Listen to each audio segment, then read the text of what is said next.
What is up, my friends? Greetings and happy Friday. It is indeed Friday, and it is indeed time for yet another Viewer's Choice versus Fighting Game Friday night bonus stream. Got some hot action in chat in chat already. I can't even speak. Well, that's a good sign. Means we're on track, means we're operating as normal. Stumbling over my words in the first 10 to 20 seconds. First of, I'm sure, many hurdles, technical and otherwise, to overcome tonight. But persevering, struggling, but coming out on top is what Viewer's Choice versus Fighting Game Friday night bonus streams are all about. Lord Nico Jazz has subscribed at tier 3. 42 months of the highest level of unspeakable horrors. Thank you indeed very, very much for the continued support. It means a lot. Thank you as well to Lamazar for 41 months of unspeakable horror. Truly unspeakable horror would be if they gave Sinbad another TV show.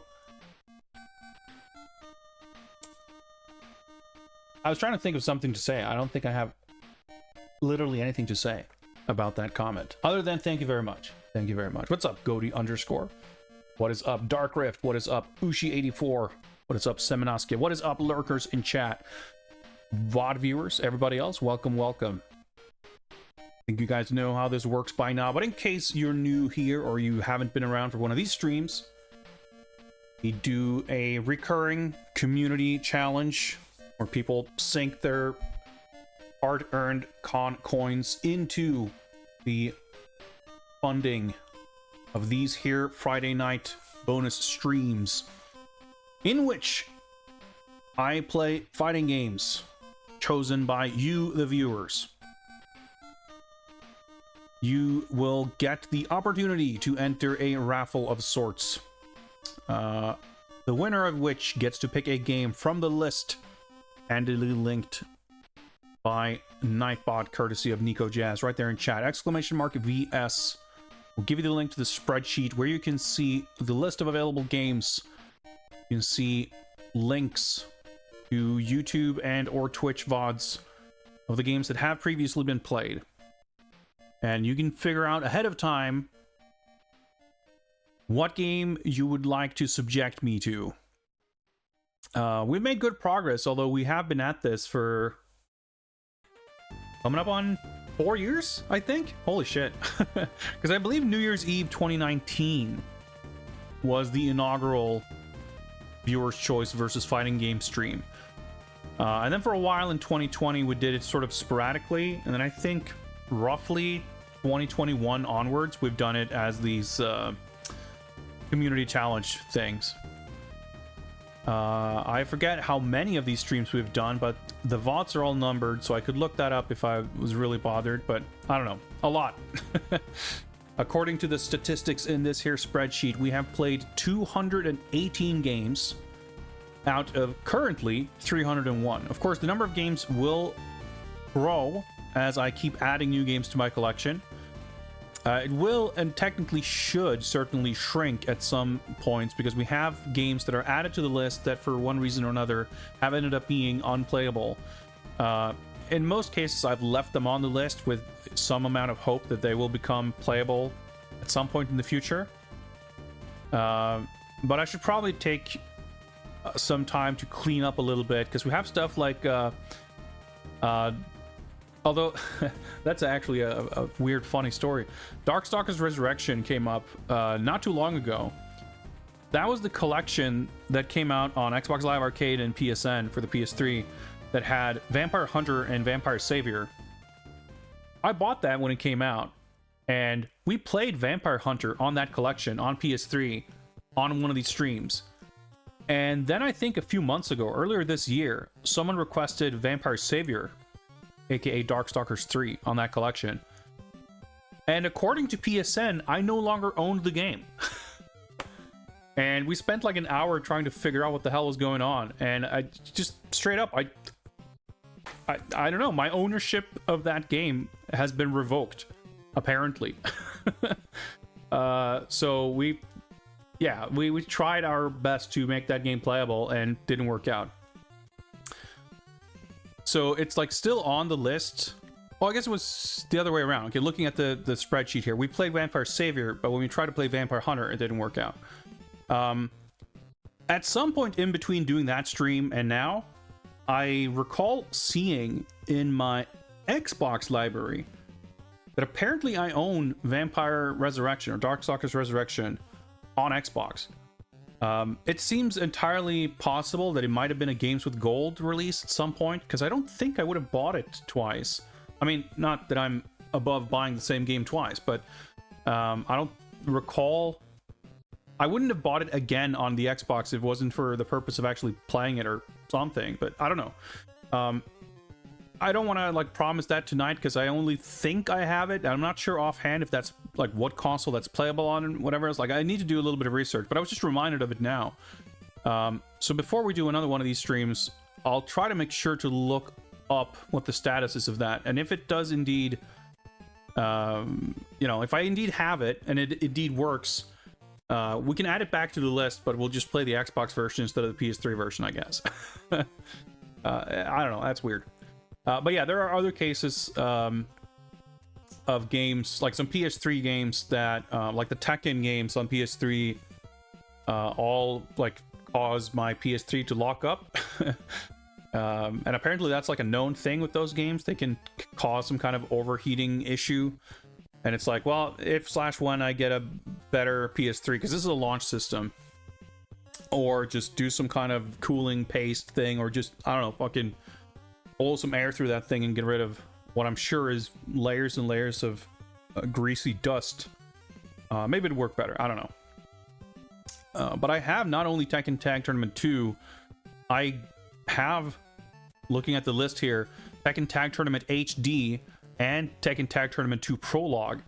Because those two games came on that, I forget what it was called, but it was like a collection disc thing that had those two games and that Tekken movie, the CG movie. And none of those games like work properly because they'll just make my PS3 crash.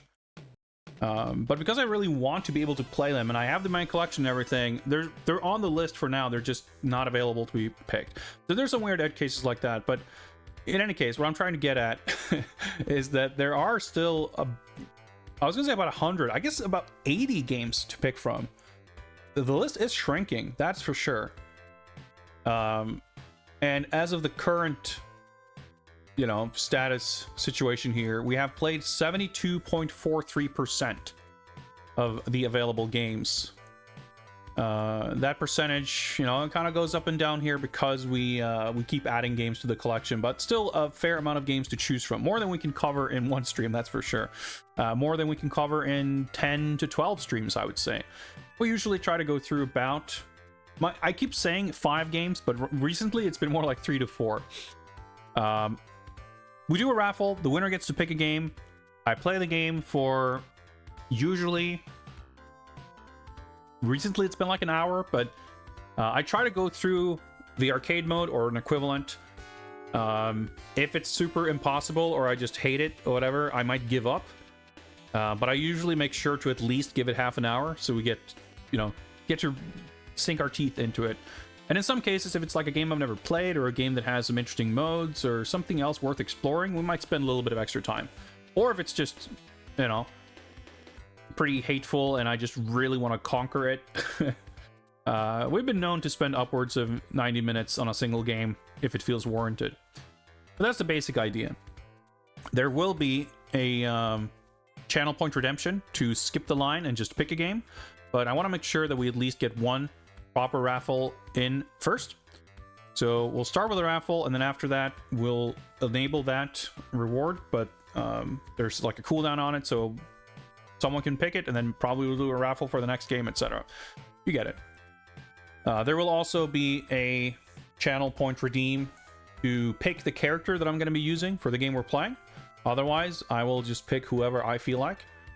And I think those are pretty much the ground rules. Oh yeah, I guess I should mention also, the way it works, I'll start a raffle, And if you are a subscriber, if you are an esteemed member of the Skull Club, you will get preferential treatment. I'm not great at providing incentives for people to subscribe, but here's the one thing you do get, and even that's not guaranteed, I guess. The way it works, we don't do enough raffles to really justify doing like sub-only raffles, in my opinion. But the way it works is if you are subscribed, you will have more quote-unquote luck. You will have a higher likelihood of being picked. So even if you're not subscribed, feel free, go ahead and join. I mean, ultimately, at the end of the day, it's up to the quality of your rigging protocol. If you are a top-tier raffle rigger, you can absolutely overcome your, you know, ostensibly lower luck. You know, what's luck anyway? It's just made up. Yeah, Ushi84, Itinerant Soldier, you guys are getting ready. I see. And speaking of getting ready, why don't we stop wasting time and set up the first raffle? What do you guys say? Give me a moment here to set things up. Set up the keyword. I will increase the subscriber luck gauge. And yeah, I think that is set up. And with that, if I remember how to do this, boom, the raffle is open. 2 minutes is what you get to type raffle in chat. Try to make sure to spell it correctly, but you can add some exclamation points before or after. You can add some extra words, a little bit of spice to your entry. As long as the word raffle, R-A-F-F-L-E, is in there somewhere, you should be good to go. Let me hydrate. Preemptively hydrate a little bit here.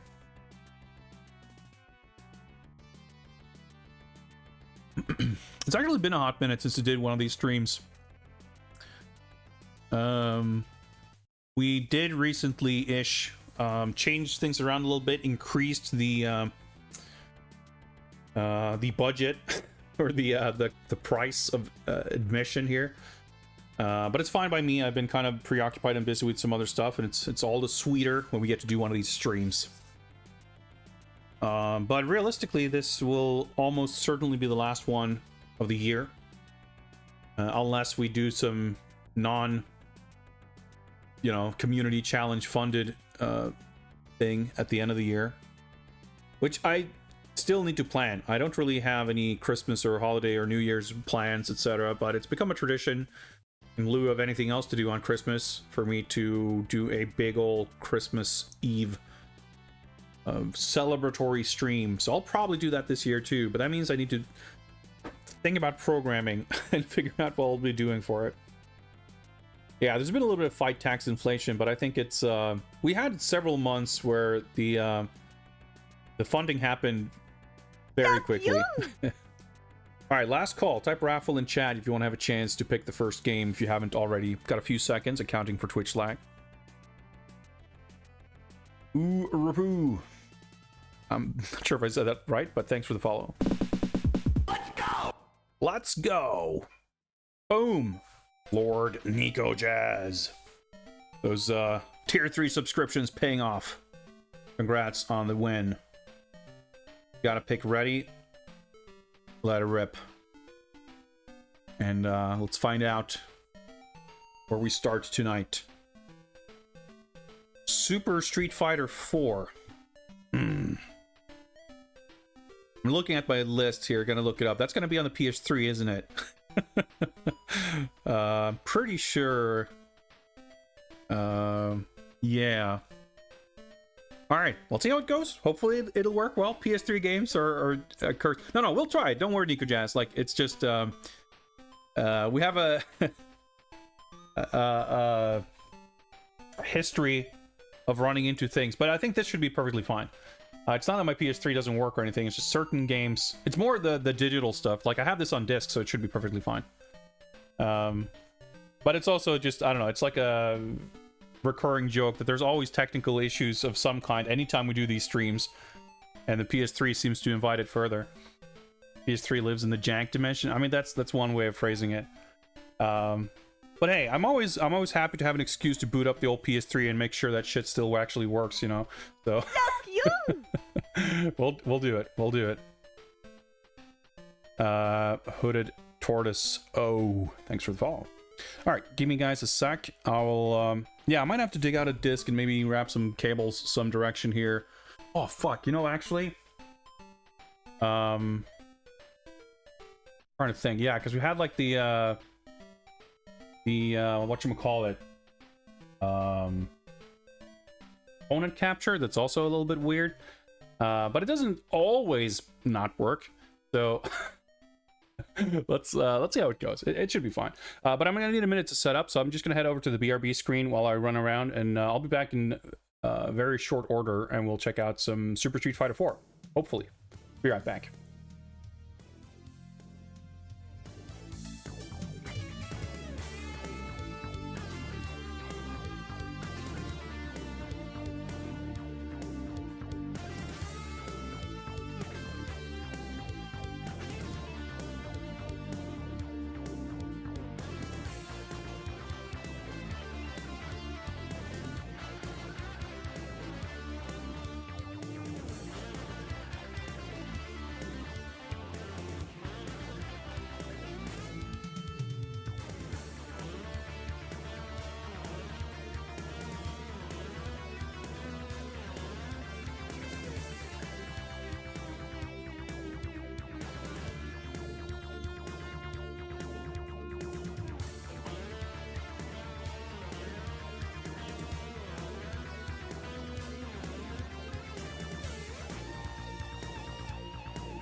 All right, so let me configure my capture, see if shit breaks.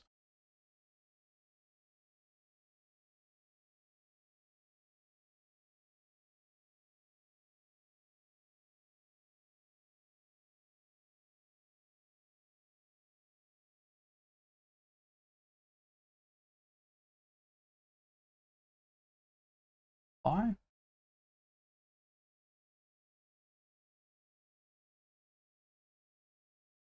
Signal? Hang on.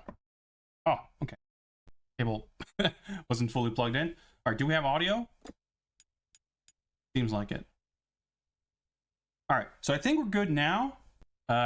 Potentially, we might have some issues if we're trying to get HDMI capture going without restarting OBS. But we'll worry about that if and when that happens. Let me see if I can just get it up on my screen here. Wrong input. There we go. Oh yeah, this is this is when we tried to get Darkstalker's Resurrection working last time. We dug through my entire history of PSN purchases and found this, which wouldn't install, and it didn't help me actually play the game either. We got the disc. Hopefully I won't need to install. This should just work. Wait, is my mute? Yeah, okay. Music. All right. Oh yeah, circle. I have a Japanese PS3, I forgot. Let me fix the game deets up there.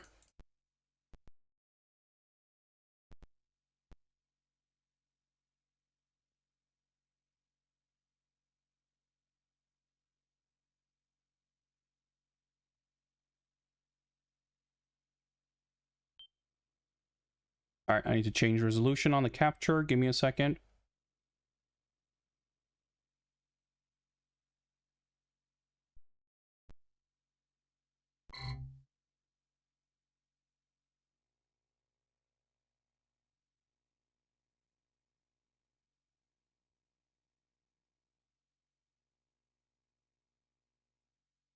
All right. Like we're operational.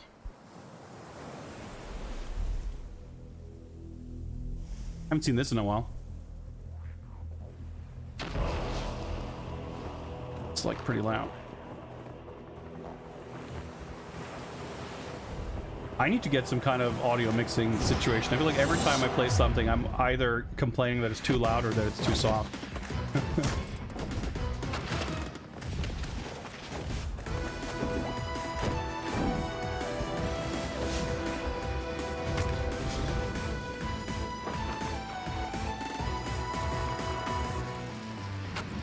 Oh yeah, let me do this.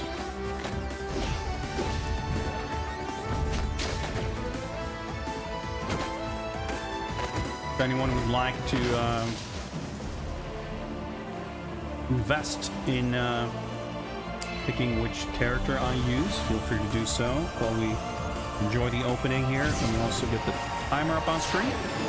The timer's not particularly crucial or anything, it's just kind of keeping vague track of roughly how long we spend with each game. Also, I forgot this intro is like fucking 12 minutes long.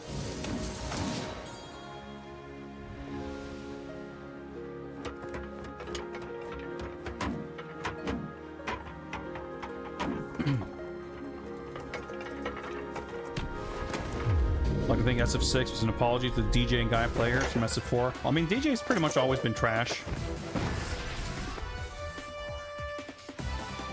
I hate that face he makes. It looks so stupid.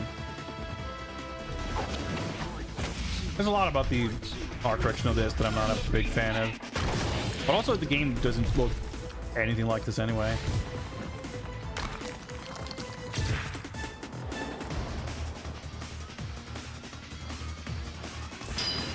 Even in the cinematic, the rustling of Cody's chains is like obnoxious.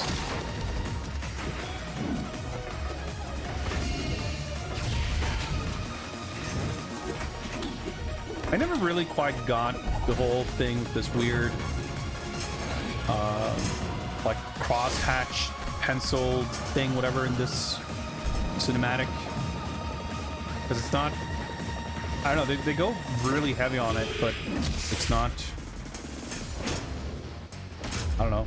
I don't think it looks that great, but it's also so, like, not representative of the game. Like, the ink stuff in the, like, original Street Fighter 4 intro, or the also, I guess, intro, like, everyone loves to talk about how that ink stuff was, like, this big art direction thing for Street Fighter 4, but realistically, it's like, it was used in a CG trailer or two, and then it was used for, like, focus attacks, and I guess when you do a Shoryuken with Ryu, there's, like, a ink trail, and, like, that's it. It's not really, like, that's not all over the game. Then they had this totally different style for the intro and, like, the CG renders of the characters in this game. And then that's, like, even less in the game. But I digress. Let me just make sure. I'm sure the options are set to something weird, because I needed to grind out, like, arcade mode completions or whatever last time I played this. Let's make sure. Looks alright. Also, I gotta just remember that, like, wait. Do I know how to play this game? Oh, okay, I was gonna say a range BGM. I didn't remember that kind of setting at all, but yeah. So there are character rival themes. So I guess this makes it play those for the characters that have them instead of the stage themes. I assume I have this set up properly. Yeah.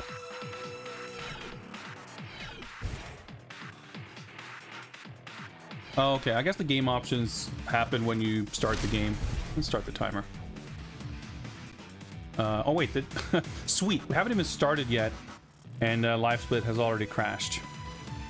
Technically, I guess that's better than it crashing mid-stream.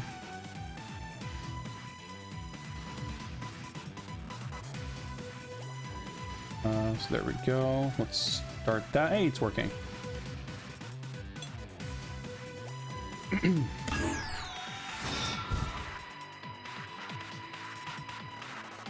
Sure, this looks about right. I know that Goken had reused it. Yeah, that's fucked up. Like, Goken has a cool theme, which is like a sort of a take on Goki's theme. But yeah, I remember that. Like, there is... Goki and Goken both have theme songs in Street Fighter 4, but there is a specific, like, Ryu versus Goki rival battle theme, which is Ryu's theme. So that plays for Goki. Yeah, it's... man, I'd forgotten all about that. But I remember that pissing me off 10 years ago, 12 years ago, 13 years ago, whenever.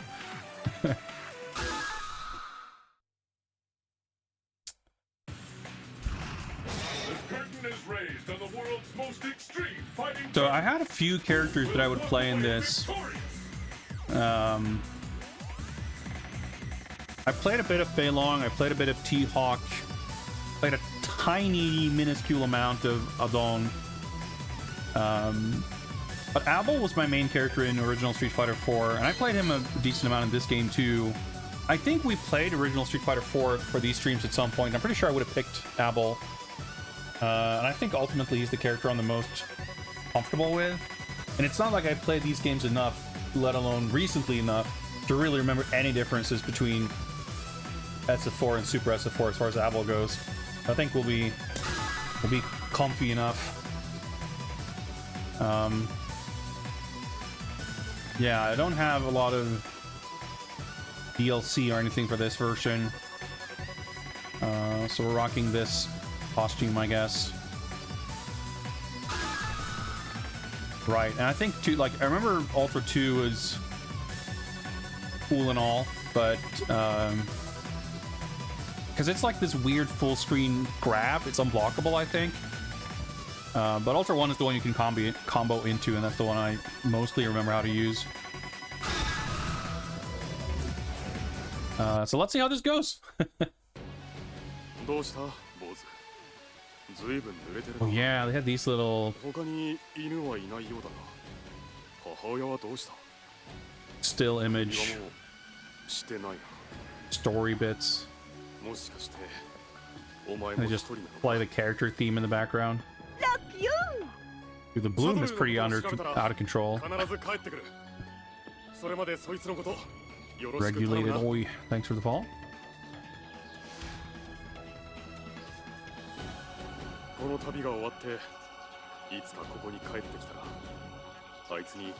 Man, Abel was sick.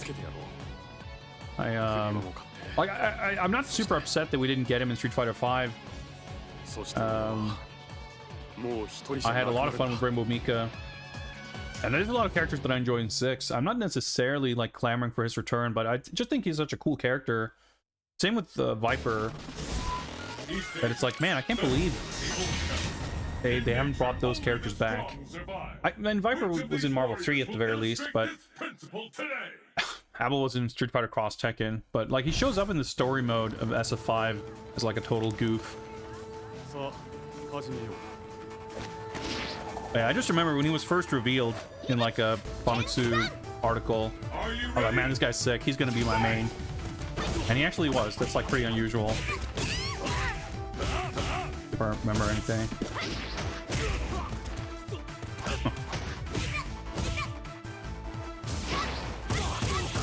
Is that a low or unblockable? I'm not sure. Yeah, his normal's like uncancelable.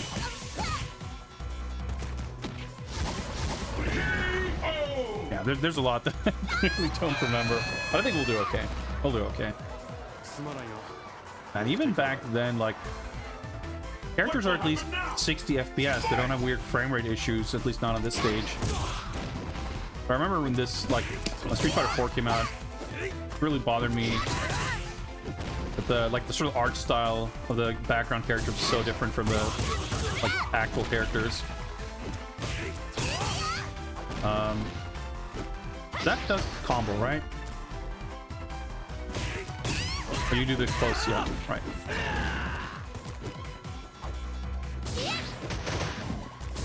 Okay, I wasn't sure where she was gonna be. Oh, that doesn't work. Oh yeah, it's got the needed thing. That's right. I'm like, wait, what moves does he have? You win. Characters aside, this is a pretty nice stage.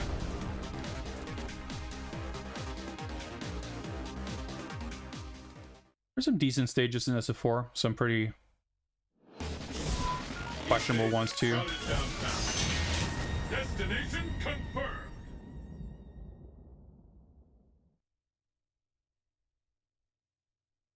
I like the announcer. I remember when Super came out, I thought the announcer was like a notable step down from the original SF4 announcer. I like them both, but there are a few small changes from the original to Super that I didn't much care for. Okay. Like the fact that you can't move after KO in this game. In vanilla, you could like continue to pester. Dude, okay, my links are not. There we go.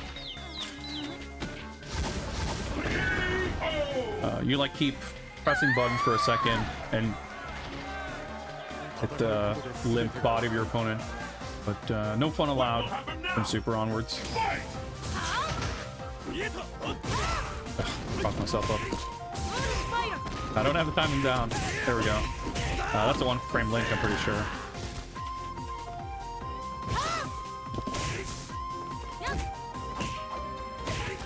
No. There we go. The second hit of that is like not special cancelable, but it's super cancelable. I mean, you should never use your super anyway, but You win. because I have zero habit of using focus cancels, I might as well. I don't remember. What does he do? You do the step kick into close heavy punch, and then you focus cancel that into the crouch heavy elbow. And you can do either an ultra or I guess roll into Skyfall. I'm not sure if that's worth the meter, like if you're not doing the ultra. But I might as well. I mean, it's probably no less worth the meter than doing the super like that, so if I can remember how to do that.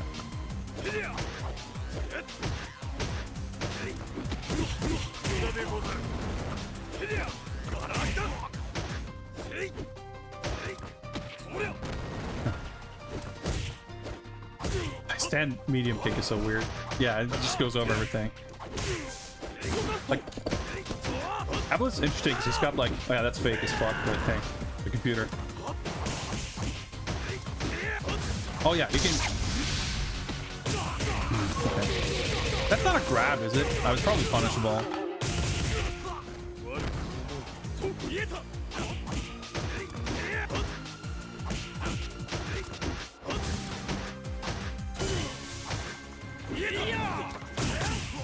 Ah, I don't remember the timing clearly.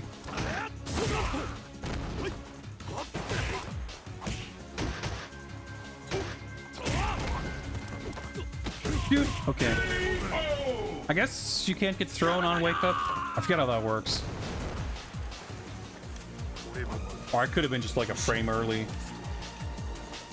Dude, I haven't played this in so long. What I meant to do, but that's fine. Yeah, counter hit makes that a little easier, of course.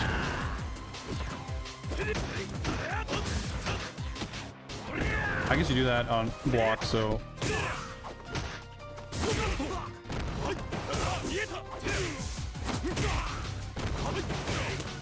Oh my god.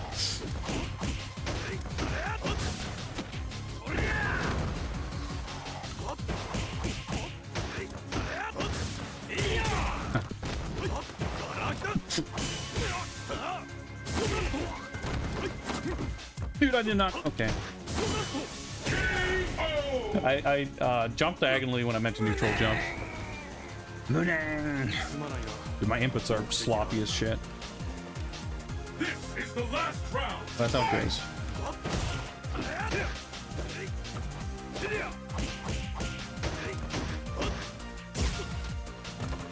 But I'm like repeating my 12-year-old flow charts. Probably didn't work then either.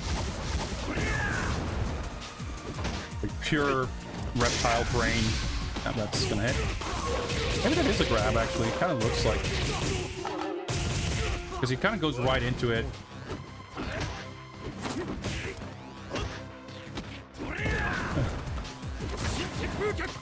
Dude!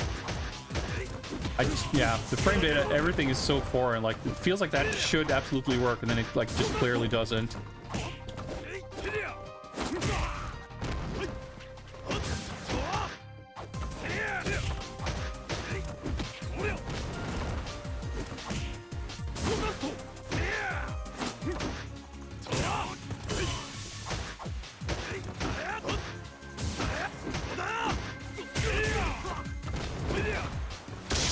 That's not gonna hit. I'm dead. Yeah. It's so long. I just like all the timing and spacing is so foreign. But it's fun. I'm glad that the game's actually putting up a little bit of a fight here. A lot of the time, more modern games, which I would still include this in. The AI is like an absolute pushover. It doesn't even really fight back. And this is what, like, third fight? And it's like still, if I was playing more carefully, I probably wouldn't have any problems because I want to like do stuff. It's actually keeping me somewhat on my toes and not letting me do anything and everything. Just good. But let's see if we can beat him up this time. No, that's not. Dude.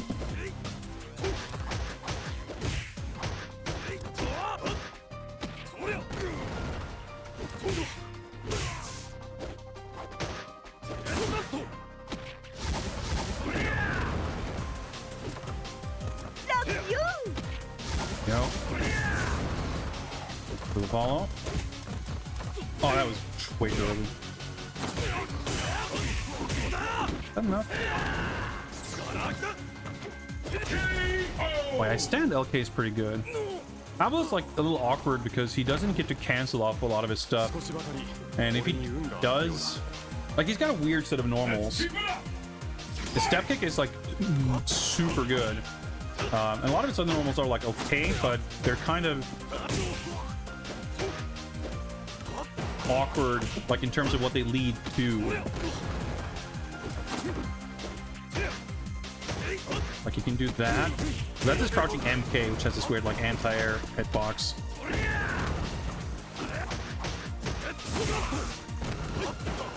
That's how that works.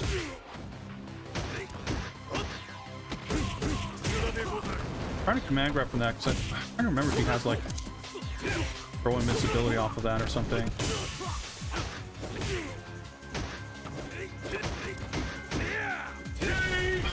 I was thinking if I could land a hit there, I don't think I'd kill, but I could do pretty good damage if I do the ultra combo to ultra.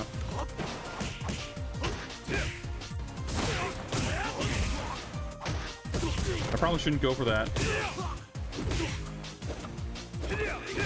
It's like whip punishing an awful lot.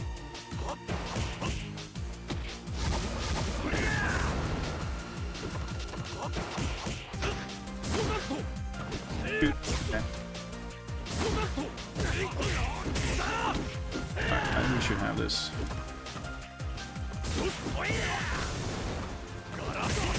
Alright, sure, fair enough.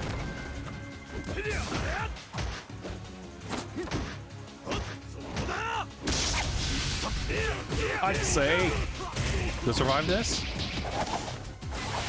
Nope. Jesus Christ. It's weird, like how You lose.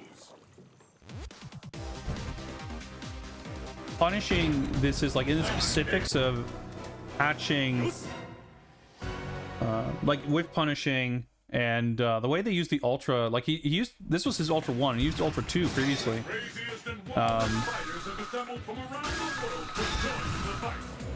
But in weird situations like that, I miss a link where it's like there's a tiny little gap and he just like sticks out the ultra. Interesting.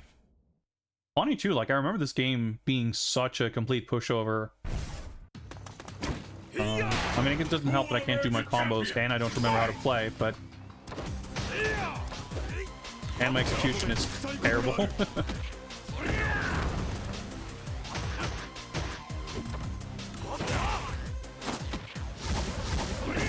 a little bit better now, at least. I think that was a punish, but I'm not sure. This game doesn't tell you if something is a punish or not.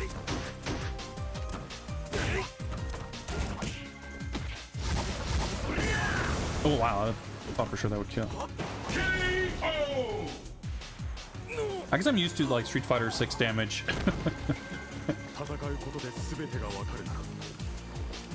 And the battle continues. All right. Wow, it's under my. Well, okay. I did my command grab.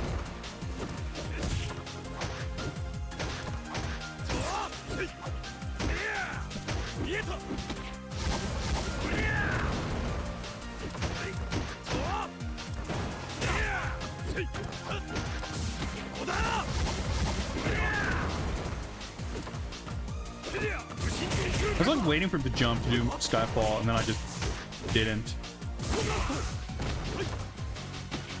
Oh, that was supposed to be a crouch jab, sure.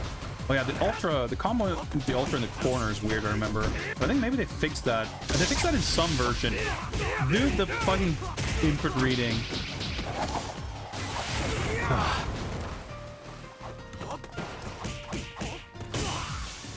Weird accidental dash.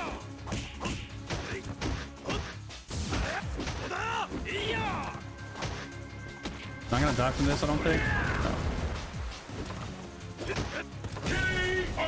I'll take whatever. Not how I wanted things to work out, but I'll take it. A solid snack.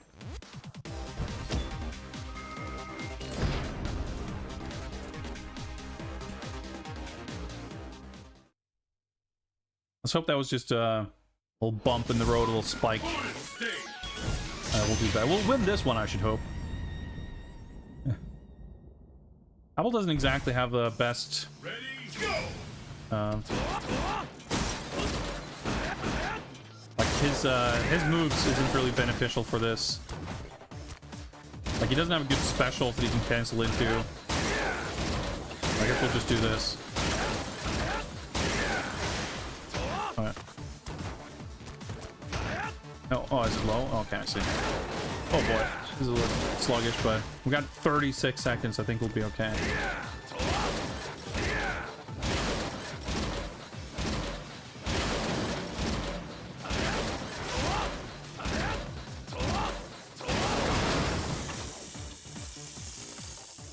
I don't know why there's a fucking lab worker taking pictures of me destroying a car, but maybe he's collecting fighter data.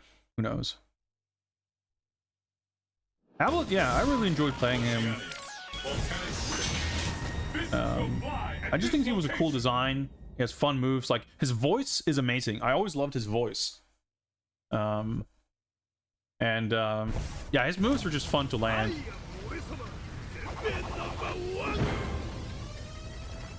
Are you ready? I know a lot of people hate this stage, but I always really liked it. I'm not colorblind, and I never had visibility issues on this stage, but I know a lot of people did.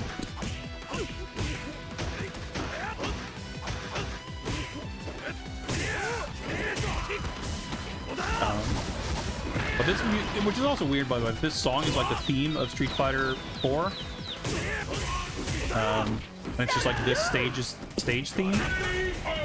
Which, by the way, aren't we supposed to hear rival battle? I was gonna say, yeah. Because there's character themes, but then the rival battle themes are different from that, I think. Because Rufus' theme is fucking sick. I love that song. That's not this song, obviously. This stage sucked in vanilla. Surely the stage wasn't in vanilla. I'm pretty sure it wasn't. I mean, the song wasn't. I'm fairly sure this stage was not in the game before Super.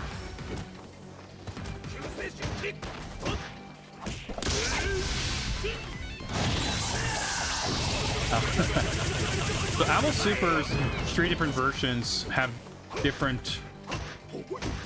Oh, that should work. Nice.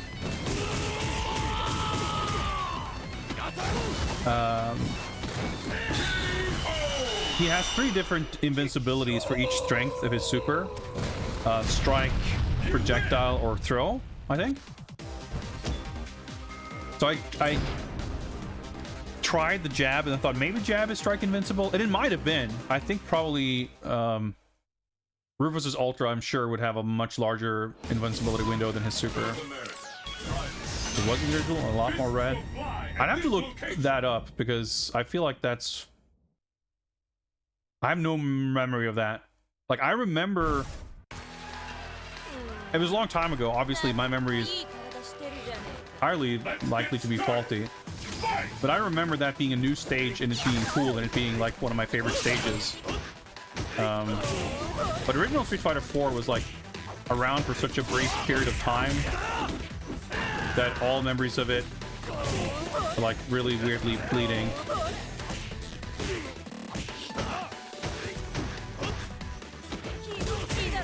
Yeah, it being changed sounds like the most surprising because I don't recall any of the stages changing in between those versions, but clearly I don't remember the original game at all, really, so I'm just like legitimately curious to look it up now.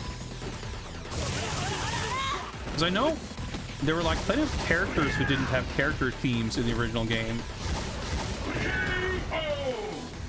but I don't think any stage themes changed, and but maybe I'm just getting tripped up because they used that stage theme as like the theme song for Super, that it was like, wait, this is the stage theme for one of the stages that have already been in the game. I guess that could be it. Maybe that's what I'm getting confused over.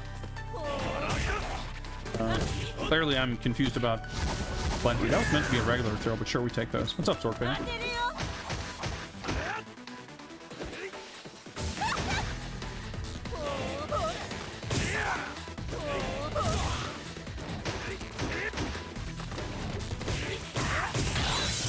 It's a fun confirm. Oh yeah, I love that he runs all the way over to the other corner. Wow, that didn't even kill. All right. Got him. Yeah, damage is weird. Thematically, I think a lot of these stages are cool. I like this. But again, like, and this has been a problem in 5 and 6 also, but I hate that the stage NPCs just like they don't look like Street Fighter characters. If they did, I would have liked a lot of these stages a lot more. But as a result, I feel like I prefer the stages that don't have a lot of characters in them. But then that tends to make some stages feel really barren also. I don't really know what I would consider my favorite stages from this game. I mean, Volcanic Rim is like one of them.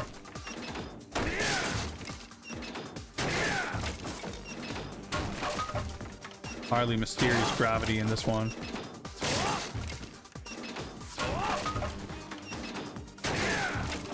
But for what it's worth, I always thought this one was like a little bit weird in Street Fighter 2 also.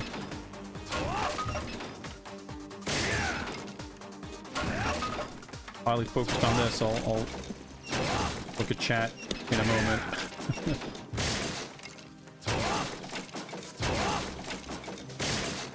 Got him. Beat Elden Ring. Congrats. Sounds like a 400-hour endeavor.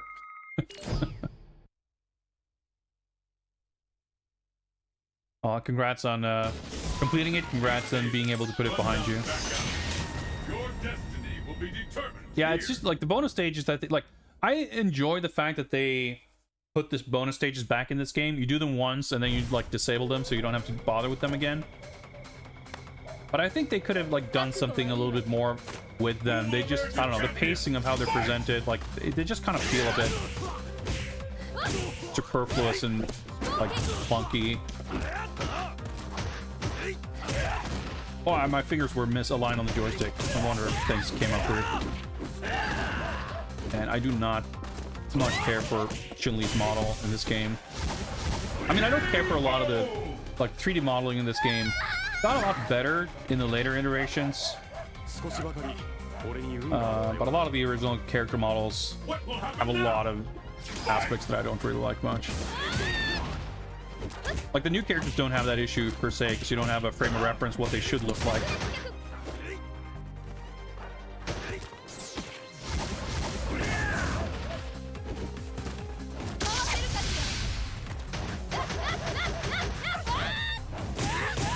Ah, missed the super.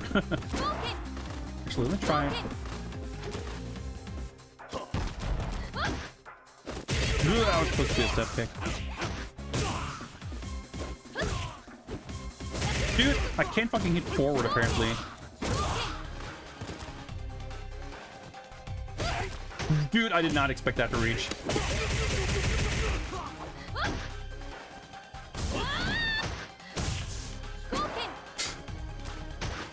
Wow, okay. I mean, that's not a punish, but okay. I thought it might reach. It's weird because I guess a lot of characters Abel can punish a projectile from full screen. His super or his ultra doesn't reach full screen, but if you do it against like Ryu or Ken, their Hadouken pose like pushes them forward far enough that they like you reach their hurt box basically.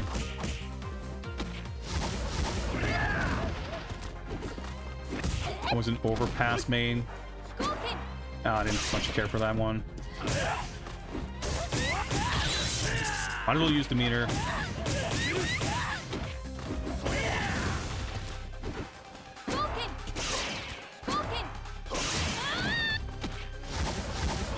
Cut off the voice, the voice clip. I never liked I think the jungle is maybe my least favorite stage, at least of like the original stages. I didn't really like this one much either. Like I love games where you have multiple versions of the same stage, but more so like when they transition between rounds.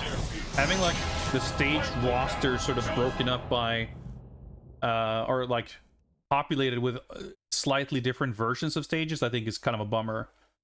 I mean, it's nice ways to add variety without having to do a full new stage. Do you know someone else who can do it? Who did you see? Where is he? And I hate Guile's face in this game.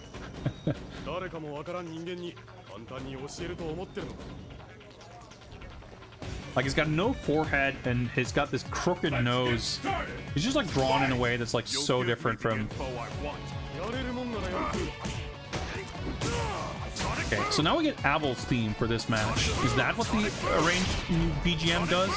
We don't get Guile's theme? I'm so confused by that option. Maybe it's only for versus mode or something.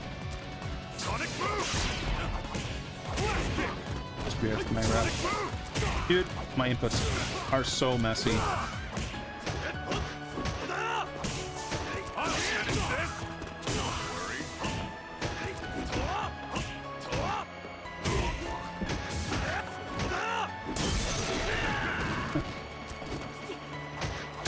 Oh my god. Of course. Start talking. I want everything you know.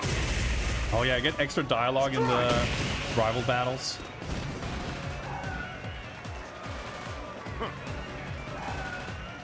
And the battle continues. Fight! Abel's theme is not the greatest. Think of the new characters. Rufus has clearly the best theme. Viper's is like decent. Fuertes is like kind of obnoxious, but at least more like Abel's theme is just sort of not very memorable. It's not very melodic. It doesn't feel very specific to the character, you know. Dude. Okay, yeah, his awkward normals whipping in weird situations. Could have commented to alter that, but I wasn't ready for it. I'm gonna let you have it.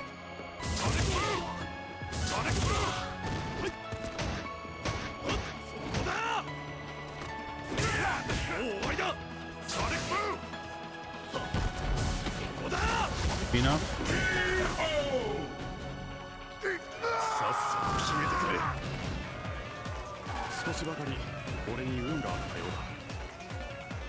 Yeah, his like body stops animating before he's finished talking.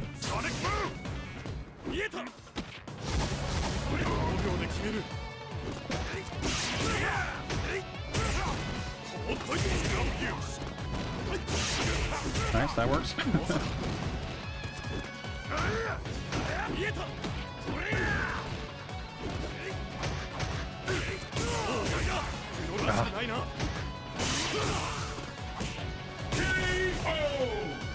I don't even get to do this guy fall. Oh, we got him. You win.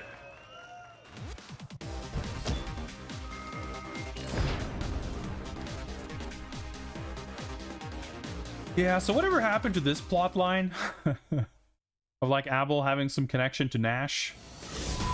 I don't know, maybe it was resolved in some Street Fighter V wiki or whatever. Man, Seth was a cool boss character.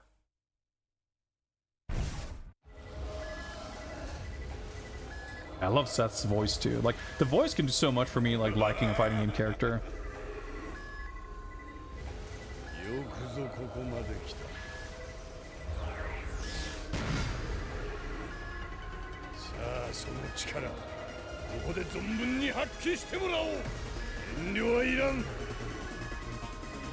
Let's get started. Ah, this song is sick too.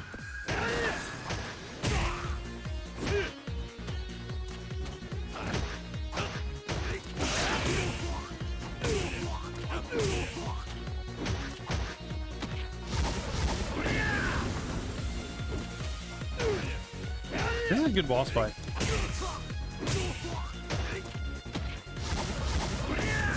Yeah, does it shit blow up more in the next round? I guess we'll find out. Boss Seth also have like no health. Forget if he's like different.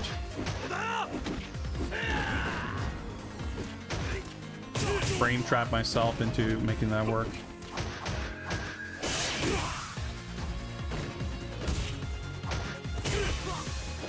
Dude, okay.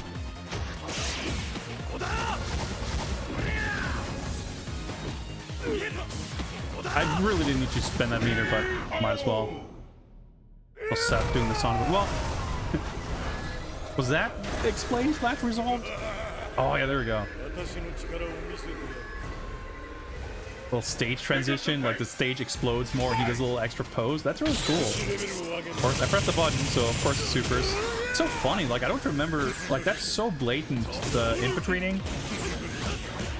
I don't remember that at all. Now I feel like it's such a like defining aspect. Because I guess 5 and 6 aren't really like that. But I wouldn't have probably thought much of it at the time. Yeah, I guess he starts doing teleports and shit. Ah.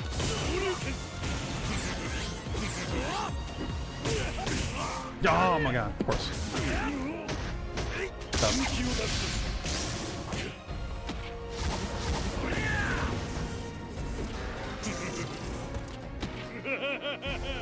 I didn't mean to dash and not press a button.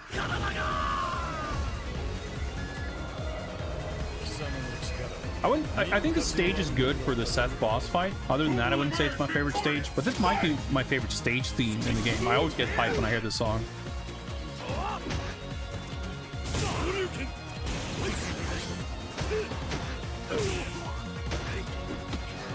Alright, this is probably not gonna go well.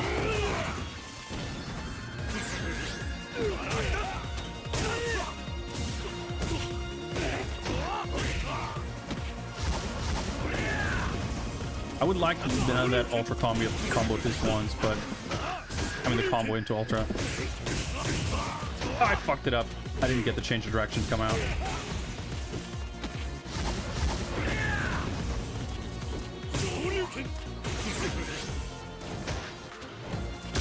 Ah, that's not gonna hit.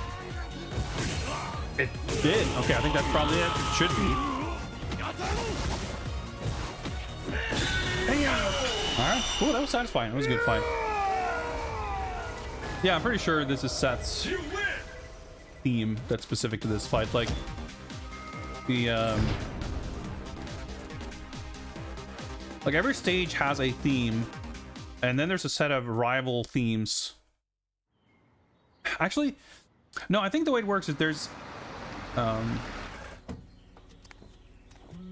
every stage has a theme, and every character has a theme. But in the original Street Fighter 4, not every character had a theme song. But the character themes that existed were used for the rival battles.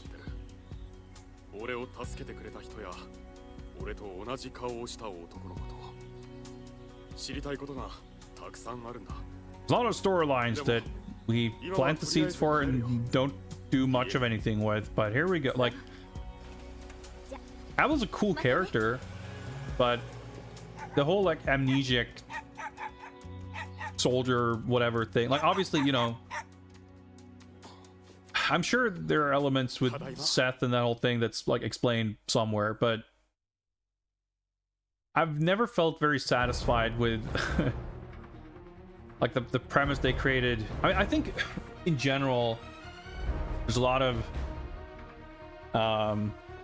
let's stop the timer, I guess, aspects of the narrative that are pretty questionable in how they've been delivered, and I've gone on record many times, I would say arguably informed by how Street Fighter 4 kind of worked out, saying that like I think fighting games are not well suited for delivering narrative in terms of a plot, but rather like having a premise, creating like a setting for the characters to interact in, and having like the characters defined with, you know, a backstory and stakes and relationships and all that. But the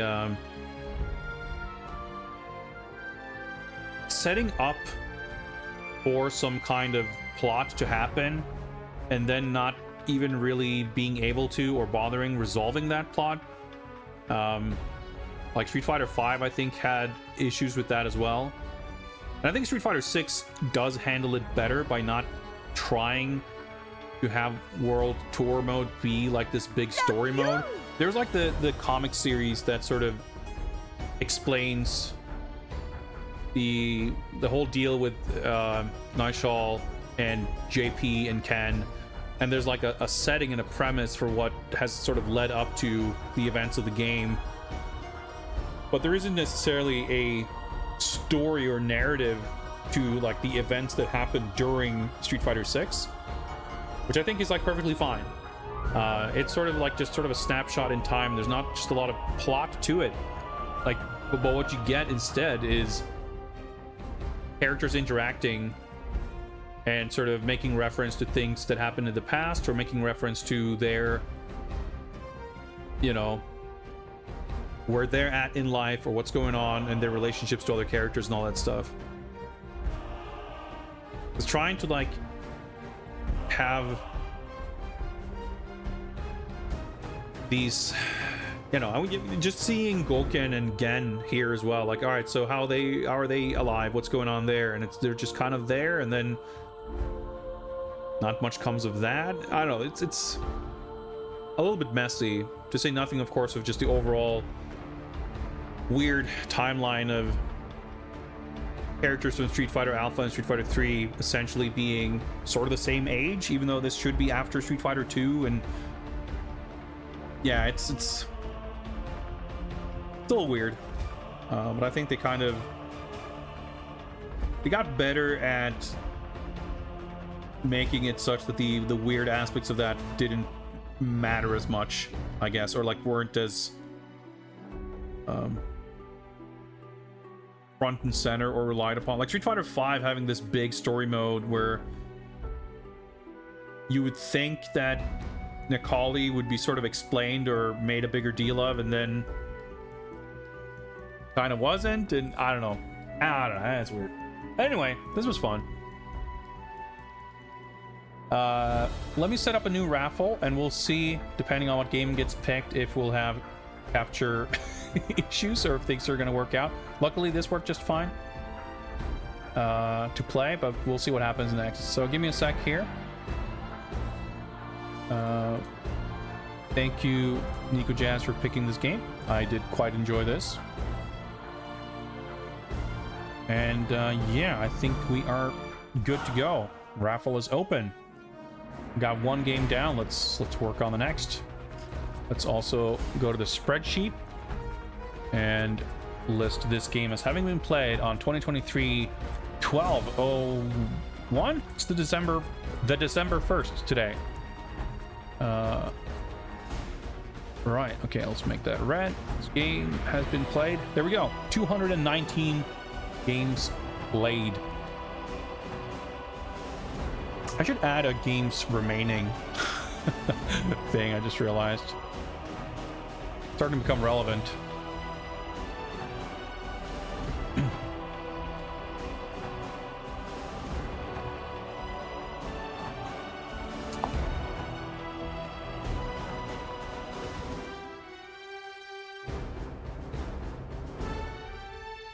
I have a lot of memories of this game. I play this game a lot, but I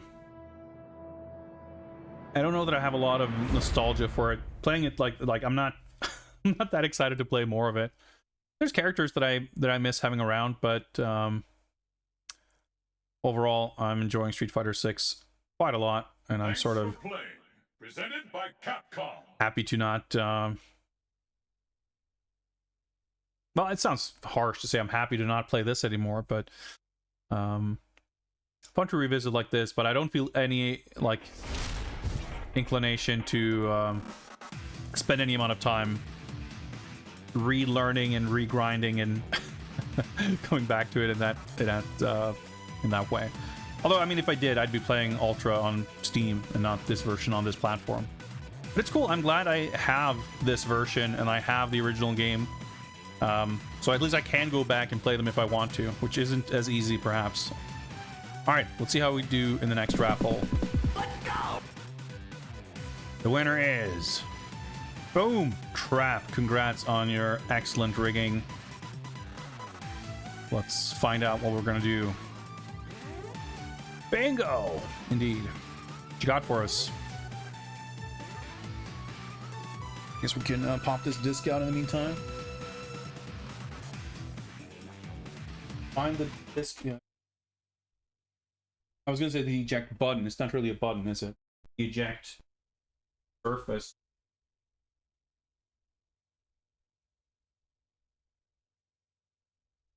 Sangoku Musou. All right. Okay. Well, let's find out if we can make the capture cooperate here. If not, we're gonna have some serious trouble. Let's see how this works.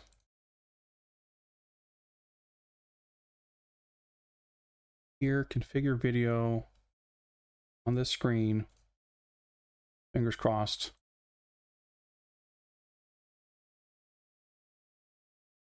I think we're fucked. Okay. So what happens is in the like the capture device setting, when I try to change it, deactivate. Oh, this doesn't work. This doesn't make any difference. Yeah. So the AverMedia properties window just pops up, and if I change it from component to HDMI capture, it just locks up the properties window, and now I have a OBS Studio is not responding. Whoa, holy shit. It actually just disappeared. Okay, let me try. Okay, hang on. Did I just fucking do this? Holy shit, it worked. Okay, so normally what happens, so the capture device like crashed, but it didn't take OBS with it. Normally what happens is that it like freezes, and yeah, dude, this is a rare fucking W for technical issues on these streams, let me tell you. So what normally happens is the properties window just crashes, mega hard locks up to the point where like trying to force exit the process in Windows will not like take it down. It'll say like, oh, access denied, you're not allowed to force shut down this process. And eventually that basically means that I have to like reboot my computer, or at the very least restart Windows to like be able to have OBS running and like access the capture device. But what I did while it was frozen and not responding in the OBS properties window, which was still operating fine, I just deactivated the device, and then like after 10 seconds it just closed itself, and then I could just restart it. Sick. Okay, I think I just learned a life hack of some kind to be able to switch capturing sources without restarting my computer. Excellent. Well, thank you, Trap, for prompting me to learn that, I guess, inadvertently as it may have been. Okay, that means we can unplug this, and well, that should still be correct. Let me set up here.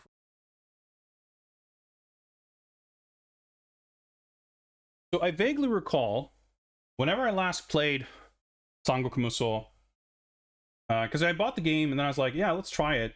And this was months ago. I was like, all right, whenever this comes up, or before this comes up for a fighting game stream, I should probably, like, study a guide or learn a move list or something. And obviously I haven't done that. So let's see how it goes. I also got to actually find it, because let's see. I have this binder with PlayStation fighting games, but it might have been a recent enough acquisition. No, never mind. I was going to say it might have been a recent enough acquisition that it's not even in here. But it is.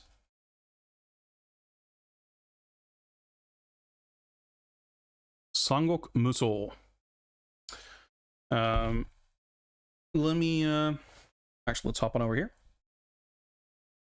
And yeah, I'll pop this in first and we'll figure it out from there.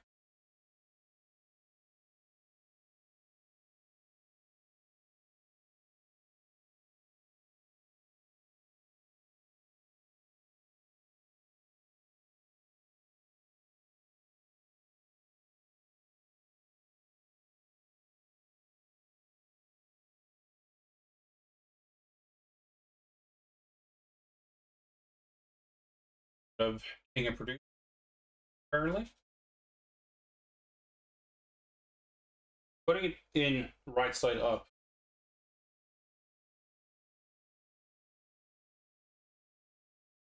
In until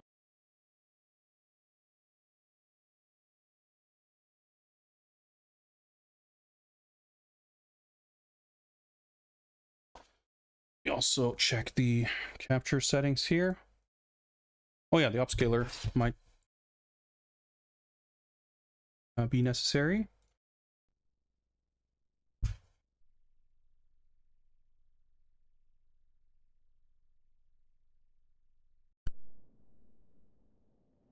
There we go. Oh yeah, a controller might help also.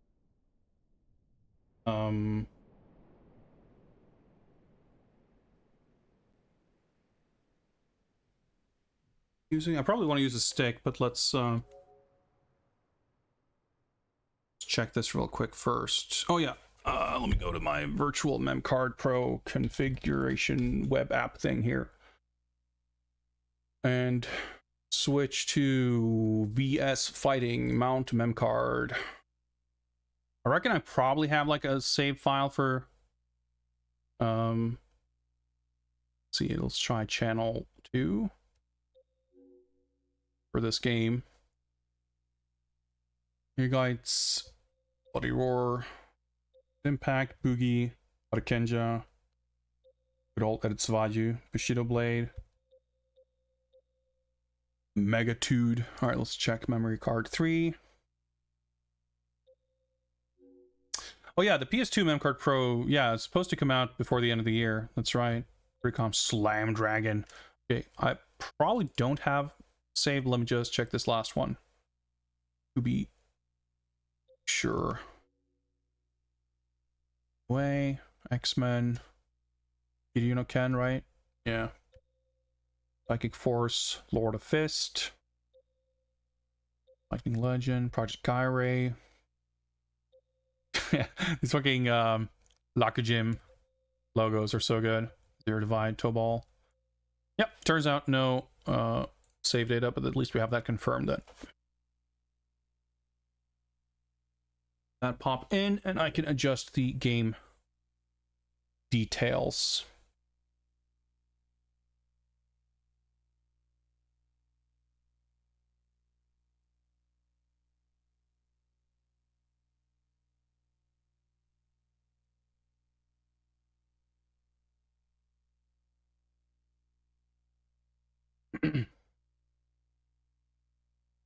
Thank you, Swordfam, for taking care of that. right, let's put oh yeah, let me fix the color space also. Of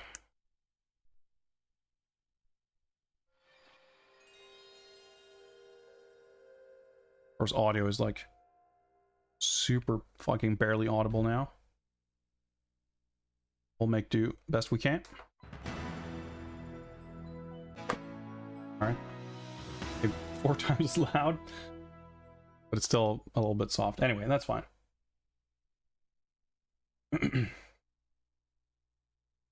Gotta be Zhang Fei.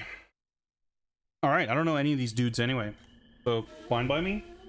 You might have to help identify them on the character select, because it's possible all the names are written only with kanji.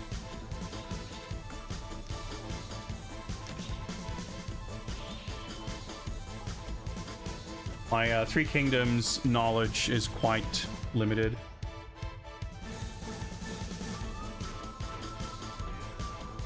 Yeah, I don't even have...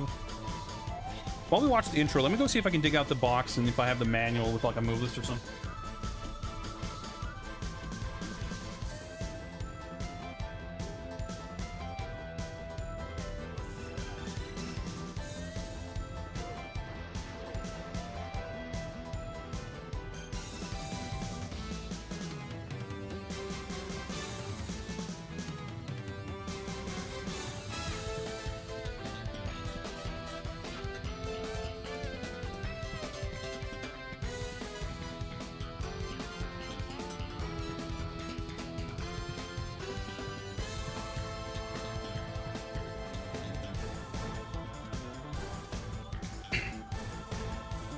All these corny CG opening movies.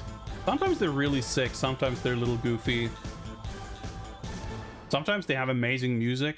This is like charming music, but I'm not sure if it's great. Oh yeah, so I got the thing here. Let me just see. All right, we got some. Okay, so the L and R buttons are just not used at all. Yeah, I think I'm gonna want to use a stick for this. Do I have a stick? Oh, yeah, it's right there. Okay. Let me just swap controllers real quick. Round 1, fight!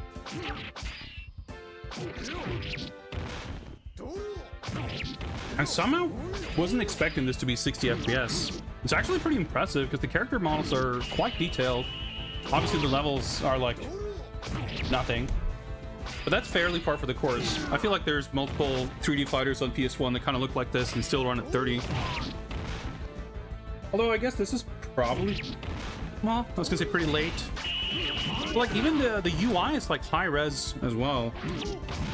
I mean, Koei, it's interesting, right? Because like Koei and Omega Force with this series in particular, I guess, you know, they have high production values. But as I was saying that, I was thinking of Koei. It's like, well, if you think of like a typical Koei spreadsheet sim, they're not exactly that spectacular looking. But for this game in particular, I suppose it shouldn't be too surprising for it to be a bit of a looker. Like I said, I vaguely recall this being like pretty difficult and confusing. So I will take a minute to peruse the manual just to see what we're getting ourselves into. Alright, so square is slash attack. Triangle is stab attack. Circle is... Oh, interesting. Okay. So there's slashing and stabbing, and then there's like a parry, I guess you could call it. Uke nagasu, like deflect maybe is a better word than parry. So there's like a slash deflect and a, I guess I shouldn't say stab, I guess thrust is a better word for it. A thrust deflect.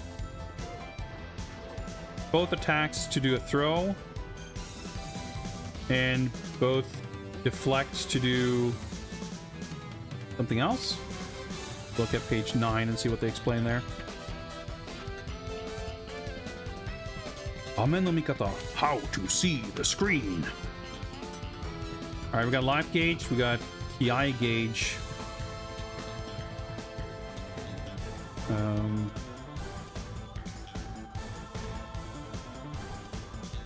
Goes up and down based on your actions. The Ki gauge is full. The lamp will light up.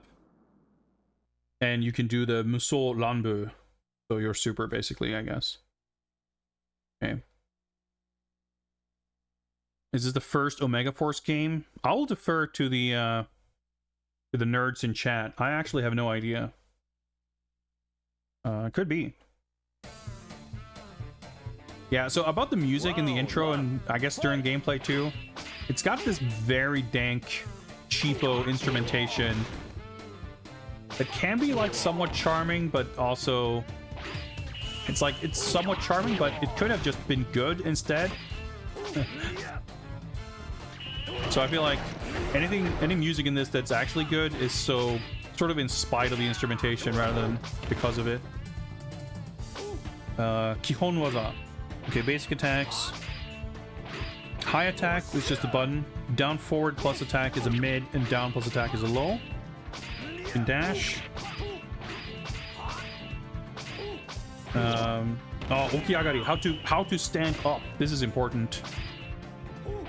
Forward or backward to do a forward or backwards roll. X to subayaku okiagaru. Just swiftly get up. That's gonna be important, I guess. Circle to roll sideways. And then the attack buttons. Okay, yeah, so one will do a high wake-up attack and one will do a low wake-up attack. Oh yeah, down chu ni botan renda. Okay, so mash buttons when you're knocked down. Okay, so mash X to get up quickly.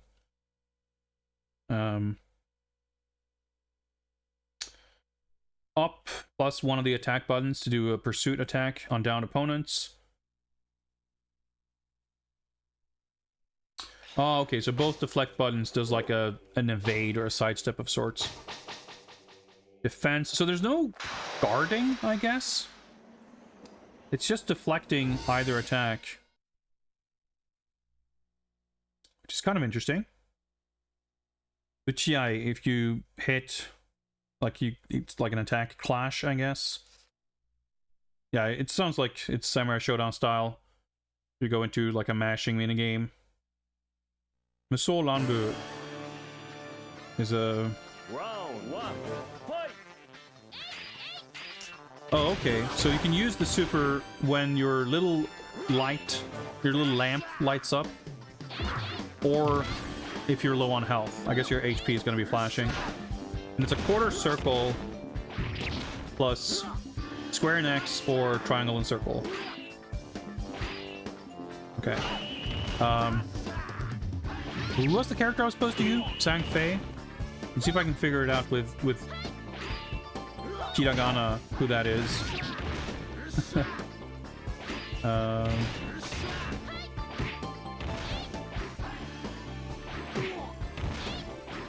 Nope, I cannot. Can you describe who that is?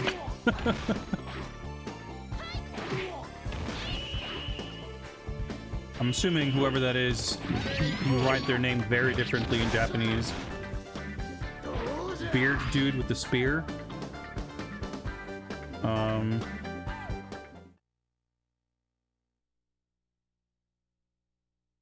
Chohi? Yeah, okay, that's him. Yeah, got it. Yeah, Chohi in Japanese. Got his move list here. We got some... Okay, so you have like quarter circle moves. Since I'll just leave this page open and I'll hydrate and then we'll get into it.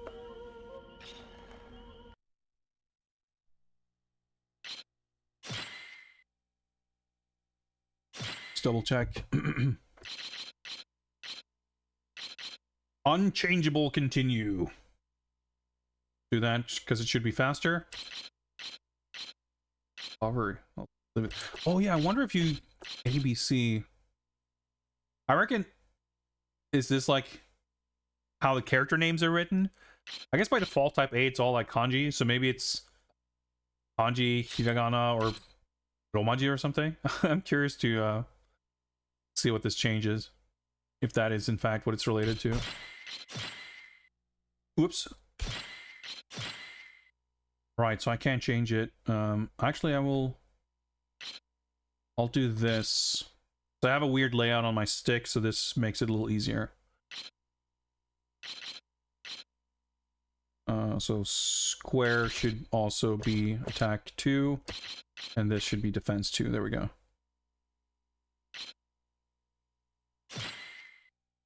Image song. Oh, sick. All right, let's not get DMCA'd. Pretty sick though. Announcement. Leave it to type A.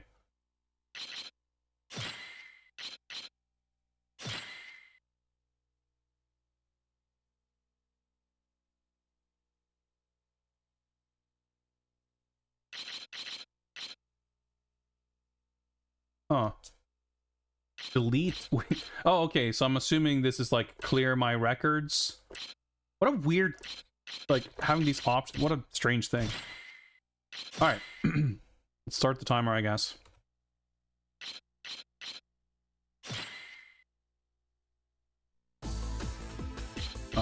This guy.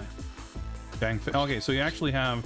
Maybe it's because I put name type C. We see the actual names written out like this. Pretty cool. They're using like the high res mode, like the interlaced screen mode for this. And then in the very next screen, it's got like fist-sized pixels for the character names. Round 1, fight! Let's see. Yep, that's a little combo strings.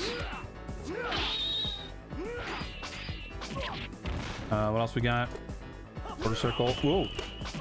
That, I guess that's that move. Yeah, that's the mid thrust. Low thrust.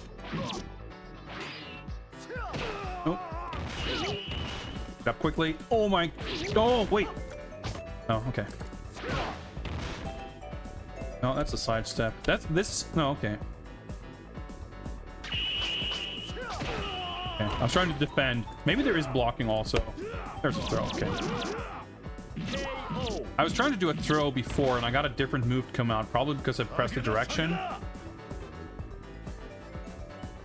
The mixed res, I think, would be fine if not for like the extra low res fonts. Like that's what gets really weird. Oh, that's a pretty cool attack. Okay, it's a DP motion for that move. Okay, yeah, there is blocking. Okay, good. Oh, command grab. It's like no range. Oh, we got a giant swing. Okay, dude, the way the health drains like super slowly is pretty fucked up.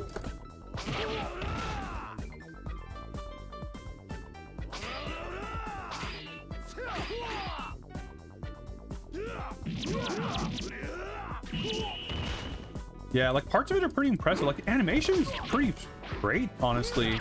I mean, for the time, like there's elements of the presentation that make it seem like a little bit budgety and kind of funny.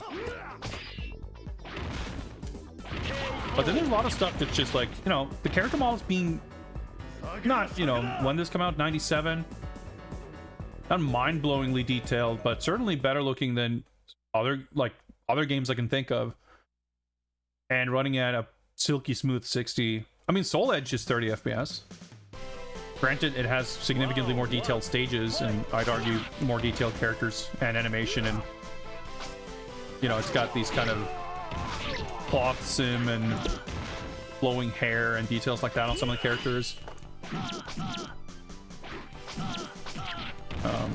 The better looking game. But for it to run at half the frame rate, I don't think it's twice as good looking.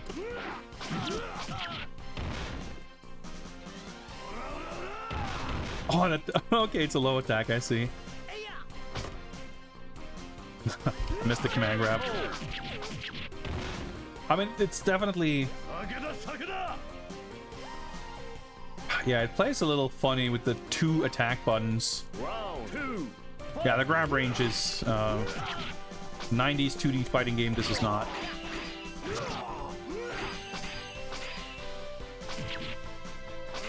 Also don't know about this music.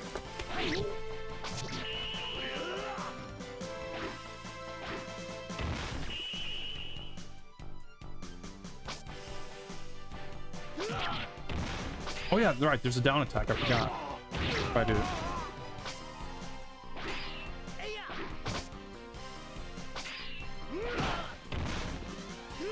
Dude, I'm... Okay.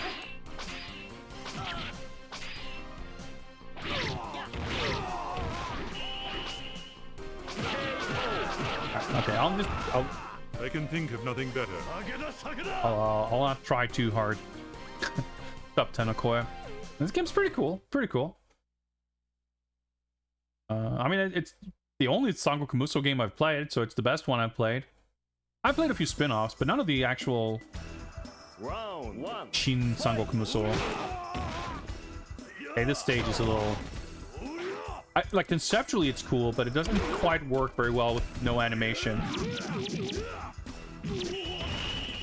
Also, I guess the names are still only kanji during gameplay. Dude, you can like combo into his... Well, I don't think you can actually combo into it, but you can cancel into it. Which... You cancel into... Have supers, right? Nice, okay. Can I just do the... Like, my life is still red, but I was like, can you do supers more than once? I don't think so. Well, I was including Shin Sangoku Musou in the Sangoku Musou series. But, I haven't played any of those. I've only played some of the branded high-end ones. I haven't played Sangoku Musou either, or Orochi.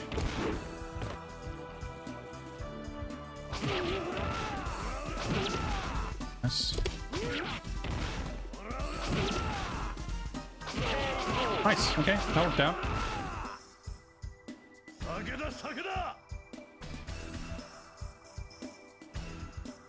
I bet if you learn the deflect shit, could be like pretty interesting to play. I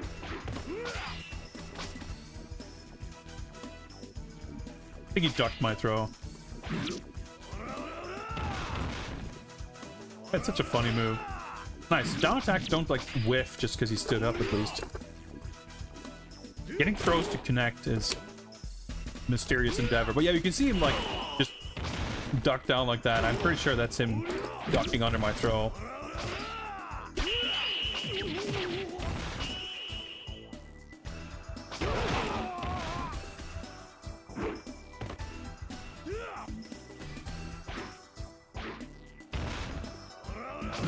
Oh, that's satisfying. You can get a down attack after the giant swing. So, the manual lists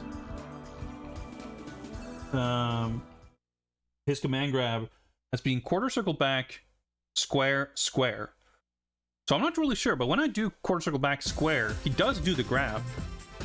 And ever since then, I'm like, oh, let me push the button a few more times. So I wonder if, like, if you only hit it once, does it, like, spin less, or... Who knows? Oh, that still hit. Sick.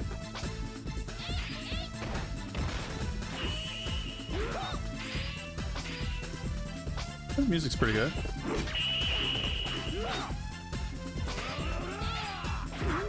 That was a low, of course.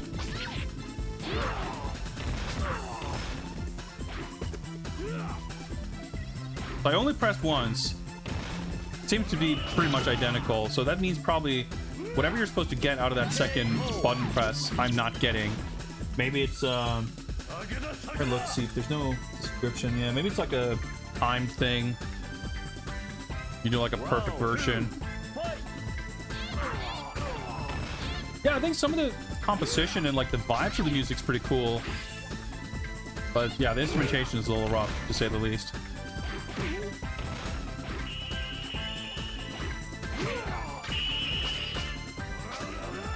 Yeah, the supers are extremely ghetto. They're like Super Street Fighter 2 Turbo style, like just string a couple of moves together and they may or may not connect.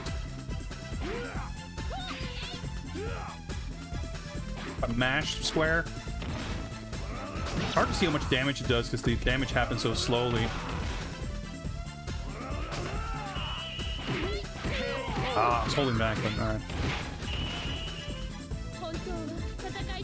We're still on the 1cc though, so I think we're doing better than expected. Final round. Fight. The timing for the down attack is so weird because if you do it even slightly early, they're like not grounded yet, so you're not allowed to do the down attack.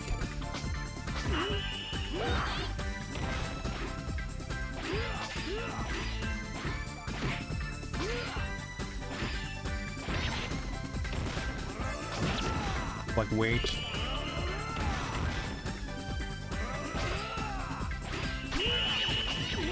Axe. Hit him with the super punish. I like that the supers are like actually easy to do. Damage scaling based on remaining HP. That seems likely. A pretty typical thing. But yeah, I absolutely hate having like gradually draining health for a game like this. It like makes no sense. Makes it so hard to know how much damage you're even doing. One. Fight.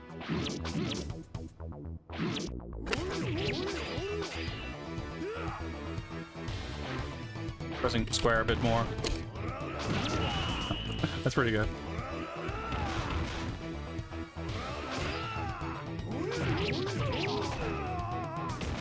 Pretty rough. Oh, okay, that's sick. Okay, that's pretty fucking sick. I wonder if that was that like a command grab or something?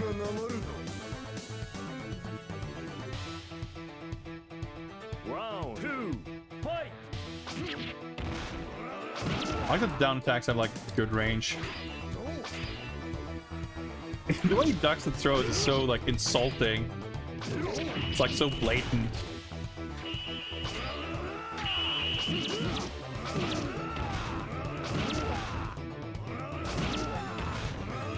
Alright, sure. How many other polygonal fighters had supers? Good question. Because I mean, there were a few others for sure that had like that weren't really in the Virtua Fighter mold. I mean, this is kind of an interesting example because I mean, I wouldn't exactly say that it's in the Virtua Fighter mold, but it's certainly not in the Street Fighter mold either.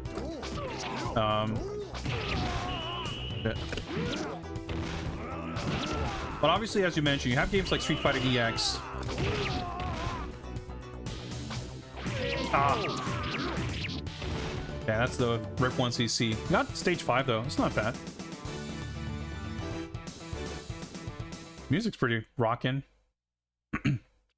I mean, you had, I think, at least some of the Rakujin games like Togi Shadow Struggle and Critical Blow. Ah, that was quite some damage. That's a pretty good move he's got there. I did press button at a bad time, and I guess if you can deflect, it's like extremely predictable to deflect that, which, you know, if you balance around that kind of makes sense.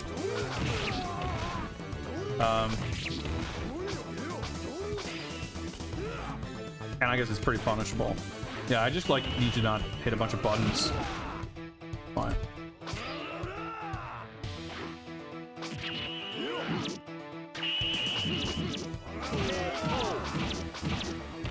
So why did he do like a tackle at the end of that super sometimes? Ah, it's confusing. Anyway, I think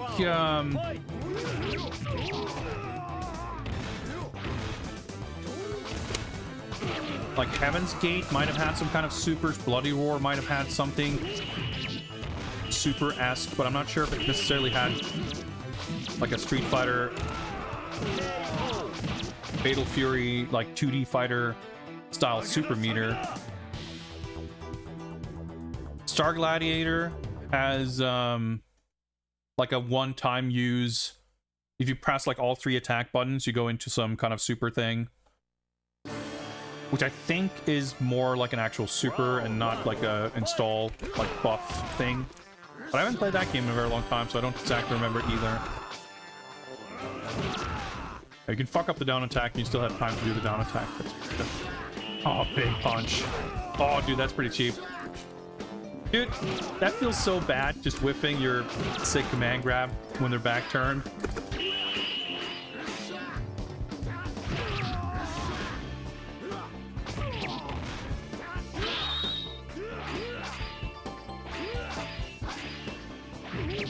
Trying to do it low. Obviously, a game like this, when you're not used to it, like trying to get a sense of what the frame data is like can be a bit of a struggle.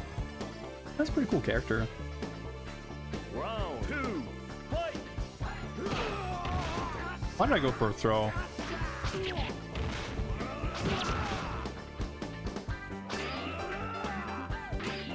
For a throw that. Oh, must be forward 2 or whatever.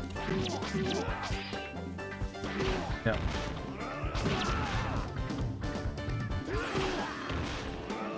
Be it. Nice. I like that a lot of attacks are pretty swift. A lot of games like this can feel really clunky because everything just takes a long time to come out, and it's easy to get sort of hit out of stuff, but it's hard to hit them out of stuff, or at least it'll feel that way. Oh shit! That's what the clashing looks like? That's not what I expected. That was fucking awesome.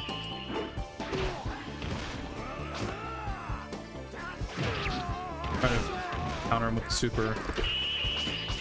Okay, super didn't come out super fast. Ah, thought that would whiff. Pretty good range on that axe. But I can see, like, reading the manual definitely helped, just having a better sense of what's going on and how things work, and at least, even if I don't necessarily understand exactly how my button presses interact with the system in terms of, like, standing up, at least I know, like, I have all the information there is to have. I'm not being like, oh, that was pretty interesting.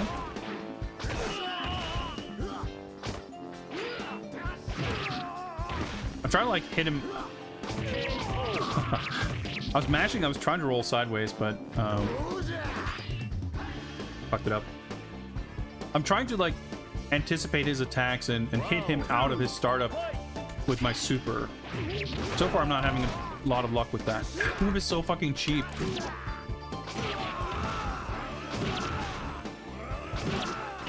I like that the down attack knocks down.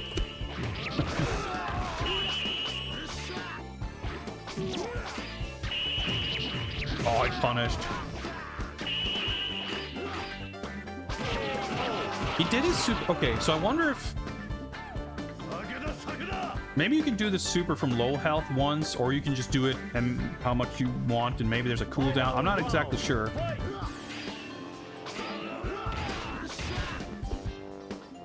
Do the fucking perfect crouch on the throw attempts. Oh, that's satisfying. So I wonder if that was a punish, or maybe the command grab is a mid so they can't duck it. I'm not sure.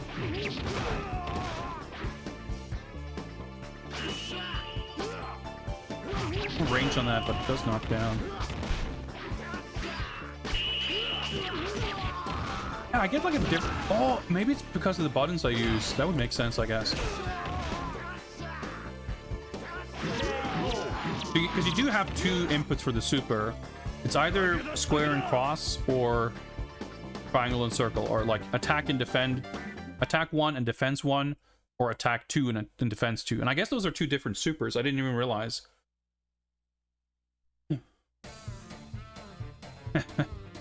Round 1, fight!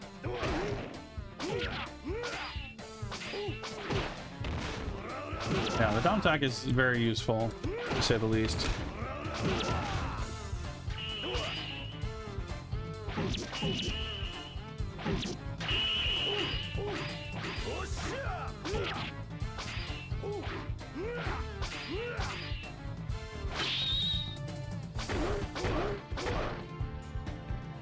Why did I try throwing? Dude! His pants are fucking invincible.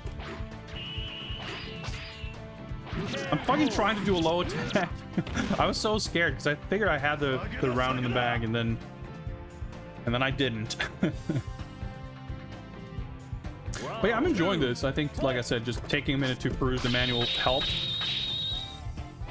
Because my memory of playing this previously was like a confusing and frustrating experience. Like, I don't remember why or how. I just remembered, like, man, I gotta make sure to... That's pretty good. To, like, study before next time. And I don't think, like, we studied a lot, but it's still helping. I was trying to do a super.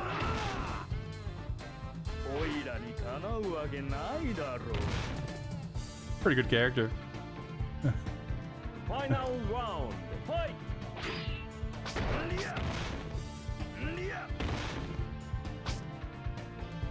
Trying to do my down attack there and it didn't take.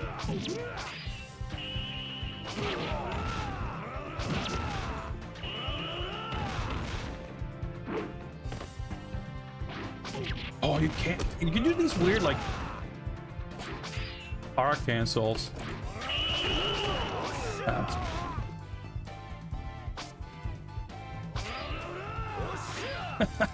Fucking baseball swing.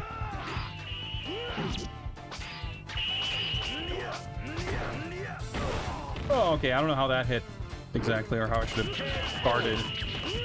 But we got past him.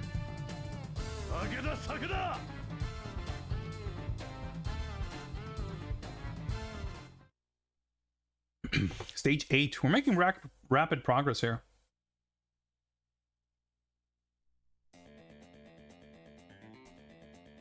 Round 1, fight!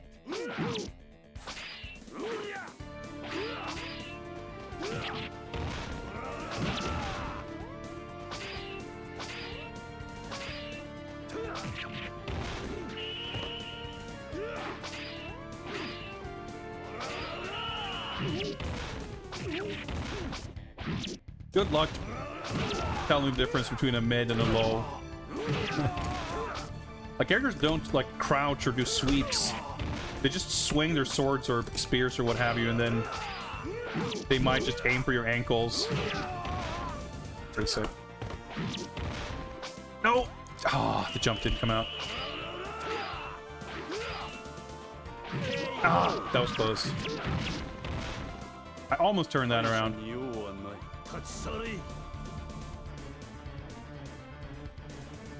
And yeah, there's a lot of, like, surprisingly crisp texture detail. Like the fact that you can read... Dude, the deflect. Sick. The fact that you can, like, clearly make out the kanji on his armor plate on the chest, like, even during normal gameplay, like, not just in these, like, cinematic zoomed in angles, is, like, quite impressive.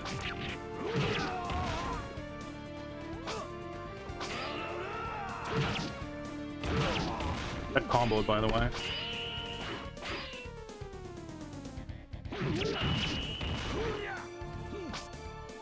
No, I tried to dash. Oh, dude. Did you see how fast that low was? I mean, obviously you got the super flash, so if you know that it's a low that's coming, sure, you can react, but... Welp. Alright, alright. Get you next time, Chinese Nobunaga. Wherever this is. Or, I mean, at some point we'll get him. That is so satisfying. It's just like the startup of that move has like a deflect property. No, can I? Oh, nope. Yeah, of course, like a lot of these funky, weird polygonal fighters, like you have a sidestep, but it's got like 65 frames of recovery. So good luck achieving anything.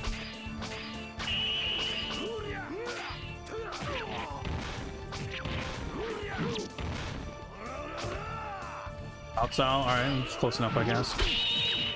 Oh, dude, I'm not sure if I did that out of like block stun, but yeah, supers come out fast and go through shit, which is exactly what you want.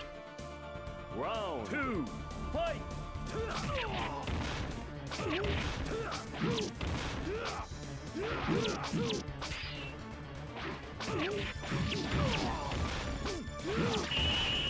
Pick up low. Yeah, that's like the fast super, I guess. And its other super seems slower.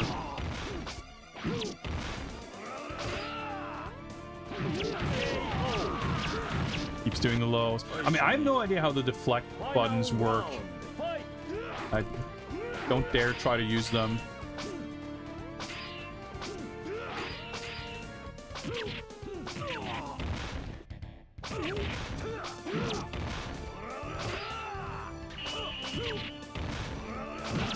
We got super. Oh, okay, that was pretty cool at least. Yeah, these fights actually kind of look sick. Nope, that was supposed to be a giant swing.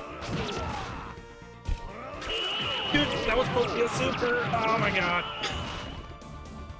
I don't know for a fact that it would have worked, but at least it would have been what I wanted.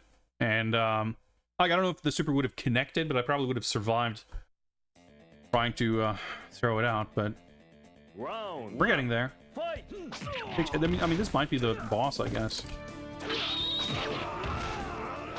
Based on what to expect, the length. There's not a massive roster either. I didn't like count, but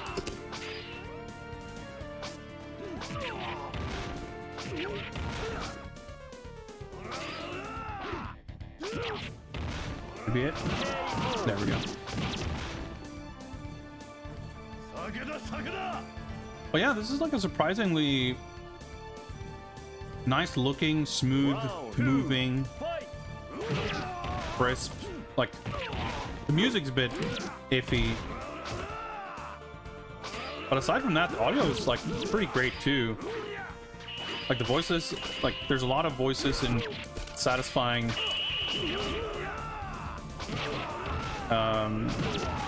like the sound effects are really good.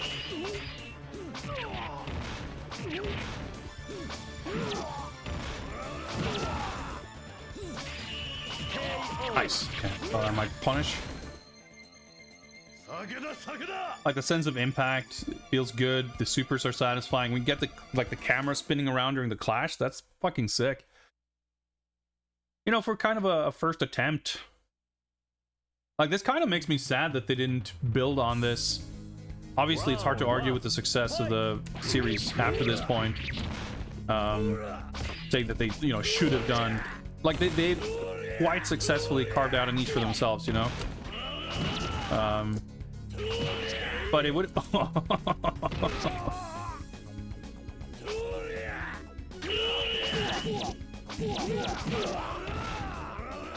Oh, that felt good. But it would have been cool to see what they would have done, what they could have done pushing this concept further. Round 2. Fucking stance.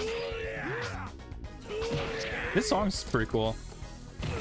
Good ass throw. Power stancing him off the ground.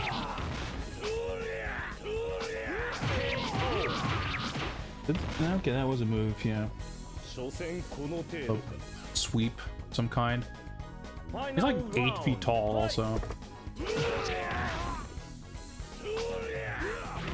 Oh, okay, right. That's kind of a dodging.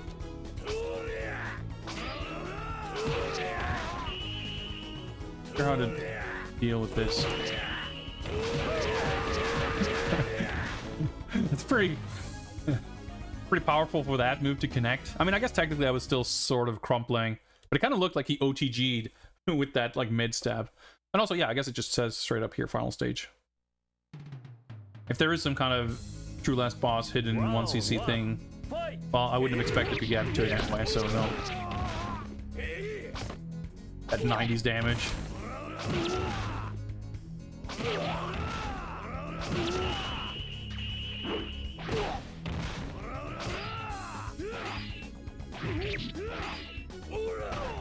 I was trying to do the command grab off of that because I figured it put me in a pretty good spot.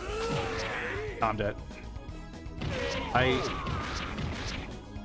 blocked low. I'm not even sure if that's blockable. It's hard to say.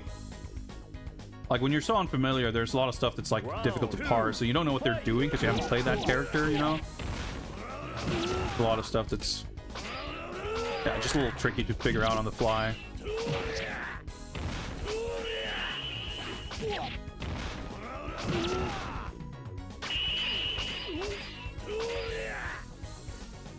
Did he crouch for like a frame? That's a low, by the way. That last uppercut thing. That's my low slash move. Final round. Again, the two attack buttons are slash and thrust. Is that the mid? Oh, that's the mid, I guess. That makes more sense. I just had it come out and I tried to do the low multiple times. Oh. I mean, I guess I don't really get to complain about his cheap range given my weapon of choice here.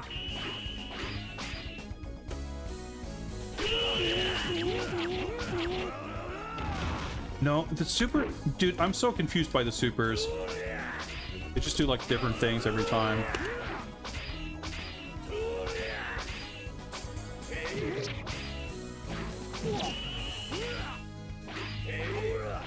Yeah, I figured, like, there's gotta be a low coming, but what do I do?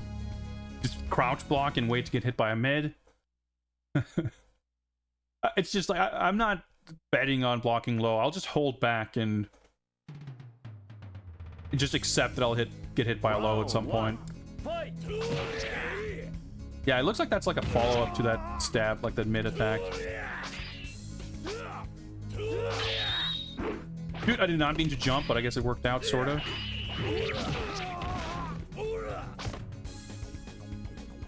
It looks like he ducked my command grab there. Okay. I'm trying to super. Yeah. I wonder if is this guy selectable? Let's see if I just find him in the manual. He's like just a boss character. Yeah, frame data, like having no idea about it in these kinds of exchanges is pretty rough. What's up, Mendel? Happy Friday. Welcome to fighting games. Nice, okay. I figured I might as well use the meter there.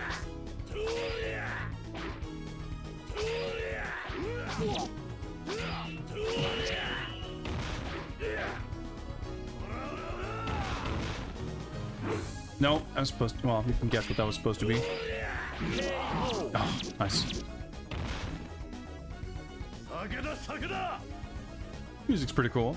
It's like you get to hear the music between the rounds when you're not listening to a lot of attack sounds, and also I can breathe a little bit. Actually pay attention to it. Helps. Oh, I got my super, but this is gonna help. Should have a new super. Yeah. Oh, okay. Did he just not get hit by that last stomp? It didn't look like he reacted. There's more about your image song, by the way, Trap. There's a whole page at the end of the manual. Well, let me see. Yeah, it looks like this guy is not in the manual. I guess he's just straight up a boss character. Presumably you could unlock him. Down, attack. There we go. Nice, got my super now.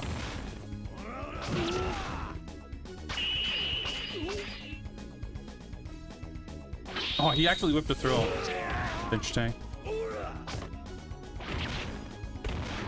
I'm trying to down attack.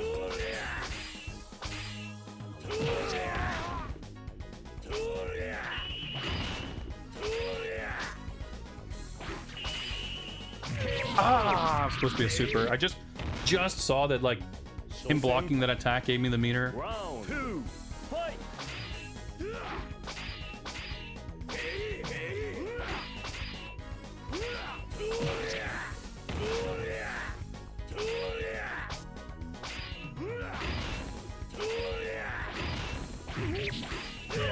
Wonder if I can get myself into like some plus frame situation where I can land the command grab. Yeah, I can definitely punish with that at least.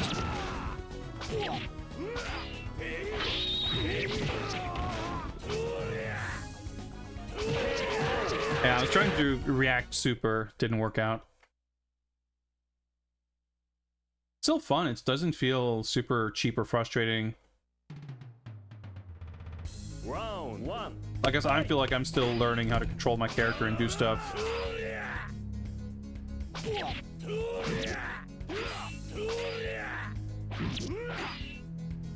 Yeah, do I have like strings into lows? Yes. The move list only shows like one string, which is like 1, 1, 2. But it didn't seem like I had strings off the 2 attack. Dude, why is it so hard?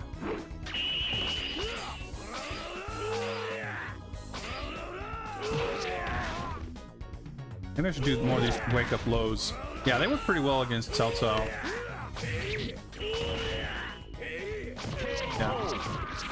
I got a little confused about what to do in my wake up, and then I just stood up like an idiot. Without rolling or attacking or anything. Oh, I always love this round start. Oh, that was a punish. Unless that was a low, which I guess it could have been.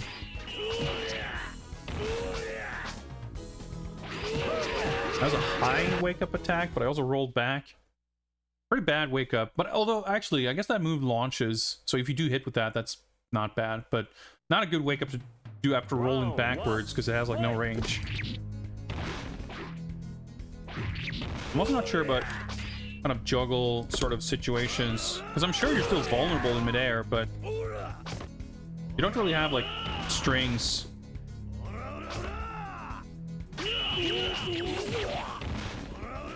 That you can like combo with very well, like in a juggle type situation.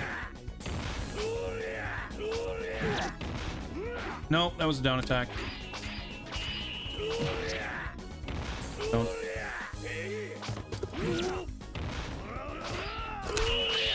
Oh my god, he clashed with my super. Holy shit. Alright, that worked out still. Panicked a little bit there, but I got lucky. Landed the jab. Basically, just tap 1. Round 2. Fight. Yeah, I thought that was a low. I'm not sure what happened there, but...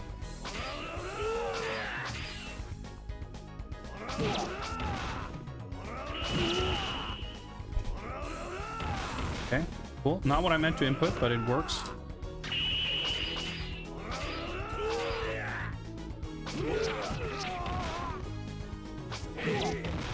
Oh wait, dude, my down attack.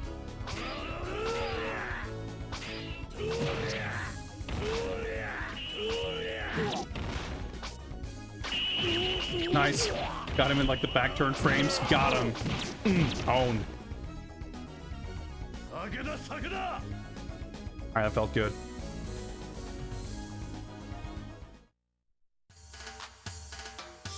Oh, sick. I was just about to ask, do we get a CG ending?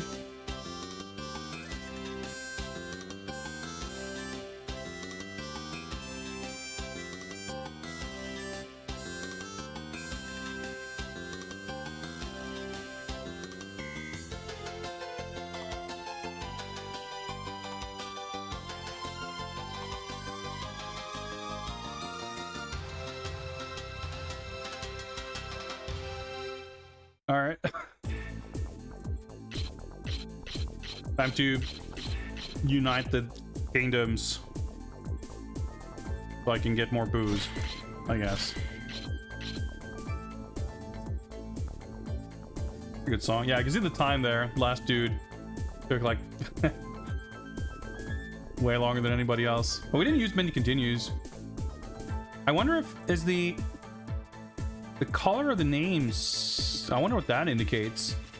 I was thinking like, oh, is it like you see the brownish names for as long as we didn't game over, but that doesn't check out. And then we had the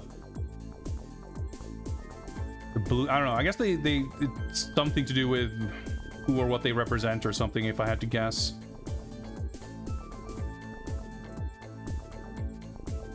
Yeah, like the factions. That's a better word for it. That was fun. I enjoyed that. It's funny because I remember just like I had this vague notion at the back of my head that, oh man, Sangoku Musou is gonna be painful, but it wasn't at all. Like that was fun. I enjoyed that a lot. guess I should probably do this, by the way. Can I? Oh no, it's just like weirdly letterboxed. I mean, it's good time to fix this after we're done playing it. Let's make sure to save. I don't know if we unlocked anything or whatever, but I have infinite storage space basically on these cards, presuming I can actually save and load. Why don't we try that? Now that I'm like paranoid after King of Producer doesn't allow me to save on this memory card. But it's literally the only game out of dozens that I've had issue with. Yeah, that's time, I guess. We're running a shockingly tight ship here, I have to say. We've finished multiple games, I guess 2. But hey, 2 games in a bit over 2 hours, and that includes a bit of just chatting at the start and some PS3 tinkering. I'd say we're doing pretty well. But let's you know what? I'm gonna take a super short break. Because you never know, the next game might be a doozy, and if I'm on the fence about taking a break, I'd rather do it first, just in case. So I will step aside. I'll stretch a little bit. I'd advise you to do the same if you've been sitting on your ass all day like I have. And then I'll be back very shortly, and we'll do the raffle when I get back, and then we'll see what we get to play next. Lists almost already. Yeah, that's what you say, but I mean, it's still about 25%, 27% games that are still available to pick. But we've made very good progress. We have now completed. In fact, let's add this to the spreadsheet before we go on break. Sangoku Musou, because I'll definitely not remember it otherwise. 1201.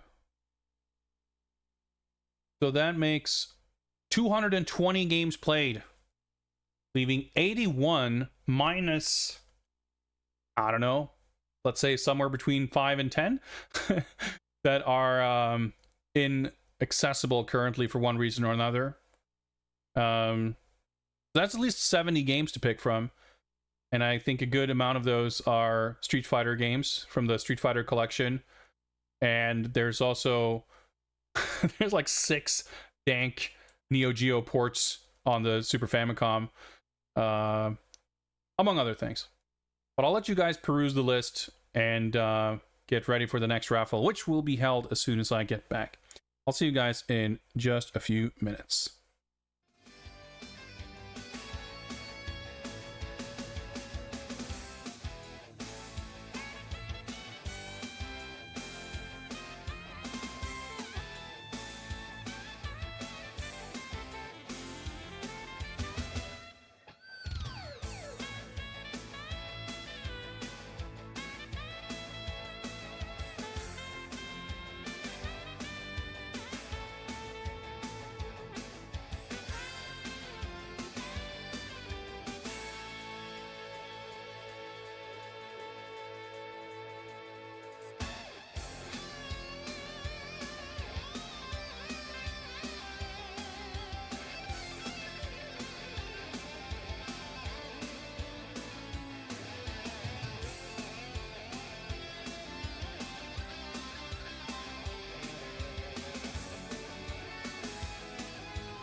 All right, back. Let's hop onto this screen. Why don't we? There's nothing much going on the PS1 currently with the game turned off. So, as promised, let us configure another raffle.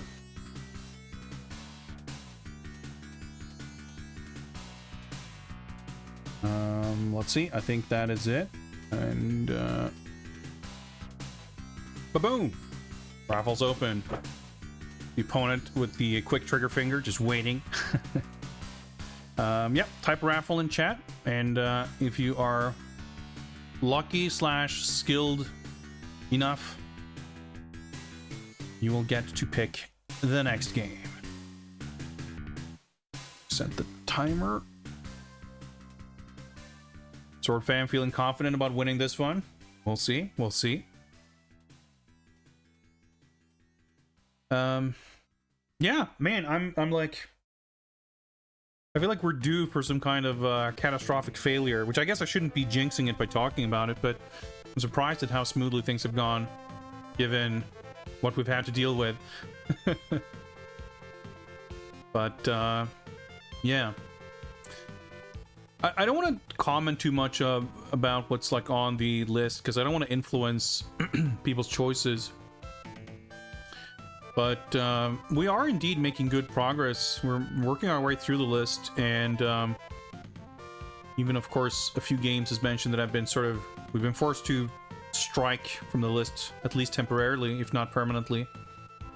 But I also have not been buying that many fighting games recently. We have a few new additions, like Mortal Kombat 1, of course. But I haven't been buying too many games. I've been buying a shit ton of books. I've been buying a lot of toys. But as far as doing like regular, you know, bundles of stuff from Japan, there haven't been a lot of games. And when I do bigger lots of games, I usually try to include a fighting game just to kind of add to the collection. But I haven't done that too much recently. So we are kind of catching up, which isn't a bad thing, you know. But it's interesting. All right. Raffle's about to come up here. Let's see who's the winner. Let's go! Let's go! The opponent, the quick trigger finger paying off. Congrats. And my condolences, Sword Fam. Maybe you were referring to the next one. We'll see. Mortal Kombat 92. Very well. Let's organize a little bit here. Get some shit out of the way.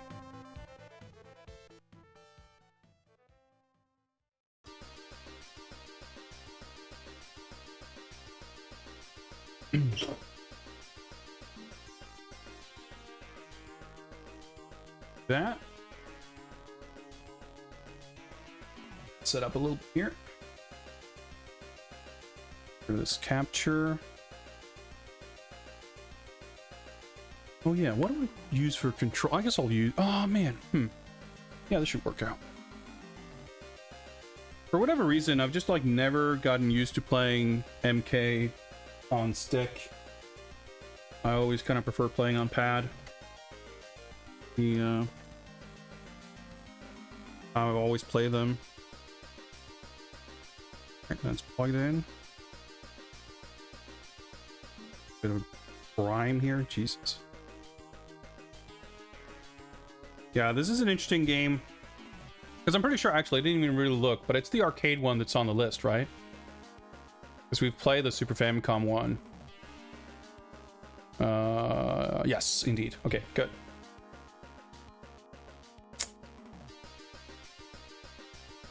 Mortal Kombat has been a hotly debated game in GOTY's Gamer of the Year competition. I don't know how many of you guys have been following it. I've been kind of keeping a loose eye on it here and there.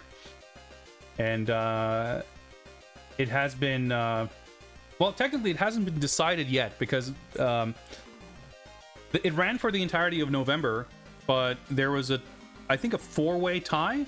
I think there were 4 people who actually completed every single challenge on the list, which is insane. But they put a lot of hours in to do it, so that's pretty sick. But the contest is over essentially. There's no more joining it, at least. But just following some of the discussion on Goaty's server, like a lot of people have been very upset at Mortal Kombat because the challenge, the way it worked out, if you hadn't been following it, Goaty had set up this list of 100 challenges, 100 games with some kind of challenge for each game on all different kinds of consoles and arcade and computers and whatever else. And the challenge for Mortal Kombat was to face and defeat Reptile. And the thing about Reptile in the original Mortal Kombat is not just that he's like essentially a boss character, but also that let's see, oh yeah, we found it there. Getting to Reptile is a very convoluted process that relies on not luck per se, but you can only do it, like, you have to be on a certain stage, and it only works every like 7th time or something you're on that stage. And then if you're on the pit and the silhouettes are in front of the moon, that's when it's even possible to do it, and you have to win with 2 flawless victories and do a fatality. So if you fuck it up, you have to do like 7 rotations of every stage, and you just have to like do 49 matches or whatever it amounts to before you get a second attempt. And a lot of people were not thrilled with that. I've definitely never done it, by the way, because it's pretty insane. And it's one of those things where you can learn the AI abuse and strats to get a flawless victory, like fairly consistently, somewhat consistently. But I've never really dug into MK92 as much as I did MK2 in terms of learning that kind of stuff. And even just like trying to get to Reptile, as I said, you know, from system boot, like there's a lot of shit you have to go through to even get to your first attempt. So the way that like the stage rotation works, of course, like it persists between credits. So there aren't any character stages. Let's get the game up and running, shall we?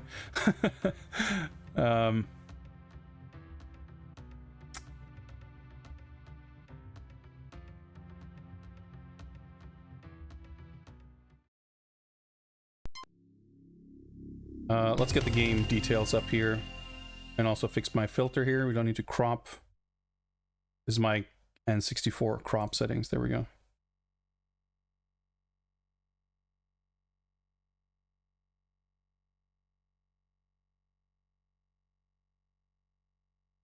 Kano.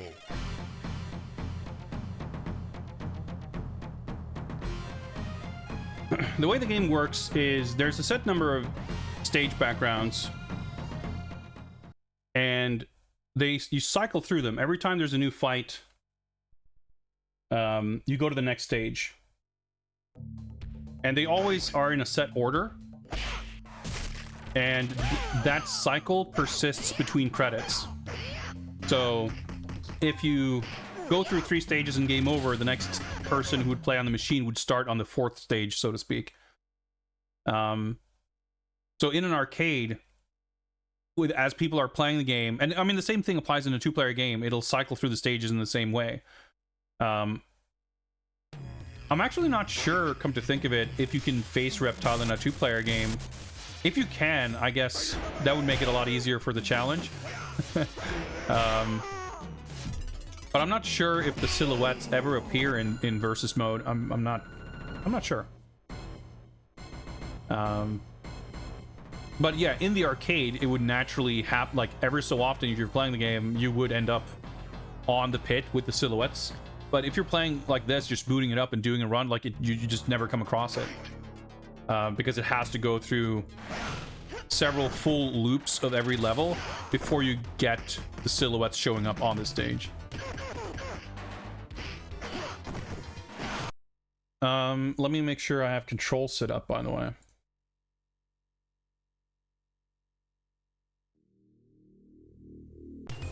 I'm pretty sure. Okay, I have something configured here. Is it for this controller? We'll find out. Yeah, so Goro is a clay puppet. Goro is an original sculpt made for the game. But Kintaro in MK2 is a Goro sculpt with a new paint job and Kevin Nash Super Shredder armor from a TMNT Secret of the Ooze action figure, which is pretty good. Okay, that button seems correct. 2 credits to continue, huh? Oh, whatever. Oh, I'm on player 2 side. Okay, interesting. That's probably gonna technically help with AI. Do I go Sonya or Johnny Cage? Those are my... Actually, I mean, I kind of like... I guess we're doing Johnny Cage, fine. Like using those characters. Sonya is like top tier in this game. I don't know if my controls are not correct at all. Let's try to fix this. That worked out despite it, but...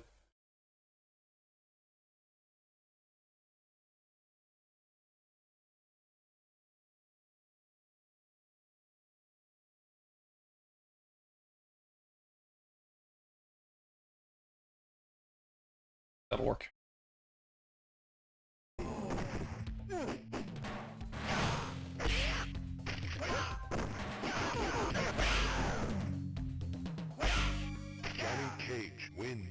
I like, by the way, in MK1... Oh yeah, timer. Hang on. It's not that important, but might as well. If it's on screen, might as well use it. Johnny Cage has basically this, like his weird crouching kick from this game, where he sort of lays down on his side. He has like a... It's like down 3, I think, in MK1. Basically looks like that, like this. I have to imagine it's like a deliberate homage.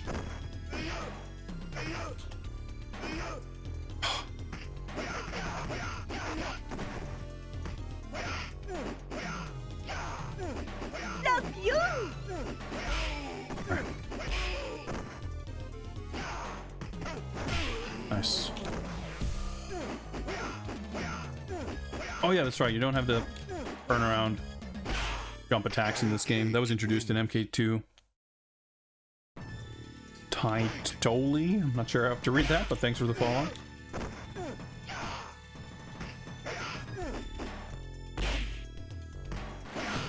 Yeah, that's gonna overload.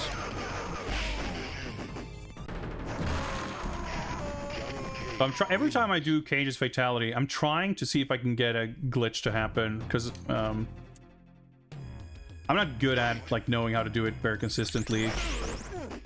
But basically, if you time it, and I'm not sure if it's wow, I recovered in time to block, but then I like let go to crouch, and he hit me during my recovery frames. Like I let go of block, and there's like a when you let go of block, there's a slight window of time when you kind of can't do anything else. And he hit me during that window of time. That's not gonna be good.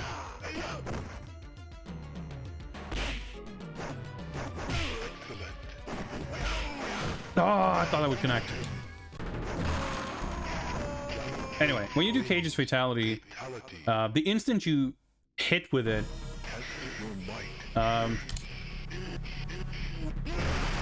you can sort of cancel it into a nut punch or a second like if you do the fatality input again,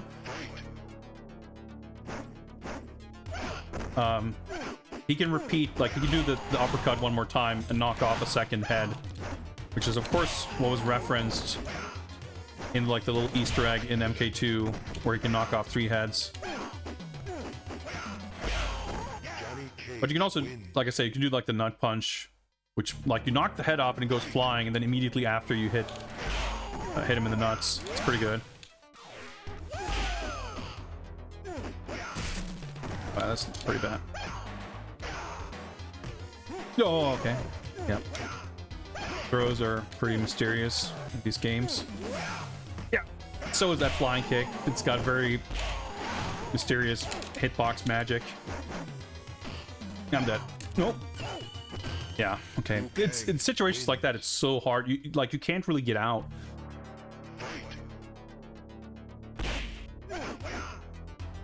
Because like the characters are very Like, they're not that nimble. Like, it's hard to move. Well, might as well do this. We get to see it. I'm surprised that we're still doing this well, by the way, but we'll get destroyed sooner or later. Not going to be a 1cc. But you can combo with the shadow kick if you time it and space it correctly. I've yet to do it properly, but of course helps if you get the shadow kick to come out. I always loved how the shadow kick looks in this game, and I was shocked when I saw the arcade version of this for the first time. Because growing up, you know, I didn't have access to arcades, so I played the console versions of this. I'd never seen the arcade version until it was playable in MAME in like 97 or something like that. And even then, it like took a while to be able to play it at full speed and with sound and all that. Yeah, we're done here. Yeah. Because in the console versions, at least in the Mega Drive version, but I think it's the same on the Super Nintendo, when you do the shadow kick, he gets like a single after image that follows him.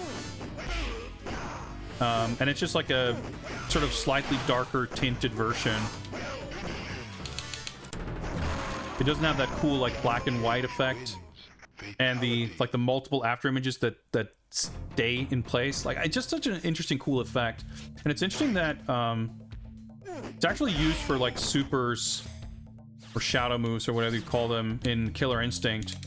They have and they're even more like black and white. I guess here they're sort of dark blue, but to me they always sort of read as black and white. Oh, right, I was looking at Kano's life bar. I forgot I was player 2.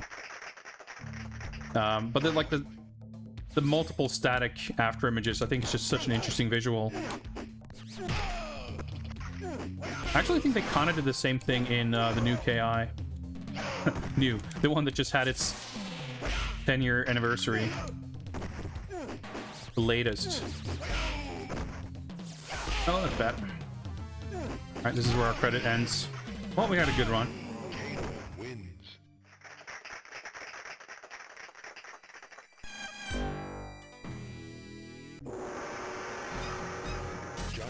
Keep going with Johnny.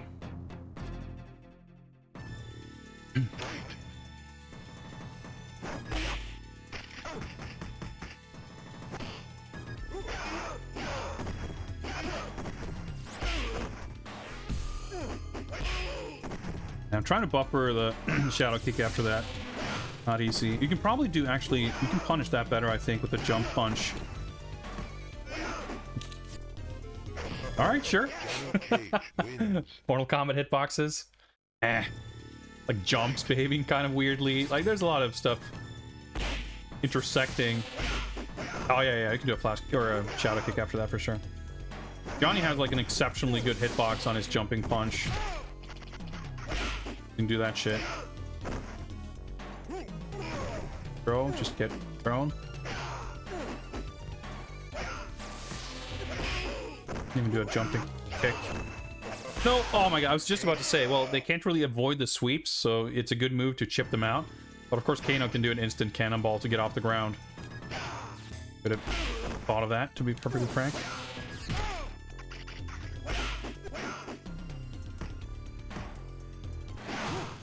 Of course.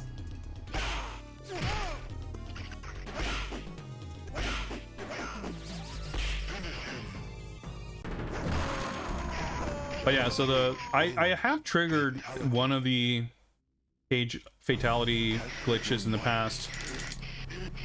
Whether it's the double uppercut or the nut punch, I forget. Like, I've managed to do it, but I don't remember offhand if that was something that was actually changed or if it's any different between different revisions. I'm player 2, I was so confused.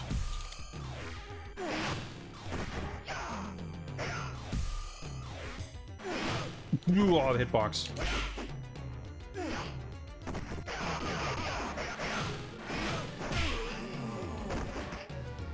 I'm dead. Johnny Cage wins. Off with his head, yep. Of course. I mean, fatalities are like nice and snappy and quick and just fun in this game. They're not like 30-second cutscenes.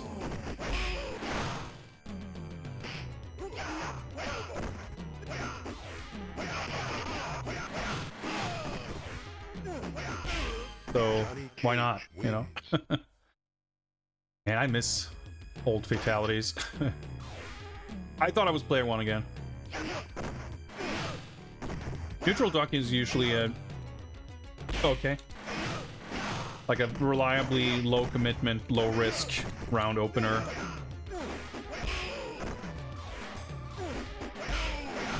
That was pretty... oh no. Not gonna punish. Apparently, frame data. A little bit mysterious.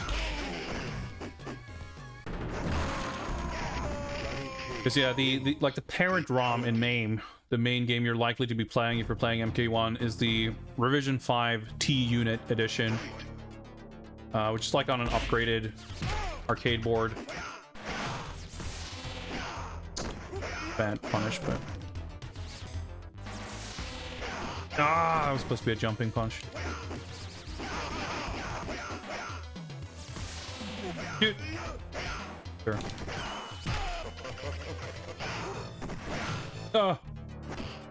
You usually get like a free hit when they come in like that. Yeah.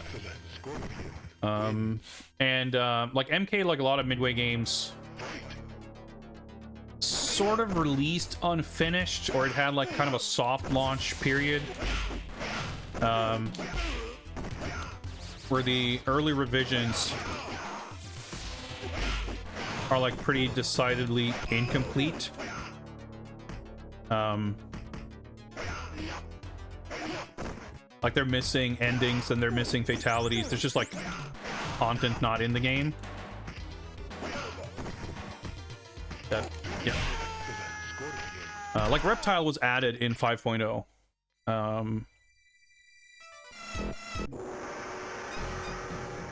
And in some cases, like at least between early revisions, input commands for fatalities change and stuff like that. And of course, there's a bunch of balance, like sort of tweaks and bug fixes, although I guess it's more bug fixes than anything. And there could be stuff like that where some of these like famous glitches are only in this one version or whatever, and I wouldn't really know offhand.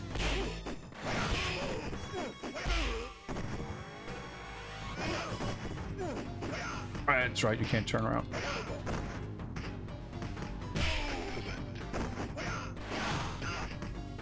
Yeah, I should not have thought that would work.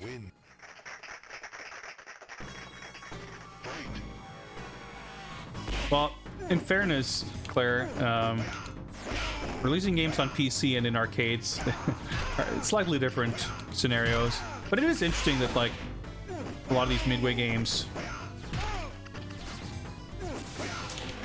alright, that's pretty bad. Hit Kano.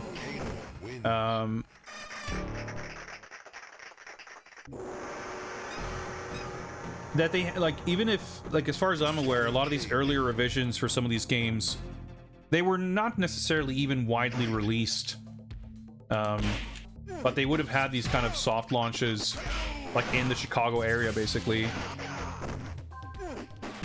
I feel satisfying. That's bad. Okay. I love on the Super Nintendo version of this, sometimes when you hit him as they come in the endurance round, there's like a glitch that just makes the game freeze and their health will just drain from to the bottom and you just win in one hit. It's very satisfying when that happens. One of the very few things that are satisfying about the Super Nintendo port of this. Okay, that's a good start.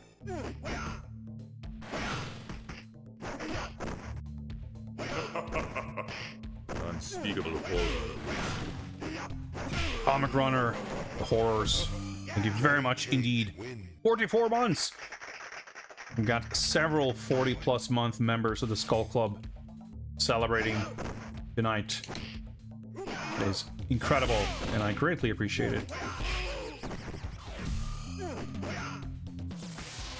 Speaking of unspeakable horrors, it appears that Lord Quan is the next character to be released for MK1. I'm very excited. Ed Boon made a tweet with like a clip of some versus screen dialogue with Quan Chi and Shang Tsung. I only saw it on mute, so I don't know what the dialogue was. But the important context was he hinted about I think it was a convention in Brazil or something to that effect, where it's like, keep your eyes peeled, basically. The obvious implication being that this event will have a trailer for Quan Chi, and I'm very excited. Like, I like Quan, but I've never really played him much. But I'm currently in a little bit of a... I don't know if I would call it a character crisis. I'm dead. But I played a good deal of MK1 in the previous season. I kind of finally got really into it, and I played Lee Mei. Had a lot of fun with it. And I sort of decided that, you know, I should...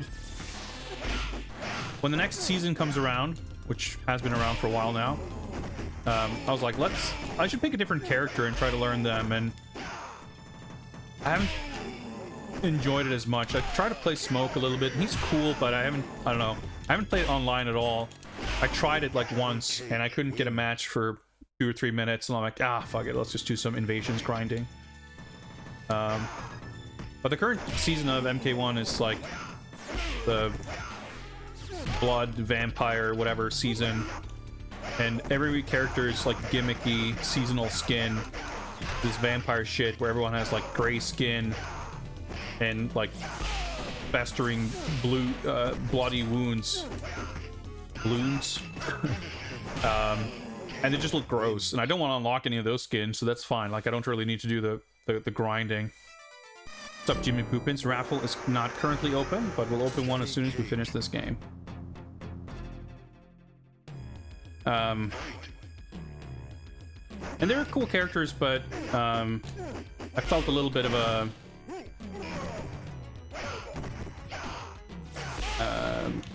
uncertainty of who I wanted to play, and Smoke is cool, but I wasn't sure what cameo to learn to play him with and everything, and it's like, a lot of other stuff going on currently, so I sort of took a little bit of a break. And Omni-Man doesn't interest me really, so him coming to the game didn't really, you know, do much to get me excited. Neither did Tremor, for that matter, as a new cameo. But Quan Chi, I feel like, I mean, because obviously I have no idea what he's going to be like. There's a boss version of him in the game, but that's probably not very representative of how he's going to play. And he's been, like, pretty different between various games, so it's not super easy. It's not, you know, you can't necessarily predict. Like, there's going to be some moves from MK9 and MKX that he's probably gonna have, but in terms of like overall, like what the character's gonna be like, yeah, that was pretty lucky. I don't know, but I feel confident that I enjoy the character so much that I can adapt to kind of whatever his playstyle is. Not to say I will necessarily main him long term or anything, but he's a character I'm actually excited to mess with and play and see what he's like.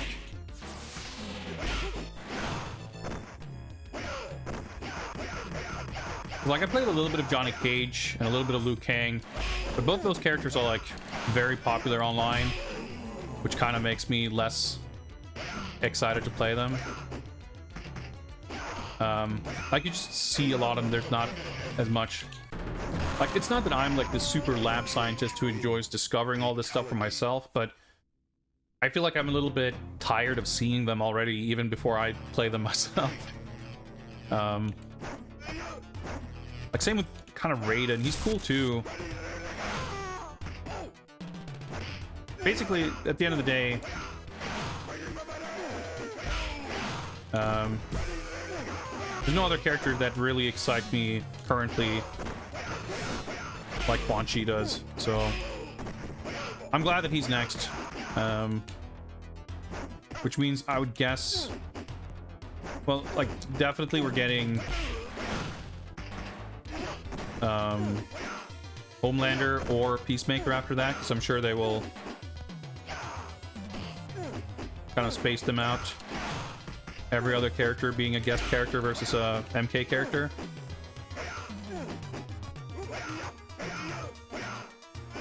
I fucked it up. Well, I was supposed to do it when he neutral jumped to avoid my sweep. I should have just shadow kicked him. But I kind of woke up to that a little too late. Feels so good. Fucked up. Should have punished. Didn't get the shadow kick out. Yeah, that's a good start.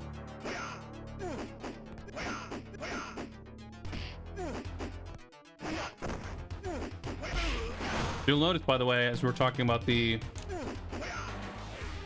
stage rotation, that we're on the hit again.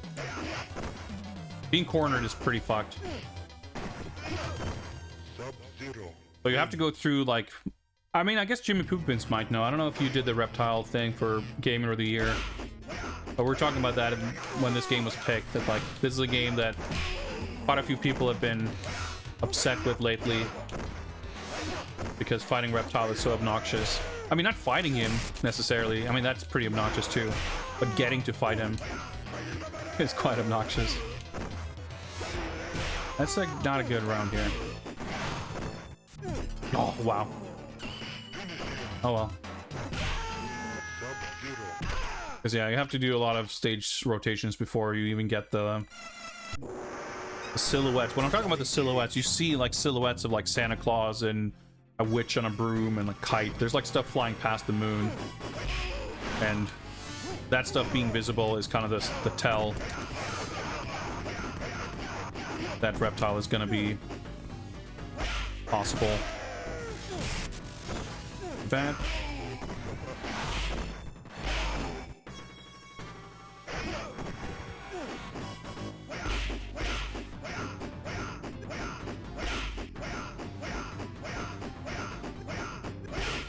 Yeah, but that's, I know that that's kind of a strategy you can use for flawless victories with Johnny Cage. I don't know the specifics of it. I don't know if there's like certain patterns you can use and it works better against certain characters, what have you. I don't know how consistent it is. Sometimes it works pretty well. Like obviously even if they block, it's fine because they take chip damage. Shadow kick wouldn't hit from there, I don't think.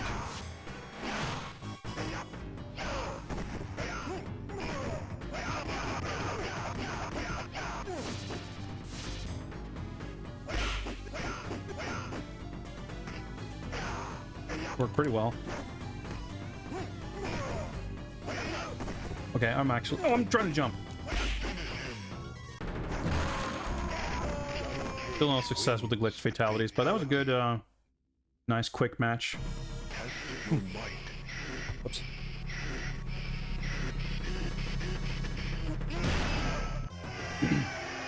Man, they've done Test Your Might in other games after this. It's in MK1 as well as sort of a bonus thing in the Invasions Hours.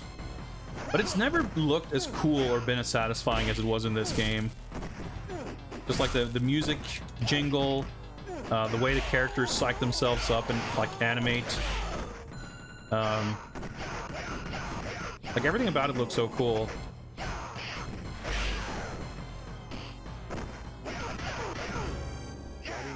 And it's fucked up like in MK1, most of the time, I'm not sure if it's like every Test Your Might, but like most of the time, the thing you're striking is like a severed head of one of the characters in the game. It's like kind of a weird thing. Like it's not just weird because it's like weird and gross, but it's also like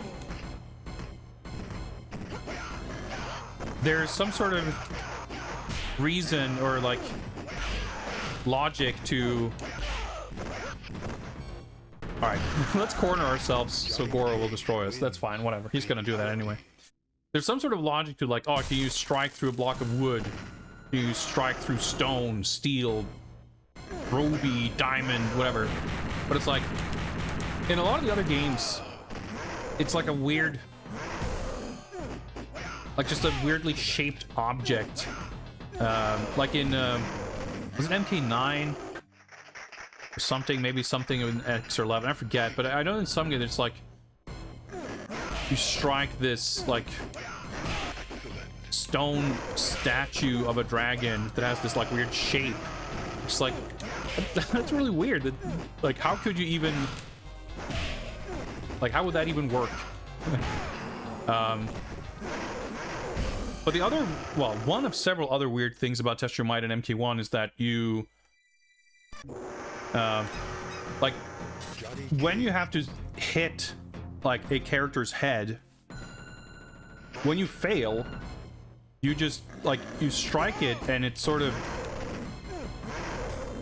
you break it in half. Like, the head, you hit it, it breaks, but it just doesn't break correctly, I guess, so you fail. And the other thing is, like, ever since they brought it back from, like, Deadly Alliance or whatever, like, in the sort of modern incarnation, whenever Test Your Might shows up, whenever you fail, your character, like, gets killed. Which is also, like, conceptually, like, what's up with that? Like, it's just, it's like a test of strength thing, and it's a bonus. Like, why? Like, oh yeah, you didn't do this impressive thing in this bonus exhibition, so let's just throw an axe from off screen to cut off your head for failing. And then it's like, welp, my head was cut off, let's move on to the next match. There's like, everything about it is so weird. And then on top of all of that, the actual animation of you hitting it in MK1 at least, like, a lot of characters sort of, they use their weapon. So like, you play as General Shao, who's another character I've been messing with a little bit. Nice, I got hit by that uppercut and I just took the damage but didn't get knocked down. He has this big axe, right? So in the Test Your Might scenes, he uses his axe. He can, like, cleave a severed head in half, which is just like a very strange evolution of Test Your Might as is presented in this original game. It's one of many things where I'm like, I feel like they just sort of lost what the point of this was at some point. Maybe we can use the Kintaro strats of doing deep jump kicks very late. It kind of looks like that's working here. Baiting him into doing fireballs. That seems quite consistent, at least that time. Thank you for that. Let's go Lord Shang. Oops, I forgot to block. Oh, yeah, that's not good. Wow, okay. Yeah, Shang Tsung can be very cooperative or not at all.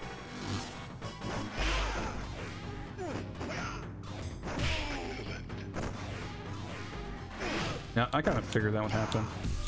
Not enough to actually prevent it or do anything about it, but... Hey, you know what? Morph into Goro, that's fine. That was a badly timed jump kick.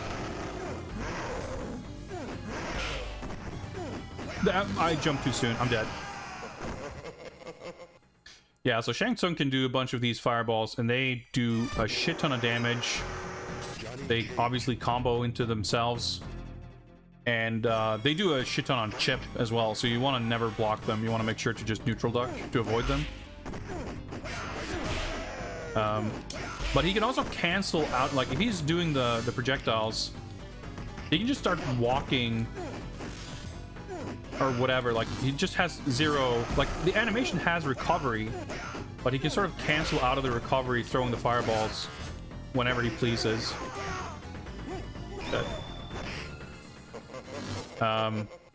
Which sort of allows him to sometimes throw them even faster. Like, he can throw multiples in succession, obviously.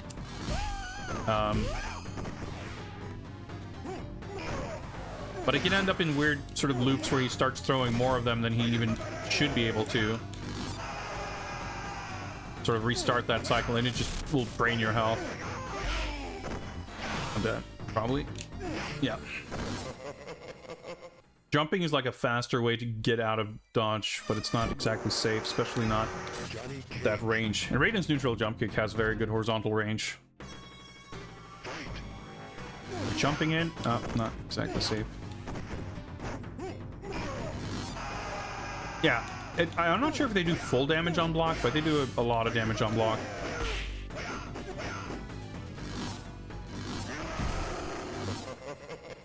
I took a step forward, and you can't cancel walking Like if you tap a direction, there's sort of a minimum distance you can travel.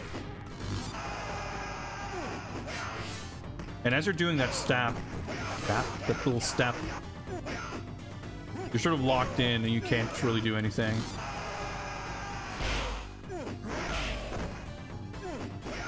Ooh, oh boy, that was a bad spacing.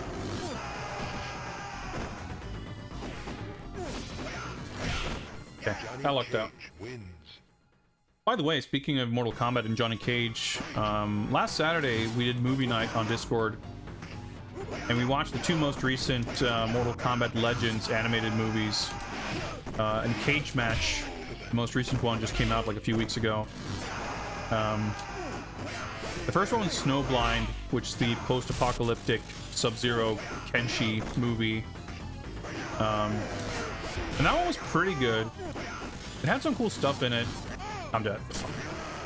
But it had, the third act was a bit of a mess, and ultimately I think all of us who watched it kind of came away from it being kind of had some good stuff, but like the action was not very well animated, and the climax of the movie was went in a weird direction that only made the story more kind of unsatisfying and kind of convoluted. But I was a little bit surprised, honestly, that Cage Match was really fun, and for my money, quite easily the best of the Legends movies. Nice. Whew. For a second, I was thinking this was an endurance match, that I was like, well, I'm not going to beat the second guy, but let me just defeat this one. And it's like, oh yeah, no, this is Shang Tsung, right. But Cage Match is Dark Johnny Cage, as you might imagine, but it's like set in the 80s, and he's like, he's sort of a like C-list, like he's not a big movie star yet, and he gets involved in this demon summoning plot. But the surprising thing about it is that it was like actually pretty funny. There's a lot about it that I felt was a little bit obnoxious in its attempts at humor, but a lot of it actually was pretty funny. It was well written and had some fun characters and decent action. So I'd actually recommend that movie. Oh, I blocked. Yeah, it was a fun time. Johnny Cage. And I'm definitely looking forward to more of those movies. Like overall, even the weakest one, Battle for the Realms, I think it was called, right? The second one. Because Scorpion's Revenge, the first one, I really quite liked. I liked Cage Match better, but the first one wasn't bad. When we watched it, I was like, well, this is probably the best Mortal Kombat movie. I enjoyed Cage Match more, but obviously Scorpion's Revenge, like Cage Match is like a alternate universe, sort of its own thing. It's not connected to any other timeline or version. Whereas Scorpion's Revenge is more like a pretty faithful retelling of the original Mortal Kombat game, slash like kind of the MK9, like as it exists in the current timeline of the games, basically. Ah, I thought he would drop Fireball. Hit. So, as like a movie adaptation of Mortal Kombat, the game series, Scorpion's Revenge obviously sort of ticks a few more boxes and a bit more of a generalized movie version of it.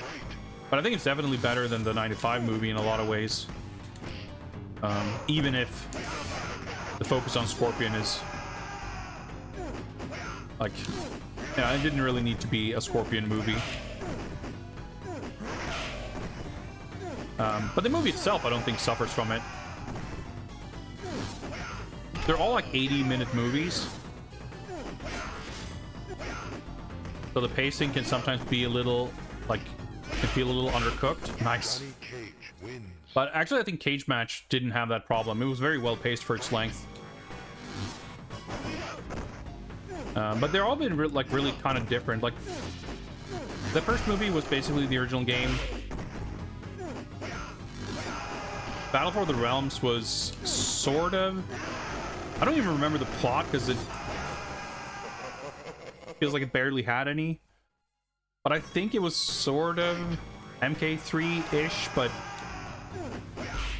like it had the whole like Outworld invasion, like Shao Kahn's the villain. Like that was kind of what that was about. But I remember the story being kind of a mess and not really liking it. I would say Snowblind is like my third favorite, but not like each of them have been kind of fun and sort of entertaining to look at the very least. And like I said, they're typically like 80 minutes long. So they're kind of like inoffensive. Like even if it's bad, they're an easy watch.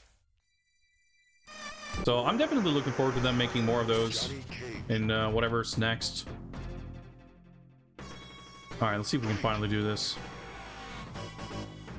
Because as far as I'm aware, they at least haven't announced anything yet. But I would have to imagine that more is on the way. And again, this is WB we're talking about. Maybe they're working on a few more of them that they can cancel and not release.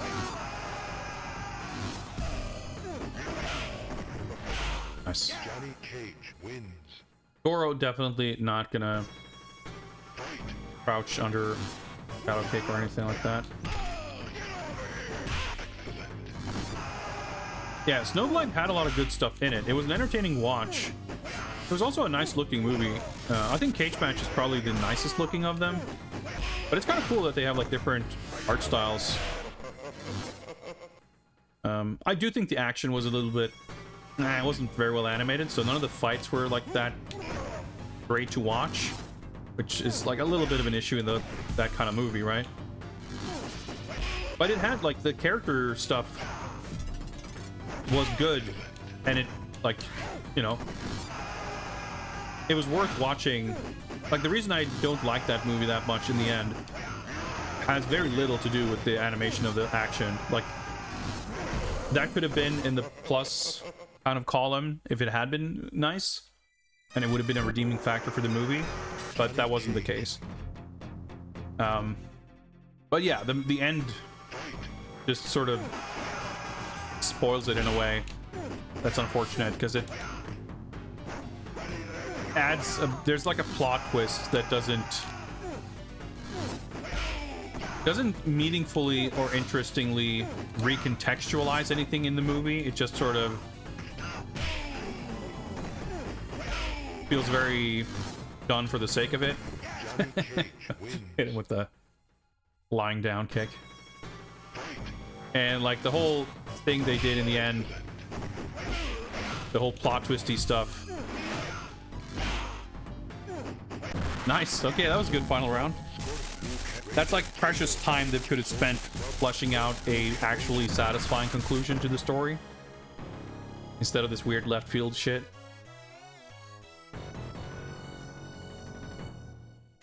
But there were elements, there were scenes, there were part of the story, there were character work, like there were things about it that were really fun. The battles and life or death situations faced during the tournament, Johnny Cage learns the true importance of his fighting skills. Also realizes the full potential of the tournament. Returns to Hollywood after defending his new title as Grand Champion. Cage goes on to film Mortal Kombat the movie and its many successful sequels. Speaking of, there were some pictures not super long ago. I guess it was like in conjunction with the strike, like the union negotiations in Hollywood, that the filming of the second Mortal Kombat movie, well, the sequel to Mortal Kombat 2021 was like resuming. And I'm looking forward to that too. I think that movie had a lot of major problems. I think the plot was not good. But I really liked most of the casting. And a lot of what was established, like it had stupid bad stuff in it. The whole what do they call it? Arcana? Like people having their X-Men mutant powers manifest.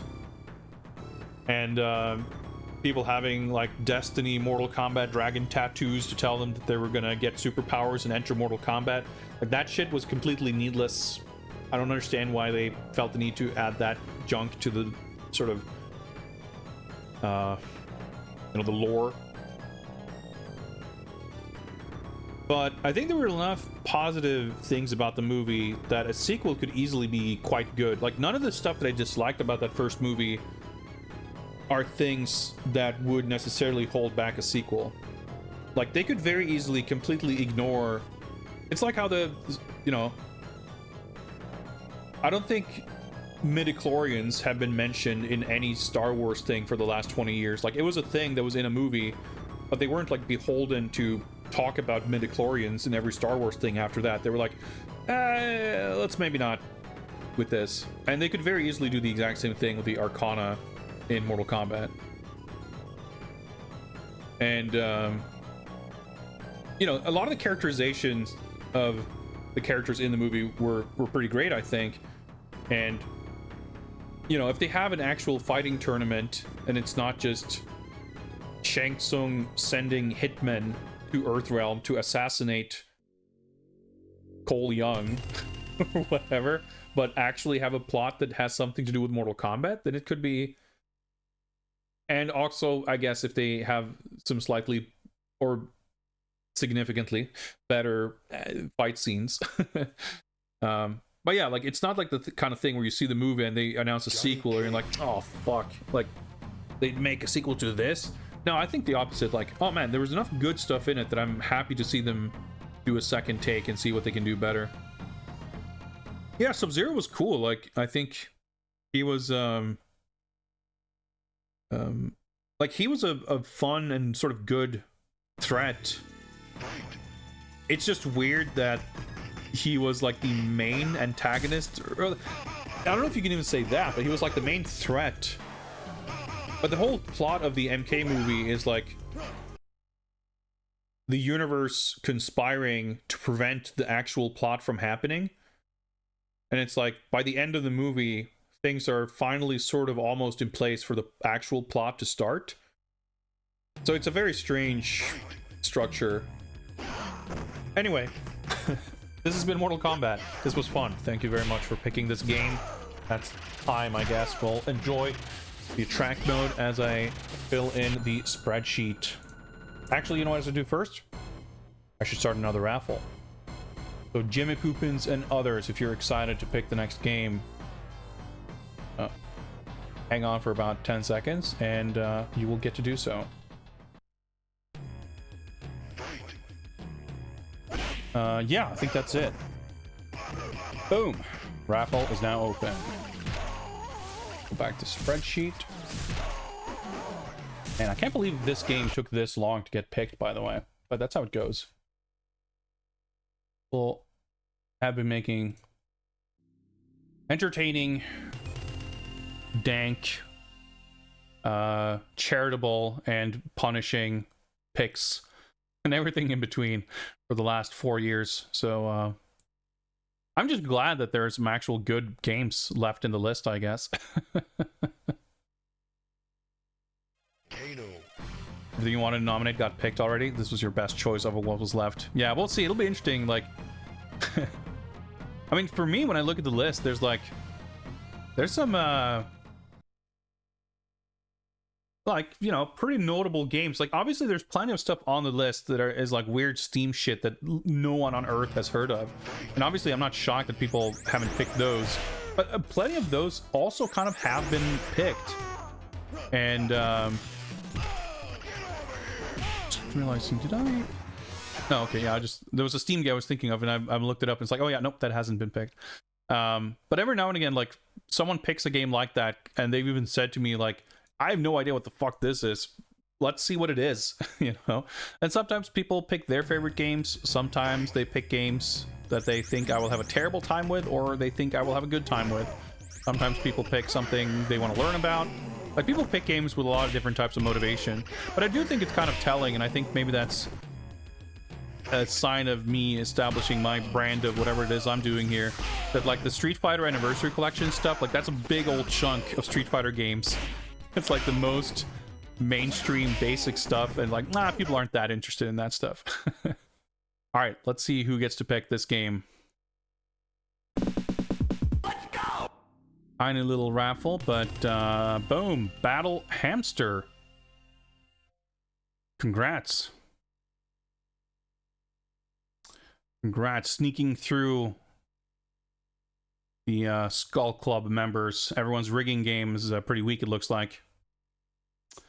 Well, except Battle Hamster's doing... Well, I mean, Battle Hamster, I'm sure, is an honorable citizen. Wouldn't do anything as dastardly as rig a raffle.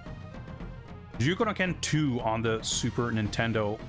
Excellent choice. I mean, I don't know if it's excellent. I guess we'll find out. I think we played it, because I got that very recently, and I'm pretty sure we played it. I think we did. I don't exactly remember, but we're gonna play it now. So let's do it. Let me just get some things in order here. And I'll, I think I know where I have the cartridge. Grab it.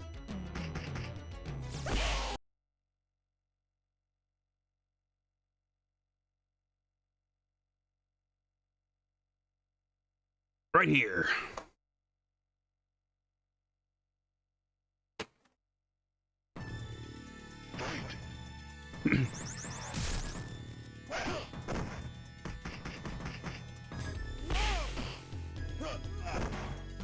I want to say that this was a game that took like 55 tries for the cartridge to boot.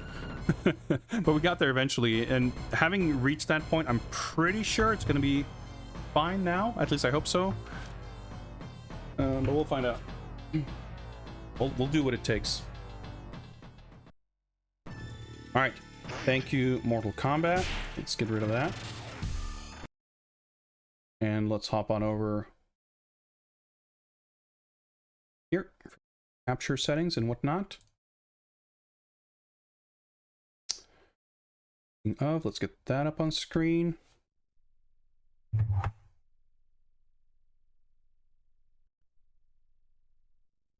And let's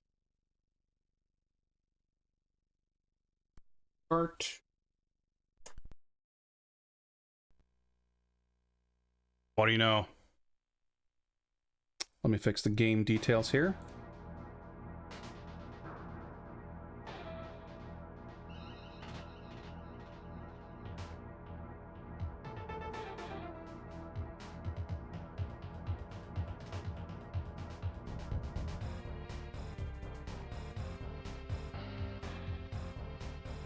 The game. You missed the raffle on purpose, or you would have won. I mean, that makes perfect sense to me, Sword Fam. That checks out. I mean, we already determined that you were the winner of that raffle, so why even enter, right?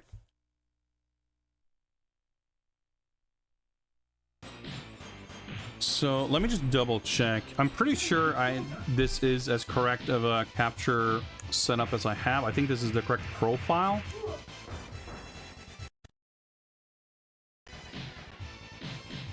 Because I'm pretty sure this is all cropped, yeah.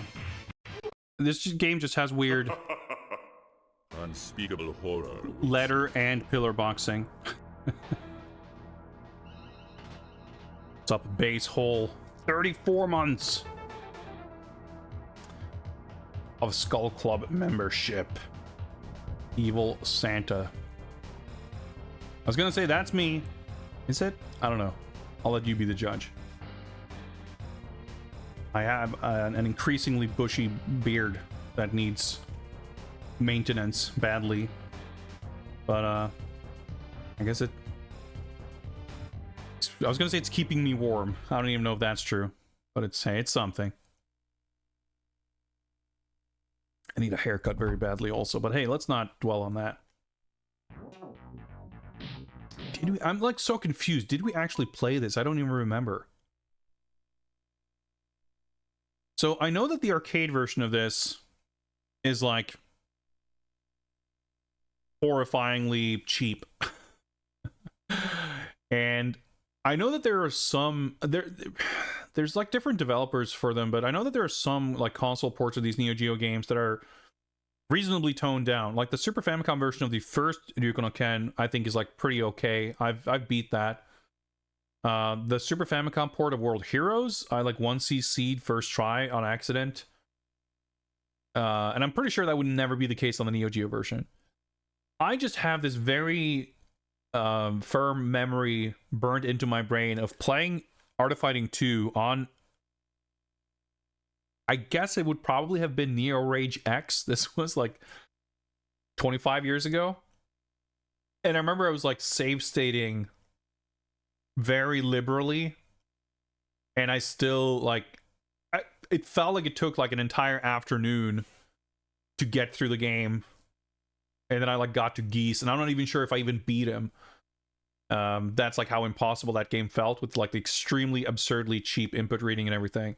Now, this was such a long time ago that it's fair to say that I didn't know what I was doing in terms of playing it, but it was mostly a matter of it just being extremely unfairly input ready and whatever. And there are certainly some Neo Geo games that are like that. Not just Neo Geo, of course, but like when we played on the Eager 2 Mini, we played Kaiser Knuckle and Dankuga, and Kaiser Knuckle is also like really cheap like that. It's just like it was in the air like around this time, 94, 95. Like a lot of these games are just extremely like that. So I feel like I want to tone this down like a tiny little bit, at least from the default. I don't know if this is going to affect our ability to get an ending or something. It's just like if we like 45 minutes into this on the 6th opponent realize that it's going to be impossible, we're not going to have the option to lower the difficulty, and I'm not going to want to start over or want to give up either. So I'm not really sure what to expect. I guess what we could, oh man, I was going to say what we could do is like just start on the default and see how the first match feels. But the thing is, there's no guarantee that that's going to actually be indicative. So I feel very torn. I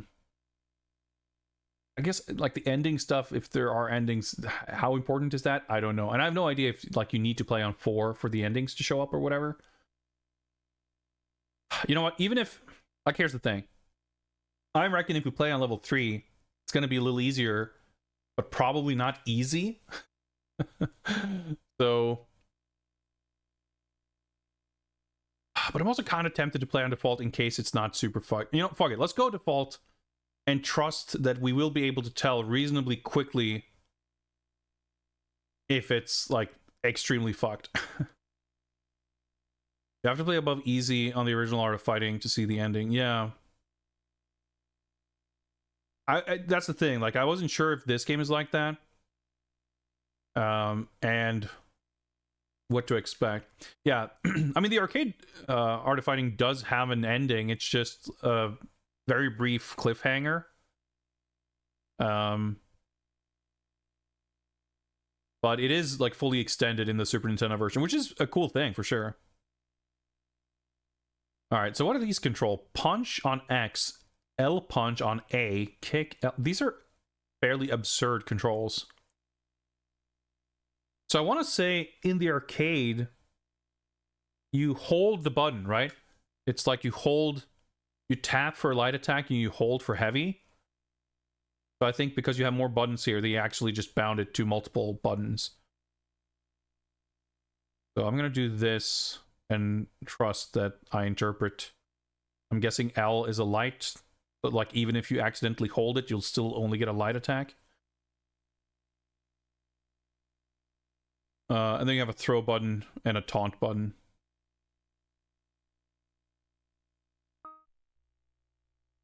Well, let's start the timer and hope for the best here.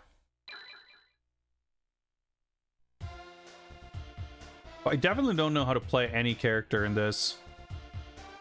And there are characters that are cool. Takuma's like sick, yours fun and everything. But I think you're always the closest we're gonna get to a character I have some semblance of an idea of what they can do. Do we get his weird blue, pink? No, wow, yellow. Well, maybe there's multiple colors. I think, isn't his 2-player color in the arcade like the light blue with like red gloves or something? Anyway. I like the look of the yellow. Looks cool. Even if it's... You can barely make it out in this. But in the Art of Fighting games, for some reason, Ryo has his top tucked into his pants. Okay, you still have to hold the heavy button.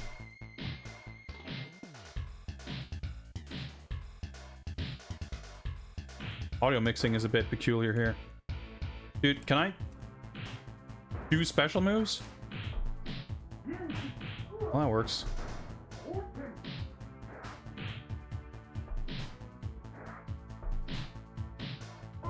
Okay, that's the taunt. Okay, I wasn't sure. I got confused about the taunt and throw buttons.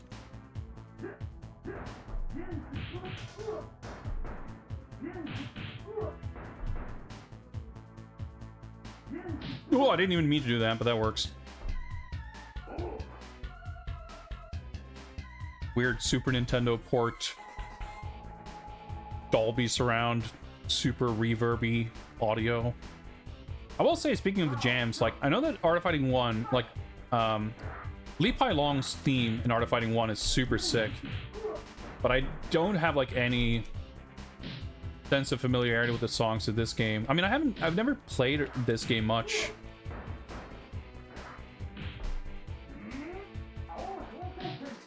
Block that. I was trying to throw him. Whenever I try to go for throws, like, he just throws me fuck all damage. Not do any chip. Damage in this is a bit funky. Bit nice. Okay. Well, this is just the first opponent, so it could easily get a lot nuttier after this, but I at least don't feel immediately... I mean, I won first try. Yes, so that settles that. I don't immediately feel the need to lower the difficulty. Yeah, that's the thing. Exactly, Ghost Hall. Like, I get the feeling. Man, good old Southtown map. Okay, Yuri.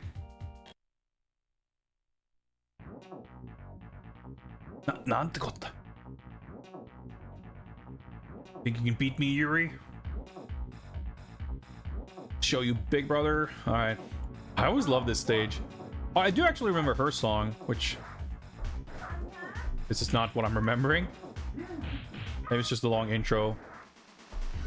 Oh yeah, there we go. Here's the part I recognize.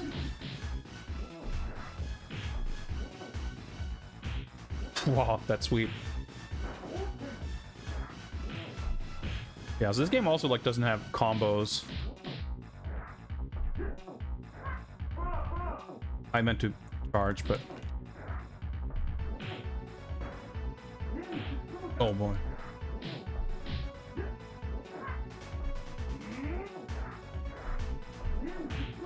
Wow, okay. No, I'm dead. Oh, no. Throws are fucking mysterious. That's so, like, it's weird, but it's weirdly satisfying. When you win in these games, that it doesn't, like, knock down. The character's like, oh, just, like, get stunned and fall to their knees. It's kind of cool. Yeah, speaking of the dialogue, kind of interesting that the arcade version actually has English voices in the overseas version.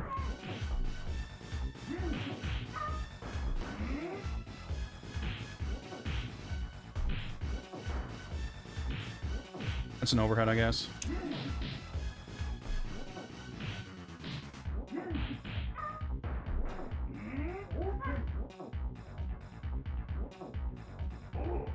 Boss.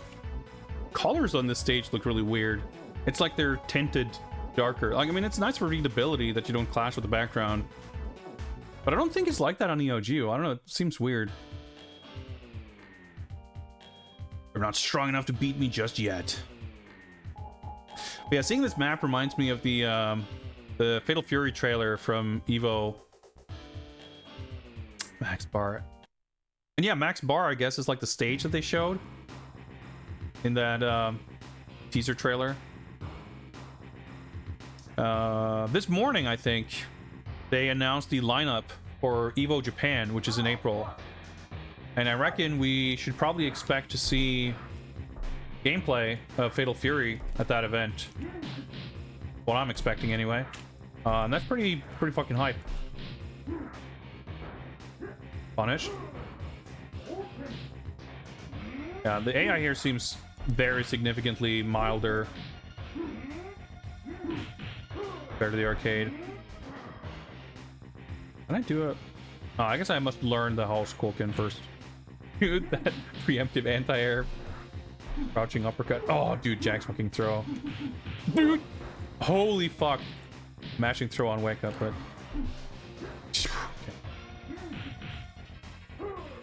I don't think we've actually lost a round yet, though, but it's been nerve-wracking. Funny, I guess that biker chick has like sunglasses, but there's one pixel on the bridge of her nose that's still dark, so it kind of almost looks like she's just got this black bar over her face or over her eyes.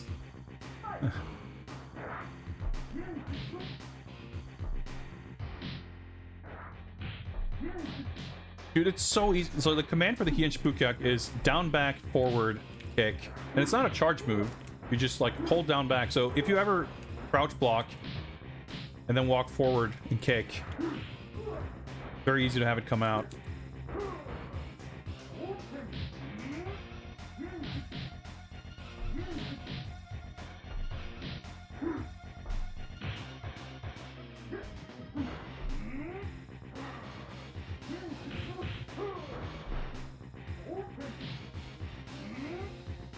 Oh, okay. He's pretty throw happy when I'm trying to go in for throws, so that's fair enough. I'm putting myself in throwing range. But yeah, even in Art of Fighting 1, I remember like there's gonna be a lot of situations where you can like throw punish. But doesn't, I don't know, I guess there's some sort of throw teching in this that's like a little hard to visually distinguish, because sometimes throws just do a pixel of damage. Even their throws. Like the surprising part. Oh boy.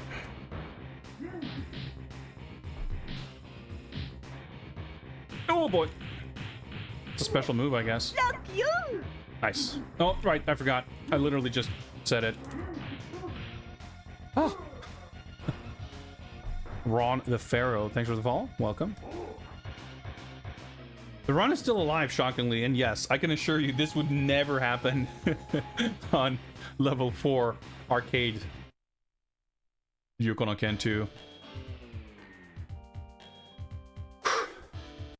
Bonus stage? Bonus game! Spirit, health, learn House Koken. I think health is valuable. Oh, this is so cool. Yeah, so this is the weird, like, beat up thugs.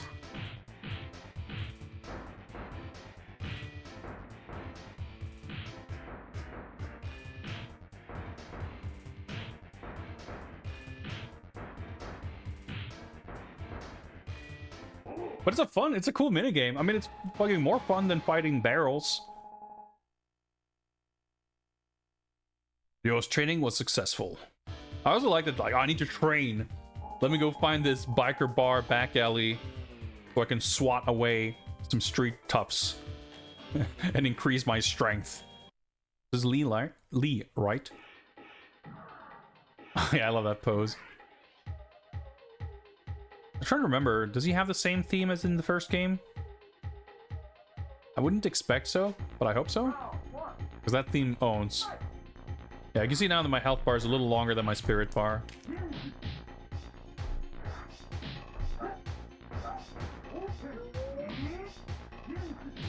Oh, I thought that might be a punish. No, boy.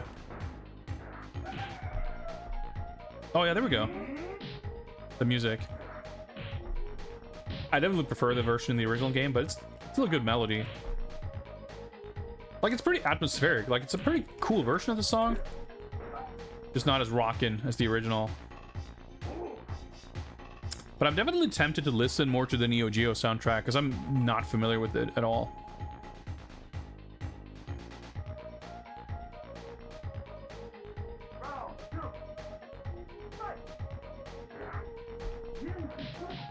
Lee is a pretty cool character, I think. The mask and the claws and everything. I mean, there's like...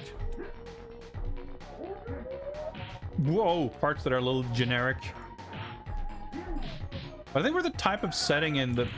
and everything of these games fits well, and it's like a slightly more exotic element.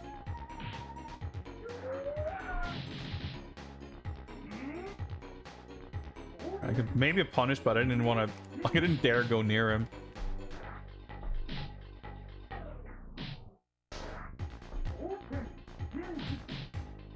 Even chip.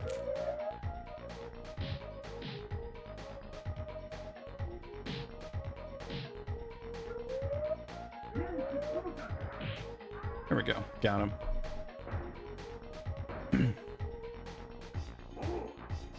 Art of Fighting 1 soundtrack is quite different from the arcade. Probably better. Yeah, that's kind of what I recall too, it being like more sort of rearranged. Music in the second game is a lot closer to the arcade version. Not as good. Yeah, I mean, that's the thing. Like, you couldn't...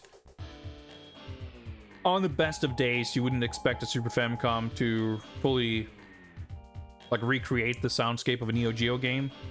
Especially if it's got this, like, awkward reverby sound. I've heard much worse than this, but it's also... A lot of it sounds a bit muffled. But oftentimes, like, it's... With the Super Nintendo... Like, broadly speaking, with arcade ports... it was often perhaps better off sort of trying to do its own thing.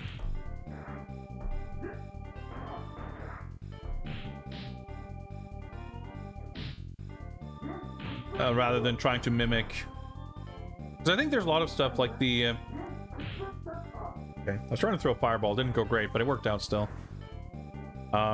Like Street Fighter 2, a lot of people remember the Super Nintendo music fondly because that's the version they played. Obviously, the Mega Drive version has other shortcomings with audio, like the voice samples are much worse, and they sort of cut into the music in an awkward way. But the music itself, the instrumentation and like the tracks of the Mega Drive version of Street Fighter 2, they sound much closer to the arcade than the Super Nintendo ones. Because the Super Nintendo Street Fighter 2 soundtrack is kind of like, yeah, rearranged. Even the PC Engine Street Fighter 2 dash music, to me, has like more like character more closely resembling the arcade game. If someone were to prefer the Super Nintendo soundtrack, the Street Fighter 2, over the other console ports, I think that's fair. That's like very subjective. I think they did a good job with it, but it doesn't sound like the arcade.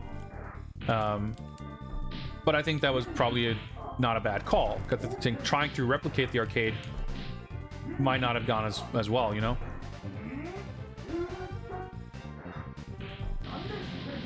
That drains so much spirit. And is punishable. Because I'm better off not using that move. Okay, this might be our first loss here.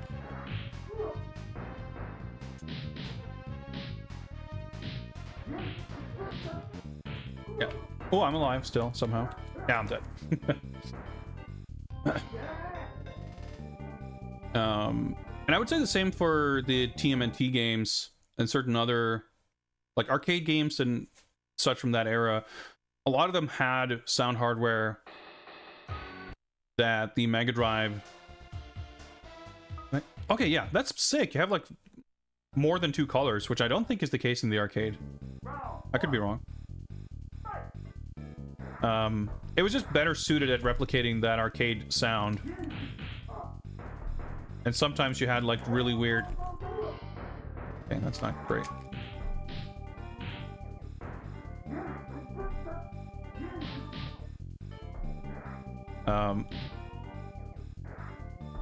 Just Super Nintendo games having this kind of weird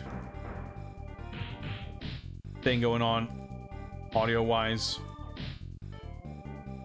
Whether it's a failed attempt at getting a sort of arcade sound, or trying to do its own thing, or just, I don't know. I need to get at some point Samurai Spirits, which is not a great port, and it's, for me, in my mind, when I think of terrible sounding Super Famicom games, Samurai Spirits is like right at the top of that list. But for science and collecting purposes, I'd still like to have it. It's not a super mega cheap, like 200 yen game, but it's not an expensive game either. It's just like knowing that it's not good.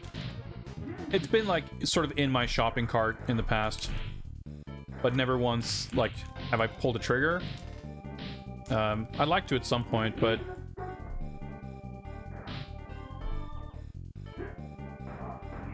nice, it actually did damage there.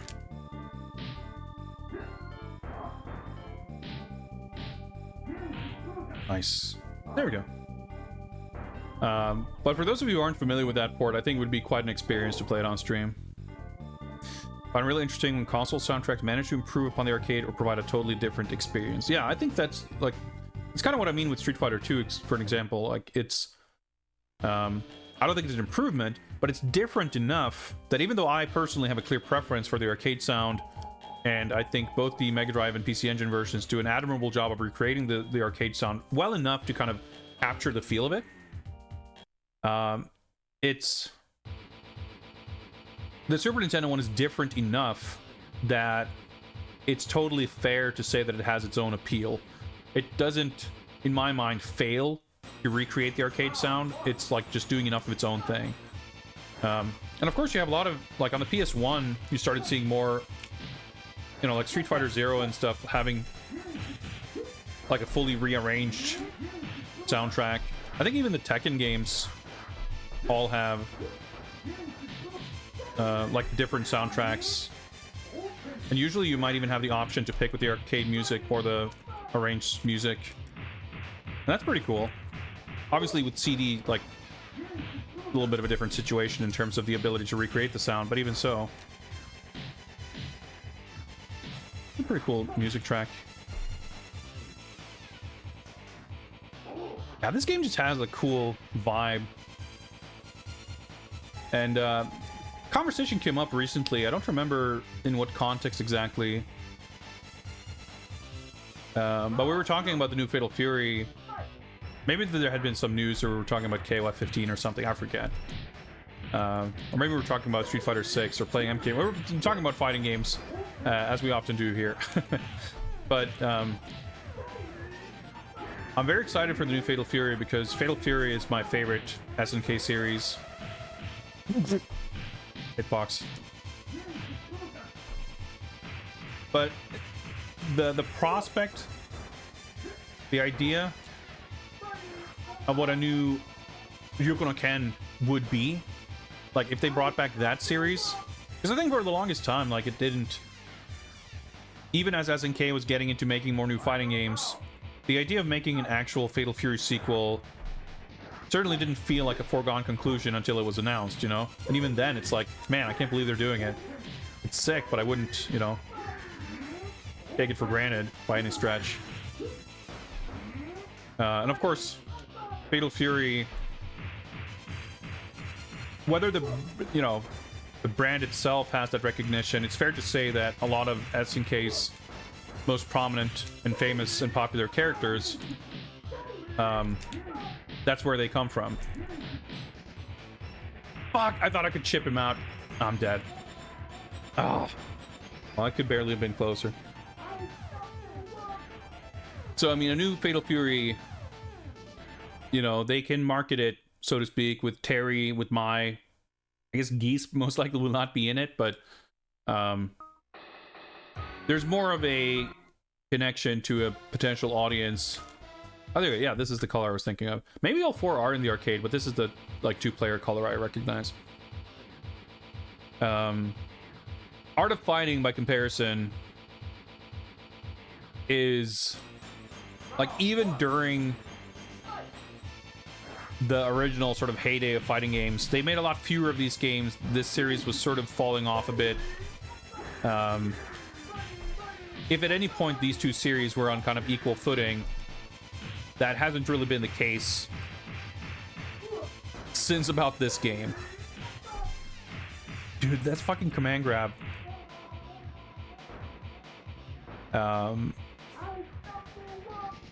So I would certainly never expect a new Art of Fighting, but it's very fun to speculate and think of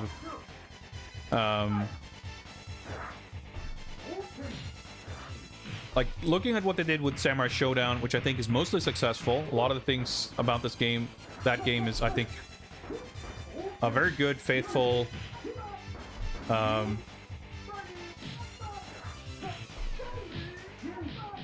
of revival of what's you know, unique about those games.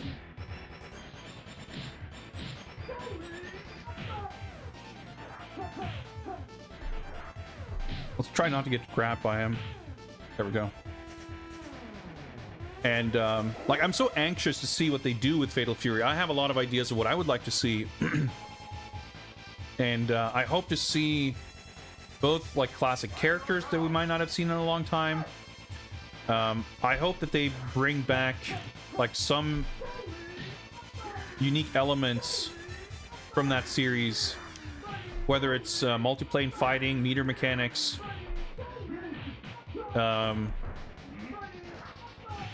or whatever, you know. I don't want it to be a KOF clone or a Street Fighter clone. Like, I hope the new Fatal Fury doesn't have 2 punch buttons and 2 kick buttons. You know, I hope we have like a punch, kick, power attack layout, like stuff like that. I want it to have a unique feel, and I want it to borrow much more from the older games than from Mark of the Wolves. But we'll see what it ends up being. But this game and this series has this interesting atmosphere. Alright, so I can pick this again for more health. Let's just try different bonus game. Like the waterfall. Oh, it's punch. Okay.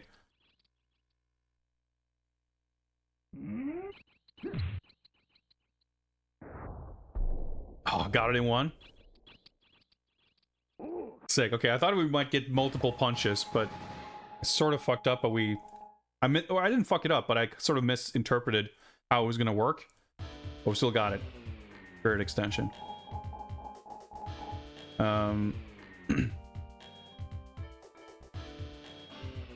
But yeah, like the atmosphere and the sort of story stuff and everything, that's like the defining quality of these games, more so than the fighting mechanics. Art of Fighting 3, Ryuuko no Ken Gaiden, has a lot of like really interesting stuff going on, but I don't like the way like the characters look. I think the rotoscoped animation like mostly doesn't really work. Or I mean, just makes everything and everyone look very uncool. Whereas this has this very like cool, rugged 90s feel. And that like ruggedness, I think, is a big part of the identity of this series. Oh, fuck. Oh my god, that just killed me. And like, if they were to bring this back, and yeah, we had this conversation recently, but like, I don't think it necessarily would need to be a fighting game. Like, I think you have the characters and you have the sort of atmosphere and the story part. The 3 Art of Fighting games, I mean, the first 2 are obviously much closer to each other mechanically. But I don't think there's much about how these 2 games function that it's like necessarily that interesting to revisit. Trying to think of like a modern fighting game that plays like this or maintain, like, you can look at Samurai Showdown, which is also, you know, mechanically a very distinct series of games, and there's an interesting quality to it that isn't like replicated by anything else on the market. So when that Sam Show game came out, like, you know, they certainly did things to modernize it in certain ways, but it still maintained the spirit of how those older games felt, with the like extremely slow attacks. It doesn't really have, it doesn't not have combos, but it certainly doesn't emphasize combos much. I'm dead. Yeah. And the Sam Show games have like a very unique feel, and the feel of those games are a big appeal. And I mean, they made a lot more of those games than they made Art of Fighting games also. So I think in that case, like, I mean, when that game was announced, I was also like slightly terrified of how that would work out, and I have a lot of qualms about the visuals of that game, but in terms of how it plays and in terms of how they creatively chose to reinterpret the mechanics of the original games, I think they pretty much nailed it. Like, the roster, the system mechanics, like there's so many things that could have, like you can look at some of the games like Sam Show 3 and 4 that have some of these weirder combo things, and like some games in that series have attempted to take things in a kind of different direction. In my opinion, you know, to not great effect. I was like mashing like crazy, but I still couldn't tech that. So I think they really found the balance with that game. But with Art of Fighting, I like a lot of these characters. Like in KOF, like the Kyokugen characters, I love them. And there are some of the other ones that I think... I mean, not many of them have made the jump, but like Eiji is cool, right? I mean, he's a ninja, but you know, he's a cool one.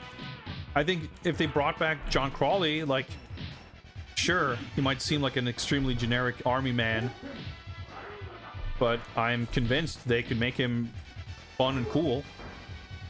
Li Pai Long, as I mentioned, is kind of an interesting character. But there's not really... There's nothing about how these two games play that feels like... I hope we have infinite continues, by the way, but I guess we'll find out. You know, you can play Sam Show 2 and feel like, man, it'd be cool if they made a new one of these. But nothing about playing this makes me feel like... I mean, nothing about playing it. The interaction of the feel of, you know, pressing buttons and landing moves or whatever. Like, nothing about that really makes me like, oh man, I wish we had a game that feels like this. And it's not, you know... It's not... Oh, that did a lot. Super, I guess. It doesn't feel like Street Fighter 2. It's not designed like Street Fighter 2, but at the same time, it's not entirely unfair to say that it's a little bit like clunky Street Fighter 2. I mean, it isn't, but it's also not that. Bring back Temjin? I don't know. I mean, if they make a new one, he should be in it. No, that did it. That was supposed to be an uppercut. Probably would not have worked, but...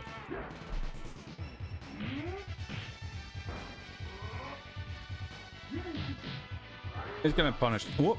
Oh, I wonder if maybe me being cornered made the spacing weird, because every time I've done the Shinshibuka, he would just dash up and throw. Yeah, the game's getting serious now, but we're like 5-6 matches deep, so we're in it for the medium length haul at the very least. Oh, that was a weird projectile. Can you do backwards? No. Do you wall jump? No. Oh, that hurt me a lot more than it hurt him. Oh, I'm dead. Nope. I'm dead. Fucking hell. The third game has a lot more interesting going for it in terms of a unique mechanic, unique mechanical identity that feels somewhat unexplored. Like, it's got this interesting quality of being essentially a lot of 3D fighting game type mechanics. It's got like strings, it's got juggles, it's got down attacks. I think the throwing, and there's like parries, there's stuff like that that just feels essentially like they're kind of doing a 3D fighting game in 2D. It does also have special moves, but a lot of it is these like more 3D fighting gamey mechanics. And I mean, of course, you have MK, which is a lot like that nowadays. Not to say that it plays like Art of Fighting 3, but it is like it has a lot of 3D fighting, like the way a lot of frame data works out, the fact that it has like all these strings. It's a different type of beast, but you could say that about it at least.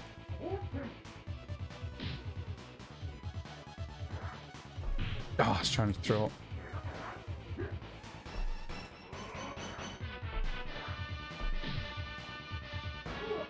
I don't understand how throw teching in this game works, but oh well. I just mash everything and sometimes I attack. So I don't know, like mechanically, I think sure, like you could make something that plays more like Gaiden,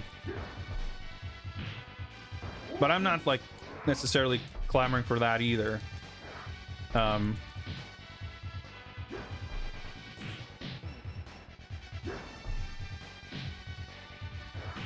But what I was saying, like last time we talked about this, like sort of in jest until I finished the sentence and realized, like, holy shit, that's exactly what I would want, would be to have like sort of a Ryuga Gotoku, like a Yakuza game. Ryuuko ga Gotoku, like like a dragon and tiger. Like that's the game I want to play. Like wandering around a fully realized seedy 70s Southtown, fighting, you know, fighting punks in a biker bar back alley,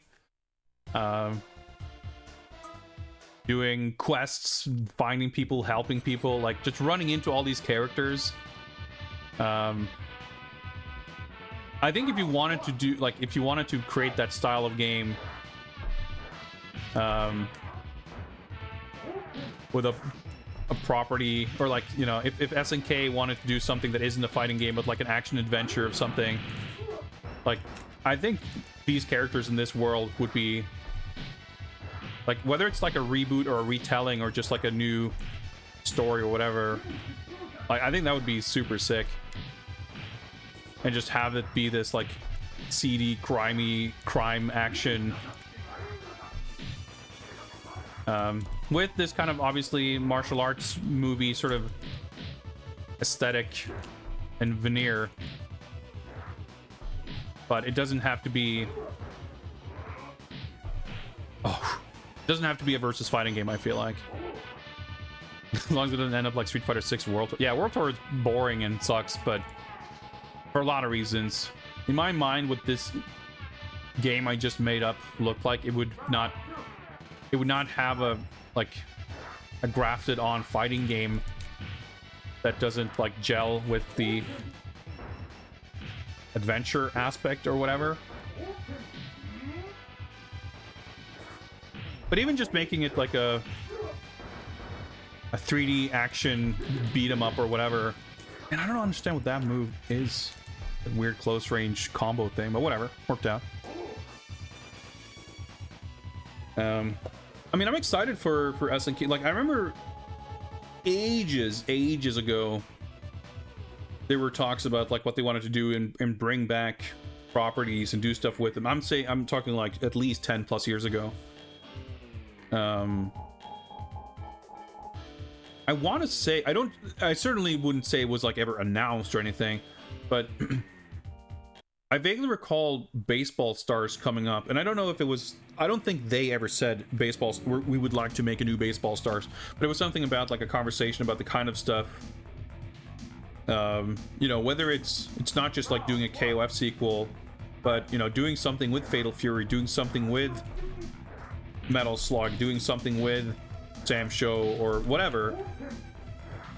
And I mean, they've done mobile games, they've done pachinko games, they've done oh boy, arcade games, console games. I think for sure there's a lot of characters and games and universes and ideas that would just be like, just fun to see in some form. And even stuff like that existed in one form,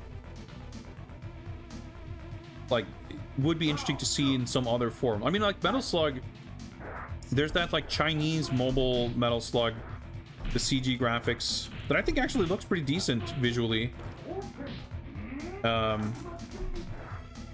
If/when they do a Metal Slug 8 or 9 or whatever they would be on if they use numbers, I reckon it wouldn't be pixel art anyway, so maybe it would be something like that. But I mean, they had Metal Slug Defense and Metal Slug Attack. Metal Slug Attack was, I don't know if it's still running or getting updates, but it was active for a long time. I liked a lot of the character designs in that game. So I sort of followed it from a distance. But I think that game, I'm not sure if it was shut down, but I think they stopped updating it. And I'm not sure if they've got a lot of other stuff going on alongside KOF All-Star, but that's obviously the Street Fighter 6 collab event just started in that game. They've like crossed over with everything.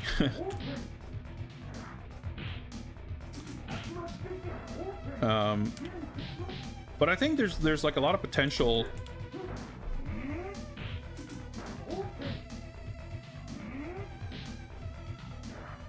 for doing stuff with some of these properties and characters, even if it's not a direct sequel, even if it's not the same type of game, or doing exactly what you would expect or even want. Nice, got him.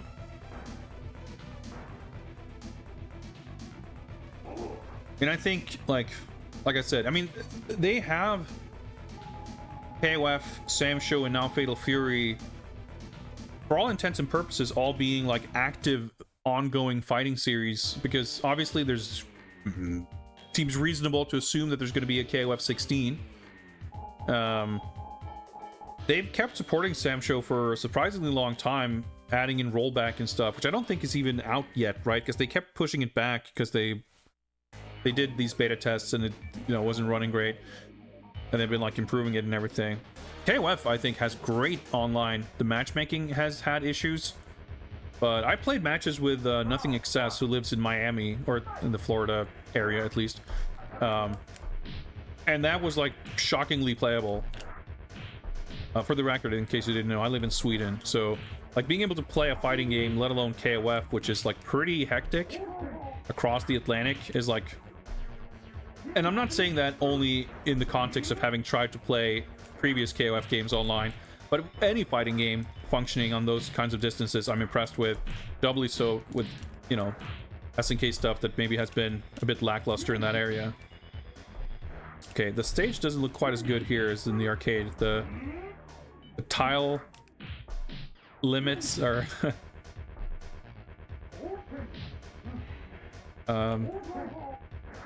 making things a little rough, but it's a cool stage conceptually.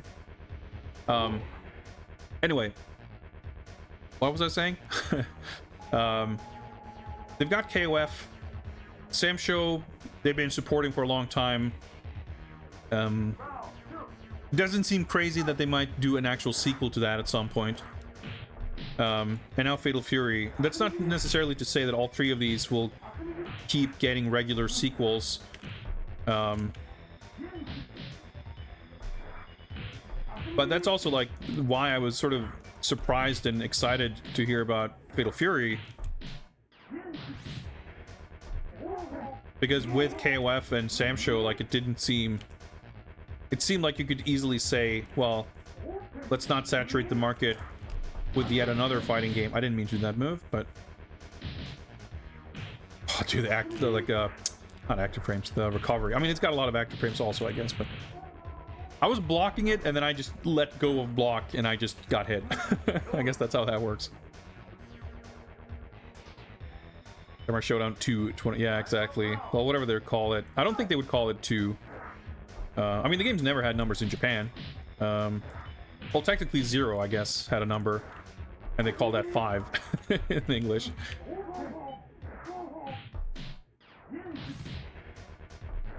But the English title is going to be something. I think it makes sense that in that case, I'm not... I mean, I still would call it like Samurai Showdown 7 or Samsho 19 or whatever. But I can't be too mad at them for... Nice, that should kill, right? Kill. And if we didn't even get a satisfying sound effect. That's the best thing about Art of Fighting. That's the 100% one thing they need to bring back. No matter what form it takes. I mean, and they would, right? Because they even keep that shit in KOF. Like, whenever you land an uppercut, whenever you land... Oh, we got a perfect. Shit.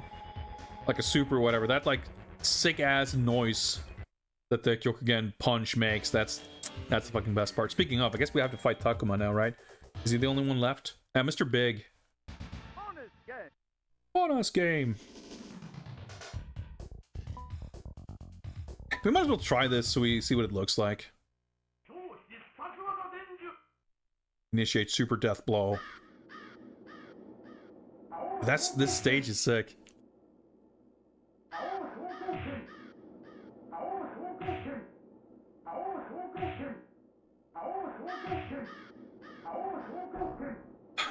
The stump like gradually being destroyed. Sick atmosphere here. That was cool. You learn the super sure killing death technique. Also Koken. Harbor Freeway. Spread. Yeah, Kyokugen cut out the H10. Yeah, this is a long ass arcade mode. Chobada! Battle. Yeah, Takuma's sick. I'm so sad that Takuma didn't come back, and like he was my favorite character in KOF 13. I would say like Takuma in KOF 13 is maybe my favorite character to play as in any KOF. Like his command grab and combos were just like so insanely satisfying to do. Yeah, that was a bad jump. And he had like he had such a cool like redesign and overhaul as a character. I still like enjoyed playing him in the older games and stuff, but he wasn't nearly as cool as he would eventually become. And I'd be so excited to see just like how they would treat the character.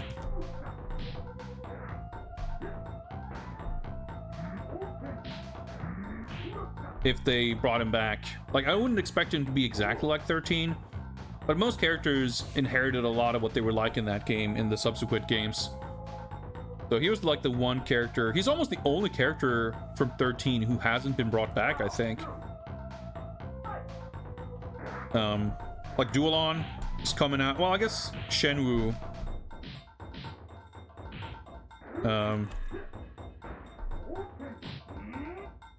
Is there anybody else?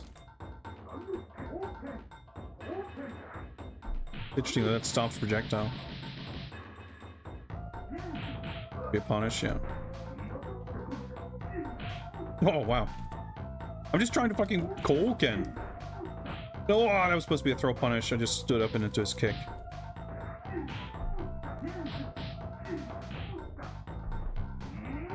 Luckily he was out of juice, so that didn't really do anything.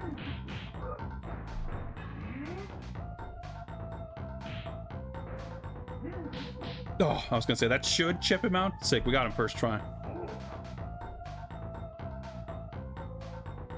I forget if I finished my train of thought. But what I was gonna say before, like even Fatal Fury felt like a bit of a long shot with the other fighting games like ongoing.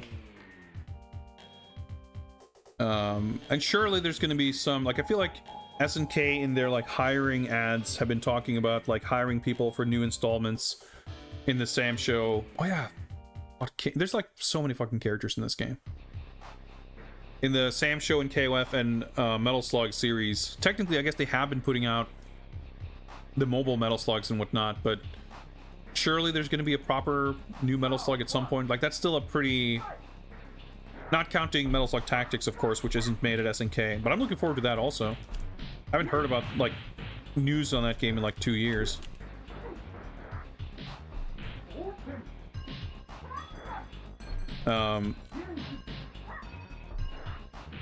But I don't think they are, and I don't think they need to be like saturating the market with more fighting games. I mean, if they, against all better judgment, were like, fuck it, we're making a new Art of Fighting and it's a fighting game, I wouldn't be against that. But it would be interesting to see what else they would do, like being a kind of console developer now, sort of first and foremost. Because I'm like, I get the impression from interviews and stuff, they're, you know, they're not, it's interesting because they have a lot of like the staff from back in the day. A lot of the creative people involved in these new installments in these series are people who worked on them back in the day, which is very cool. But I'm sure they have a lot of younger staff. I'm sure they have a lot of different, you know, skills and competence in the company and like wanting to do different things beyond just being this kind of niche fighting game. You know, they got all this like Saudi, Chinese funding and whatever. So I would expect more to come of it than just a couple of fighting games. And if one of those things happened to be a Yakuza style art of fighting action RPG that I just made up, that'd be cool. Metal Gear Solid fighting game. Well, Metal Gear is not a SNK property, so that seems unlikely.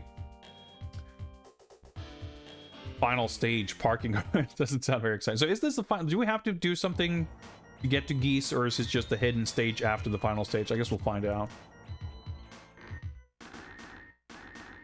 I mean, it'll be interesting to see what ends up happening in Konami land. I think Konami is a very interesting publisher to sort of keep an eye on. It'll be interesting to see how the MGS3 remake kind of works out, if people actually like it, and what happens with that property. But Konami, you know, for the last couple of years, are sort of getting back into video games. Over so soon? Which I think, you know, people dunk on Konami a lot, and I don't think that's, you know, that's not very controversial. I think that there's plenty of justification for that. But I also don't think there's, like, if they are serious about, like, kind of getting back into publishing games, I think that should be cause for celebration. I mean, that's not to say that we should be uncritical and just be happy for whatever. If they put up stuff that's shit, then, you know, dunk on it by all means. Certainly that MGS collection had a lot of issues worth pointing out and whatever else. But I don't think it's reasonable to, or reasonable, I don't think it's constructive, I don't think it's meaningful to, like, take joy in these things being bad, because, like, surely you'd prefer them not to be, and you would want Konami to be in a place where you could expect quality. I think it's going to be super fascinating to see what comes out of this whole Silent Hill sort of offensive. Apparently that, like, what is it called? Silent Hill Ascension, that weird live stream interactive crowd control thing, is apparently dog shit. They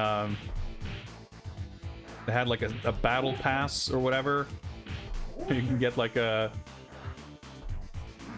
sticker that said trauma or whatever the fuck that was.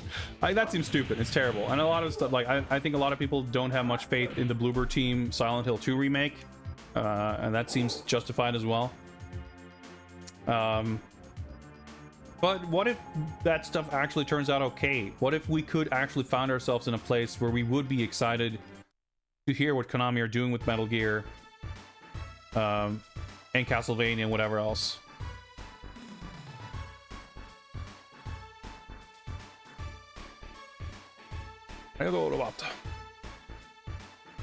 Alright, made some money so far. Oh, here's your share, 500 yen. Oh, this is pretty good art. Kind of goofy. You see, like, the Robert's hair, it's all like from the character select portrait, but then his face is drawn totally different. So yeah, the game does have a real final boss that's young Geese. But I could never remember what the deal is with that character, if he is only on 1cc. And if so, maybe it's different in the Super Nintendo version.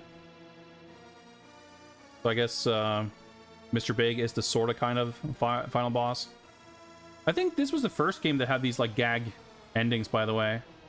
Which I love these things. They've done this in a lot of KOF too. Man, it would be so fun to see this in, like, a modern KOF. Of course, it's kind of harder to make, because here they kind of superimpose these little elements and they just, like, recontextualize and reuse existing frames of animation. Maybe not as easy to do that properly.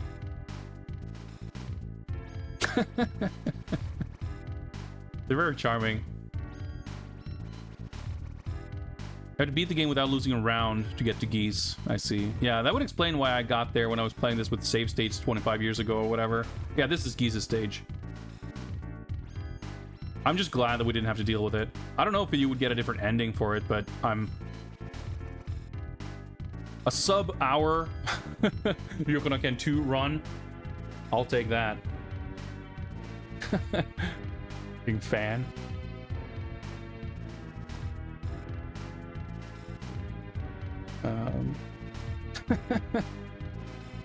Mr. Big's new hairstyle.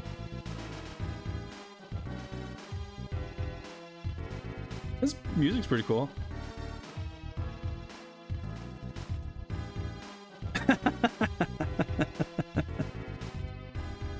Yeah, I like a lot of the stages in this game. Like they're not exotic, but they're like pretty vibrant and colorful. Like they're, for being sort of generic type of locations, they all are quite colorful and detailed and interesting looking. The Euro stage is so cool. Like the stable, like it's such a unusual type of location in a fighting game. It really like stands out. It's very memorable.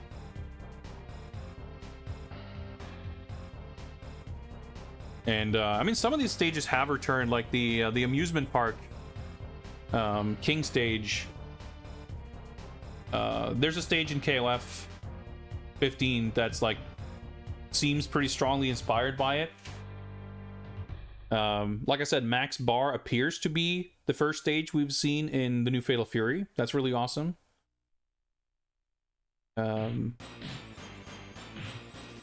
And maybe that's about it as far as these in particular stages, but yeah, even this stage, like a boxing gym, there's been stages like that in fighting games. You have like the rain outside and everything. It's pretty cool. Have the color palettes, very moody. Of course, it's cool too because this game largely has the same cast as the first game, right? Except there's a few new additions. There's no one from the... Well, yeah, no, I was going to say there's no one missing. Ryuuko Todo is not in this game. I think he's the only character from the first one who's not in this. But that means that a lot of the stages... Like, you fight Jack in Max Bar in AOF 1, and you do so here too, but in this game you're like in the parking lot, back alley, whatever. So a lot of the stages are like sort of similar, but they kind of tweaked them a little bit or changed the layout or made the location a little different. Even if it's like thematically, conceptually the same type of location. And like I mentioned, the airfield stage, AG stage, is really sick. Of course, there was a stage in KOF 99 that's very similar to that. I think that's been kind of a fun thing in KOF. Can't think of a sort of remade version of this stage, sadly. Should have done that. Never too late, though. That a lot of KOF games, and even like the Fatal Fury and Art of Fighting, like all of that being sort of in a connected universe, we see a lot of the similar takes or different takes, I should say, on the same concepts for stage like locations. You know, we've seen a lot of Geese Towers, we've seen some Delta Parks, we've seen some Max Bar, whether it's like in old games or in the new ones. I think that's just fun. I'm really excited to see how that's going to shake out in the new Fatal Fury game. Like, Mark of the Wolves had mostly sort of new original locations. It had like the train stage for Terry, which is kind of a callback, of course. But other than that, I don't think any of the locations were really... Kim Jae-hoon's stage is a little bit similar to Kim Kop-won's stage in Real Bout. Whichever one, I guess. But it's not a specific location. So it'll be interesting to see... Like, in that first teaser trailer for Fatal Fury, we saw there's like these spots on the map being highlighted as we hear sound clips of characters fighting.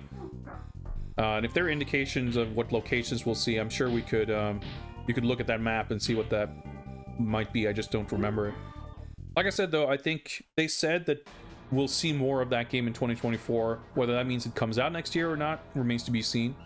Doesn't seem impossible, but by the time EVO Japan rolls around in April, almost certainly we'll see something from Fatal Fury then. I could see it being the first time we see it for real, but it could also be revealed before then, and it might even be like playable at EVO Japan. Because who knows, that might be like a summer release, but it could also be end of 2024 release. And if that's the case, showing it at Evo Japan, having it be playable at like Evo, Tokyo Game Show, whatever, and then come out at like the end of the year, that could be cool. There's a lot of fighting game stuff happening on like all ends of the spectrum in terms of like budget and scope, because we got, of course, Street Fighter 6 and MK1 in fairly rapid succession. Tekken 8 is basically weeks away, right? It's like end of January, so basically less than 2 months for Tekken 8. And I'm not sure, I don't keep super close track, but I guess the new Grand Blue Fantasy is either out or coming out soon. And there's some other like rollback or other updates to certain other games, whatever else coming. But after Tekken 8, I'm not sure if there's a lot of like big stuff that have like release dates or that we know are coming. But Fatal Fury is definitely the one I'm the most excited for. Well, guys, this has been very fun, but I think in the interest of not overly exhausting myself, we'll probably call it there. It is getting somewhat late, and I have been going for a bit over 4 hours. Man, this was fun. And I'm so blown away that we've had as little technical problems as we've had. Let me just check off Ryuuko no Ken 2 on my list here before I forget. Fight things running smoothly. Like I said, I had this idea that we can aim on average for about 5 games a stream. We could squeeze in one more if we really wanted, but it has been pointed out multiple times that we're running short on games on this list, so I'll take that as an excuse to say, all right, let's save the next one for the next stream. Of course, I will be back to stream tomorrow, as usual. And I'm not still entirely sure what we're going to be playing. We finished Asta Bros for the Mega Drive earlier this week, and I was expecting to finish that on Saturday, but we already finished it on Wednesday. So, on tomorrow's stream, we might go back to King of Producer to simulate developing video games on the PS1. But we might finally move on to 007 Racing in our journey to chronologically explore every James Bond video game. I'd like to squeeze in at least one more game completion in that project before the end of the year. So maybe we'll get to that. Crazy Climber 2000 1cc attempts, dude, that would be fun. I really, I want to play that game. I haven't played Crazy Climber 2000 in a long time. We might not have played it since we did a Crazy Climber Christmas, which was 2 years ago, I believe. I was sorting through a pile of games here, and I happened to find my piles of stuff. I have been cleaning up a little bit here off camera, but there's still some piles left. We have, of course, the PS1 Nichibutsu Arcade Classics, which had Crazy Climber 85. Yeah. And that one I really want to play more, too. There's not enough Crazy Climber content on this stream, and that is something we need to address sooner or later. But we still have ongoing stuff with King of Producer and 007, so I do want to resume. We haven't had a lot of technical issues, thankfully, tonight, but I struggle to speak, but that's normal. Play Demons of Astaborg. I never played that one. I watched it and I wasn't super sold on it, which led me to not have incredibly high expectations of Asta Bros. But I actually really enjoyed it. It had very cool boss fights. It's not a perfect game, but I finished it, and I wouldn't have too many qualms about recommending it to someone. It has good production values, great music, feels good to play. I think the difficulty curve and the balancing of it was a bit questionable, but it might just be that once I got the Matrix dodge ability, it super trivialized the rest of the game, and I just held on to that for the rest of the run. And if I started a new run and I played a different character and I never got that ability or chose not to use it, I might have a very different experience. But I enjoyed it. It was a fun game. It was cool. I'm happy that I backed it on Kickstarter. And I still feel, you know what? I'm not super torn up about not getting Demons of Astaborg, but it was enjoyable. I liked it. But yeah, like I said, I will be back tomorrow. My Saturday stream schedule has been pretty loose lately in terms of when during the day I stream. I want to try to get back to doing Saturday streams a little earlier. I think it says 1 p.m. CET on my schedule, and then I usually go live around between 2 and 3. But in the past, I have done those streams at like 10 a.m., like just running some very quick errands in the morning and then stream instead of doing it like later in the day, which may be a little more appropriate for some time zones, or maybe not. I don't even really know. I'm not really sure, but we'll see. Basically, this is my announcement of saying I don't know when I will be streaming tomorrow. But I will be streaming tomorrow, and if I can figure out ahead of time what I will be streaming, I will announce that on my Discord. Chances are I will not be able to figure out what I'll be playing until very close before stream starts. But I'd say we will almost certainly play either King of Producer or 007 Racing. And we'll just find out which it is tomorrow. But this was fun. It always is. Thank you very much indeed for hanging out, everybody. Let's find out who we can raid. A little unusual for me to raid on a Friday night because I don't stream on Fridays very often. So maybe we can find someone who we don't always raid. Or maybe we can't. We'll see. We'll see. You know what? This I feel like this is probably the typical Friday raid target, but that's just how it's going to be, I guess. Duke Donuts is doing big Friday gaming, so why don't we raid Duke Donuts? I'm trying to see, like, I guess I'm not seeing anyone doing December just yet. Maybe most people who are doing that are in America, and it's barely December. That's going to be fun. A lot of people I know are doing that. It's kind of what the name implies, doing DOS games for December. But we shouldn't necessarily have to go into depth in that, because I guess that's not what Duke's doing. I don't know what he's doing, but Big Friday Gaming usually means a big old grab bag of random stuff. Looks currently like Bilbo has been his typical bad influence, as Duke Donuts is currently playing James Pond 3 Operation Starfish. Very interesting game though, so let's go enjoy that. Some quality British Mega Drive action gaming. Thank you again for hanging out. I'll see you guys tomorrow for more exciting stuff. Take care. Have a nice Friday night. I'll see you around. Bye.